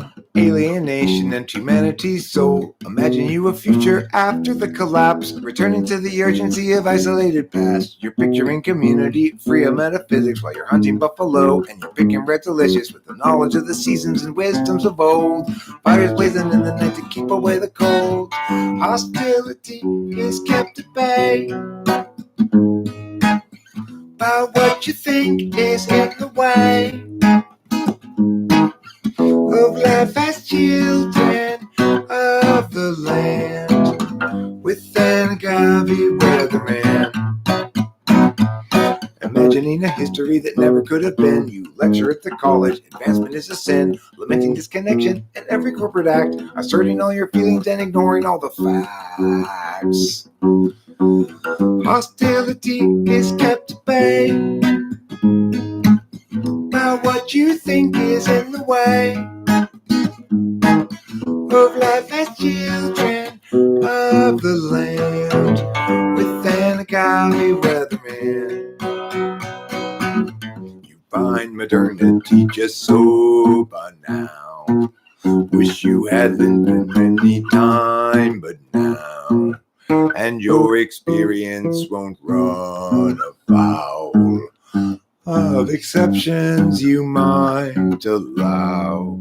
You visualize nobility sipping on some port. Tribes of peaceful savages and beautiful comport. But few of history's people ever thusly did cavort, 'cause life was solitary, nasty, brutish, poor, and short. Hostility is kept at bay. Hostility is kept at bay by what you think is in the way. What you think is in the way of life as children of the land with an agave weatherman. With an agave weatherman. Eric.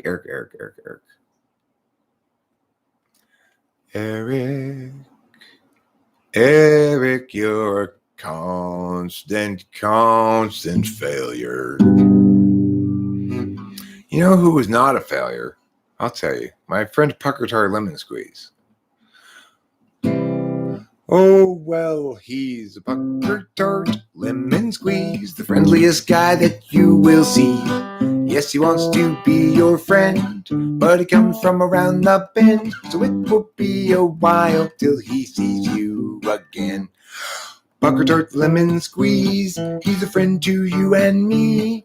He's international, the life's favorite go-to right-hand guy. He's international like him, and he is also busy like his friend, the beaver bee.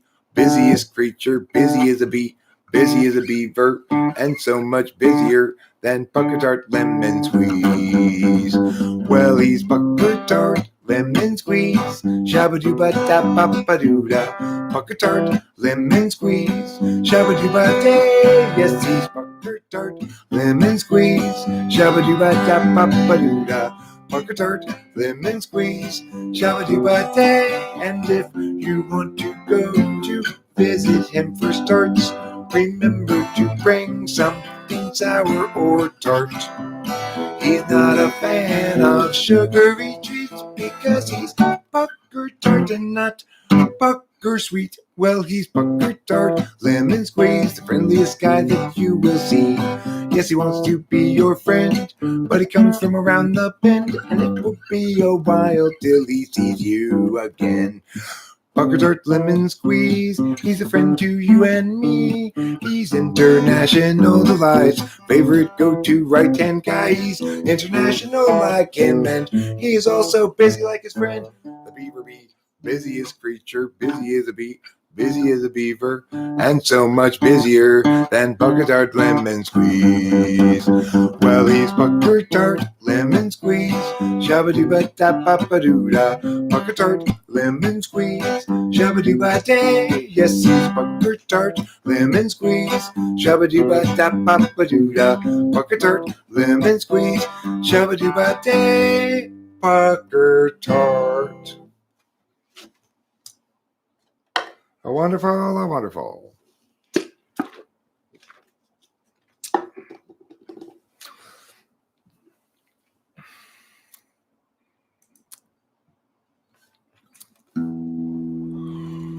Oh, won't you please stop ejaculating on my mother's face in front of Grandma and the family. It's not nice. And it makes me feel uncomfortable. Because you know, Mom's face is more than just your cum rag. I hope you see that now.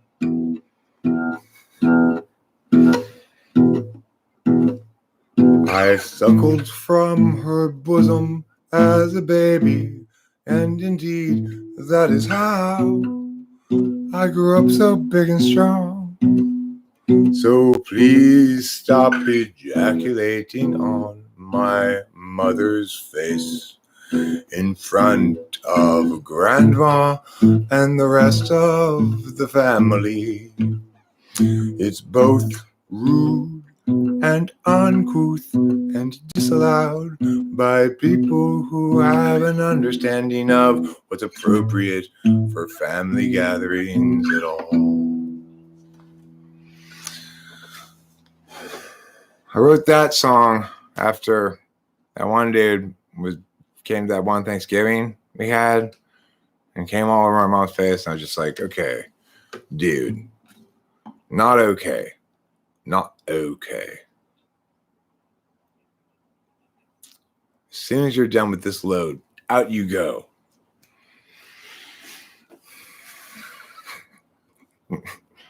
Too blue? Too crude for so early in the morning?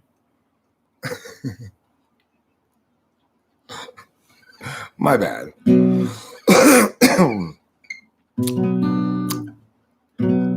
It's just, I guess all these anal beads are trying to make me uncomfortable.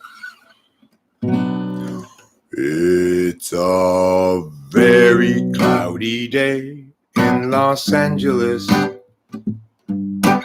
And today we run out of time. Trouble's still to come. The day is nearly done. Will someone buy us some more time?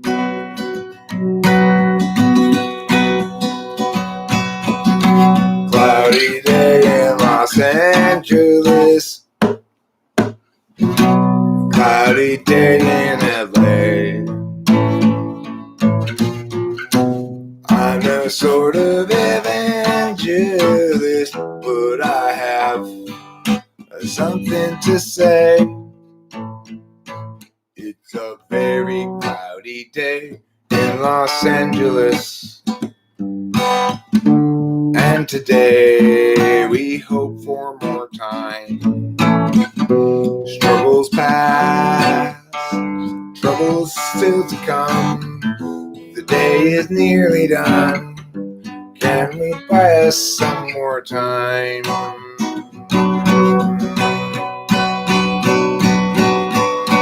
Cloudy day in Los Angeles. Cloudy day in LA. I'm no sort of evangelist, but I have something to say. Life can strangely be forgiving to those who stay awake all night, and voices telling you to give in will try to sap your will to buy. But whether I'm supposed to be here or just be soon forgotten, noise is sort of based on what I see here, and also on what I avoid. It's a very cloudy day in Los Angeles, and today we run out of time. Struggles past, troubles still to come. The day is nearly done. Someone buy us some more time.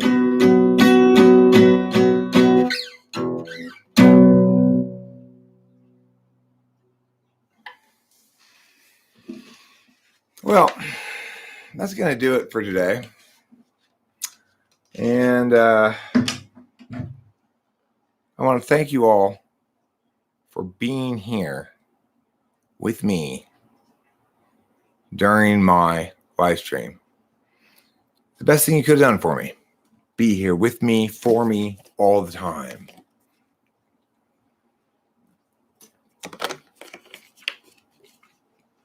Ideally, trailing behind me so I can just toss things aside and you can gather them and arrange them for me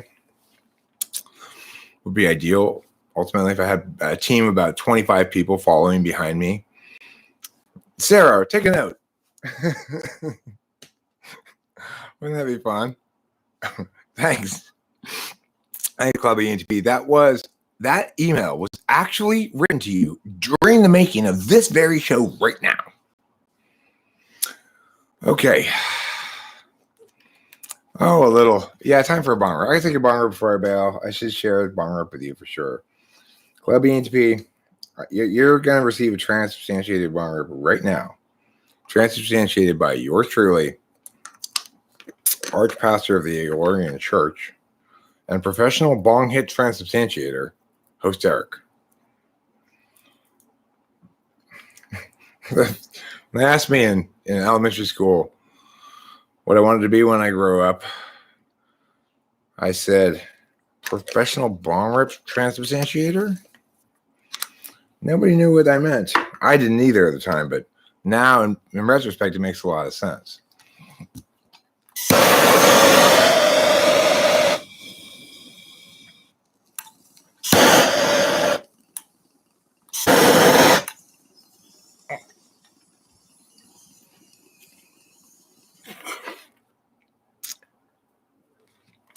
That's clogged. That's not a proper bong rip to transubstantiate. That's what you call an aborted transubstantiation. So you're not going to experience any magic here because obviously if you don't cast the spell right, it doesn't work, right? You know, this isn't rocket science. This is theological rocket science. It's much more complicated than regular rocket science.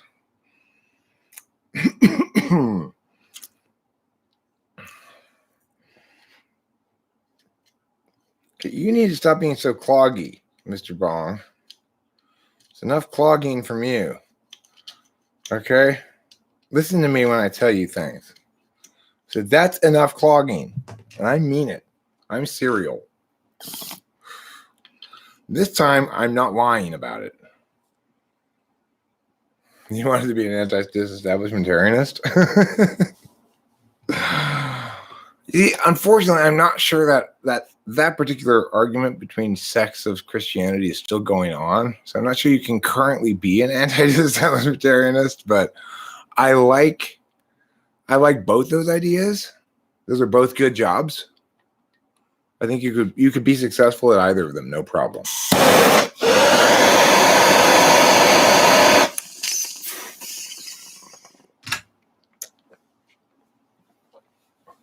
When I was asked as a kid what I wanted to be when I grew up, I didn't get the question and tried to figure out what answer I was supposed to give, right? So I would say dentist or stockbroker because I just didn't understand that there's supposed to be some linkage to what you like to do in your job or something, you know? Well, it's like when I heard Doves Cry by Prince as a kid when it came out. What did I feel at the time? What did I think to myself? I thought, God, Prince's mother is an awful person. But I never even had any thought at all about Prince's father in that song. That was my authentic reaction as a kid. And it wasn't until yesterday I realized, that's such a function bias on my part. That's the father's too cold, too T-I probably, maybe T-E. But the mother's too F-I. It's like I was shaking my fist at it even as a kid without even knowing what I was doing. It never occurred to me to think that there was anything wrong with Prince's father listening to that song.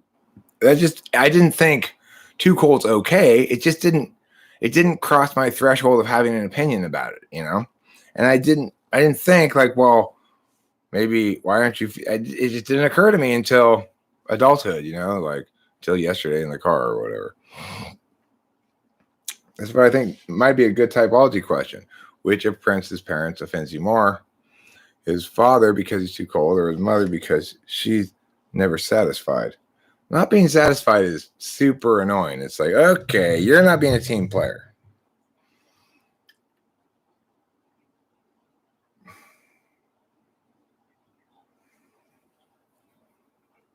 No, because I was singing along with the lyrics. I knew the lyrics. It's not like I didn't hear the words. It's one of the few Prince songs that I actually like. And I mean, I also really like Darling Nikki. I met a girl named Nikki. I guess you could say she was his ex-fiend. I met her in a hotel lobby, masturbating to a magazine. She said, how'd you like to take I had not resist when I saw little Nikki cry. Wow.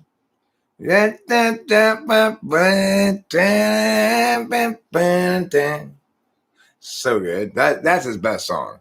Darling Nikki is a compositional masterwork. It's like, that's a brilliant fucking song. It's like, how did he put that thing together? I don't know. It's got a really strange melody over the chords and stuff, and it's fantastic. But by and large, I'm not that impressed with Prince.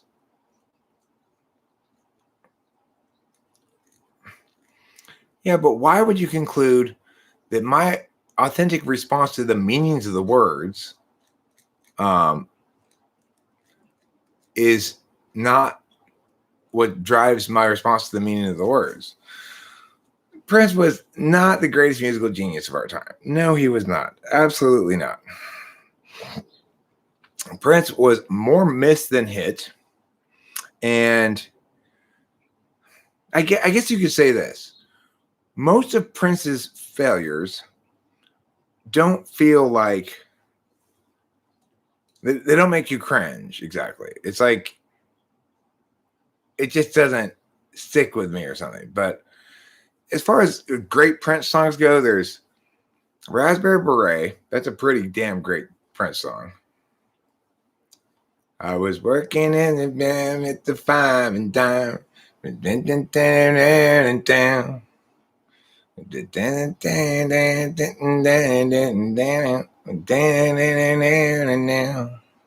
You wore a raspberry beret, the kind you find in a secondhand store. That's a good song. I mean, the thing is, what's interesting, Club ENTP, is he wrote shit tons and shit tons and shit tons of music, and only released some of it. I think he's, believe it or not, I think he's an ISFP. I mean,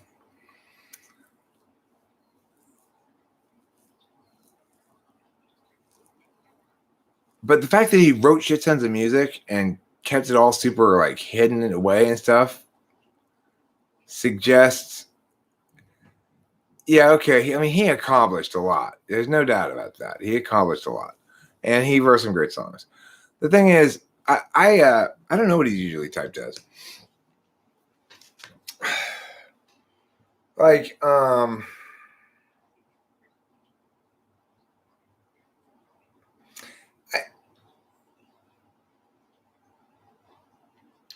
mean, it's definitely not. It's not a ridiculous thing to say that he was one of the most, influential innovators and stuff like that. I saw him live at the Forum before he died, not that long before he died, and he refused to play Darling Nikki. Why? Because he was Jehovah's Witness. So, like, how did Prince become a Jehovah's Witness? Like, does he walk around and go to people's houses and say, "Hey, do you want to be a Jehovah's Witness too?" Wouldn't that be weird if Prince showed up at your house trying to make you a Jehovah's Witness?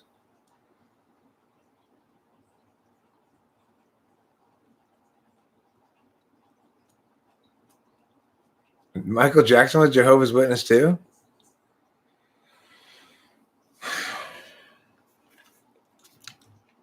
Like, who gets their religion from a door-to-door salesman? Doesn't that seem weird? Like, that somebody's gonna make a big life decision like that based on somebody who comes to their door?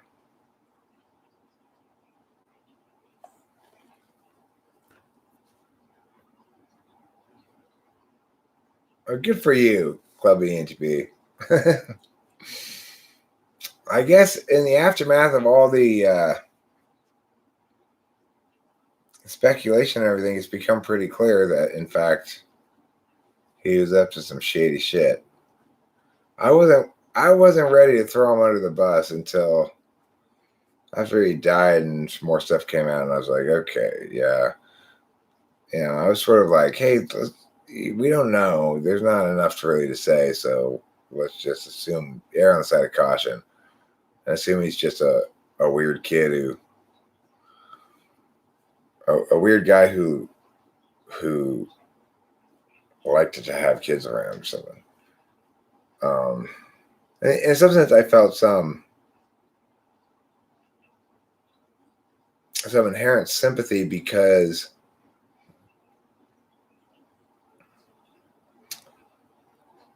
I don't really have any kids around anymore, but I used to spend a lot of time with kids because I was a teacher and also a debate coach. When you're a coach, you travel with them and stuff, and some of those kids were my friends, and they're still my friends. It's like when I had the Talking with Famous People live band. In my band was Corey, Dave, who's the friend I've had for 47 years, and I had two former middle school students in the band. I had Nick and his brother, Anthony Janislani, who I remembered Nick being a really good drummer back when I had been teaching at Rebay. We were Facebook friends. So, I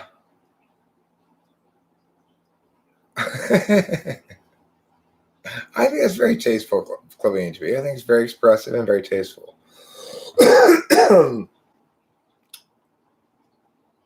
What was I saying?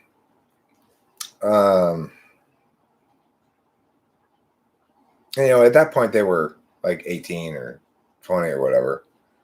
So it was a good six years later after I had him in school that I contacted Nick on Facebook and asked him to be the drummer in my band because I remember him kicking ass as a 7th grader in a school assembly, and I was just like, if that kid could play the drums that well back then, I know he must be really good now. And yeah, he's fucking fantastic. He was fantastic. And then eventually I brought his brother in, who was Nick's an ESTP and a fantastic drummer. Okay, Anthony is some kind of NFP, I think, probably ENFP, and I had to constrain him on the keyboard. It's like, okay, now that's too much. I need this and not other stuff. His brother had perfect instincts when it came to drums. Like, what's the right beat for the song? His brother, his ESTP, had absolutely fucking perfect instincts. I had no opinion about anything Nick did on the drums. It was all correct. It was all just right. So I had nothing to say about any of it. But I had to guide his brother a lot, which goes to show you that being more intuitive doesn't make you more intuitive. Being an intuitive doesn't make you more intuitive. who was more intuitive of the two brothers? The ESTP was, as far as I was concerned, because he didn't try to do too much with the drums. He did exactly what he should do and nothing else. And that's what you want the drums to do, you know? He's a fantastic drummer. He had this really cool drum kit, too, that it had 1/4-inch plugs in each of the drums so you could run them to a board and mic the drums. Like, the mics were, they didn't have all the mics in them anymore, but some of them were missing the mics, but they have little mics inside of them that were built into the drum kit originally. And you could just plug the 1/4 inches in to a board and mic the drums like that. So as if you were recording them, you know, they were a really expensive drum kit when it was originally got, I'm sure back in like the 70s or whenever it was from. He comes from a family of musicians, the Janislanis. So like everybody in that, the parents are musicians. So, you know. Anyway.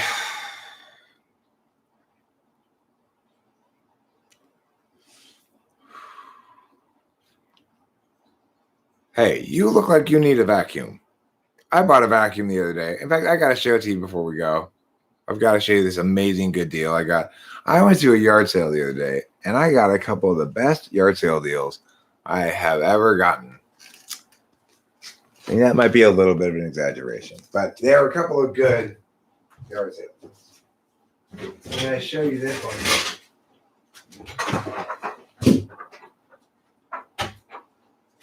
Now, it's got all the component pieces, too.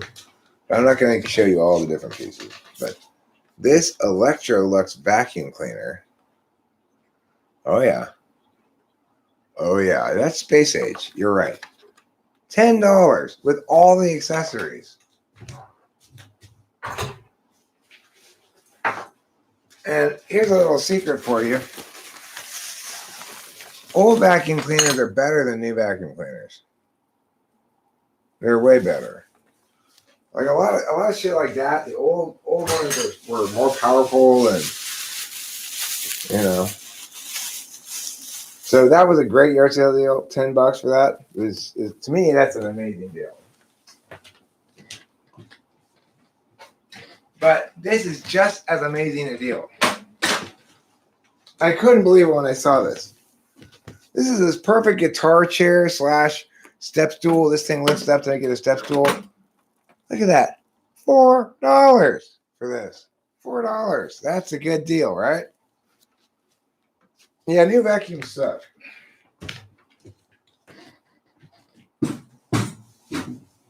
I mean, I had a Dyson. I let Kimberly keep the Dyson. I kind of regret doing that. But whatever. She seems so...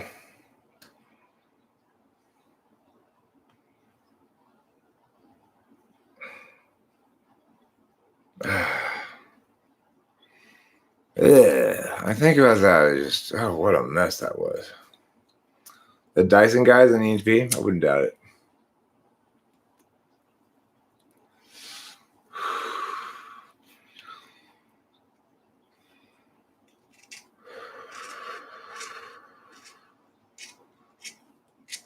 All right, so I guess I'm gonna bail now. Thanks for being here. Don't forget to eat plenty of cheese. It's been a long live stream, 5 hours of live stream. That's a lot of live time.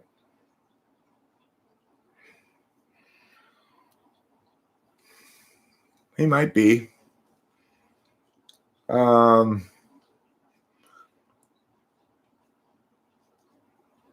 It's the sort of thing. If there is anything that you could be mechanical and inventory about as an ENTP, it happens to be vacuum cleaners. I have a long history of successfully fixing vacuum cleaners, making them or whatever. Okay, not making them, but I mean, you know, like taking a piece from one of them and putting it onto another one that makes it work and stuff like that. I can do that with vacuum cleaners because the mechanism, the idea of it is so simple. And the fact that an ENTP might become obsessed with making a vacuum cleaner that never clogs, and envisions the basic concept of like, you know, putting lots of fucking little things you can take out. Because that's the thing about Dysons is you can take out every little piece of the thing to clean it separately if you want to. And it makes it so if you do get a clog, it's easy to get it out. That seems like the kind of invention that an ENTP actually could make. It doesn't normally, because know what it is. It's not really an invention per se. It's this thing is fucking dumb the way it is, and I want to make it better. That I get. I think that's a general ENTP instinct. You know, and there are a few mechanical things that are simple enough that you could apply to it. Which type should not learn about typing?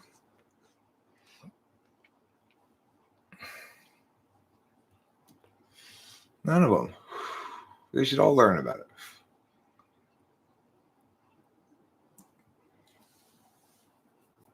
All right. Thanks for watching. Don't forget to eat plenty of cheese.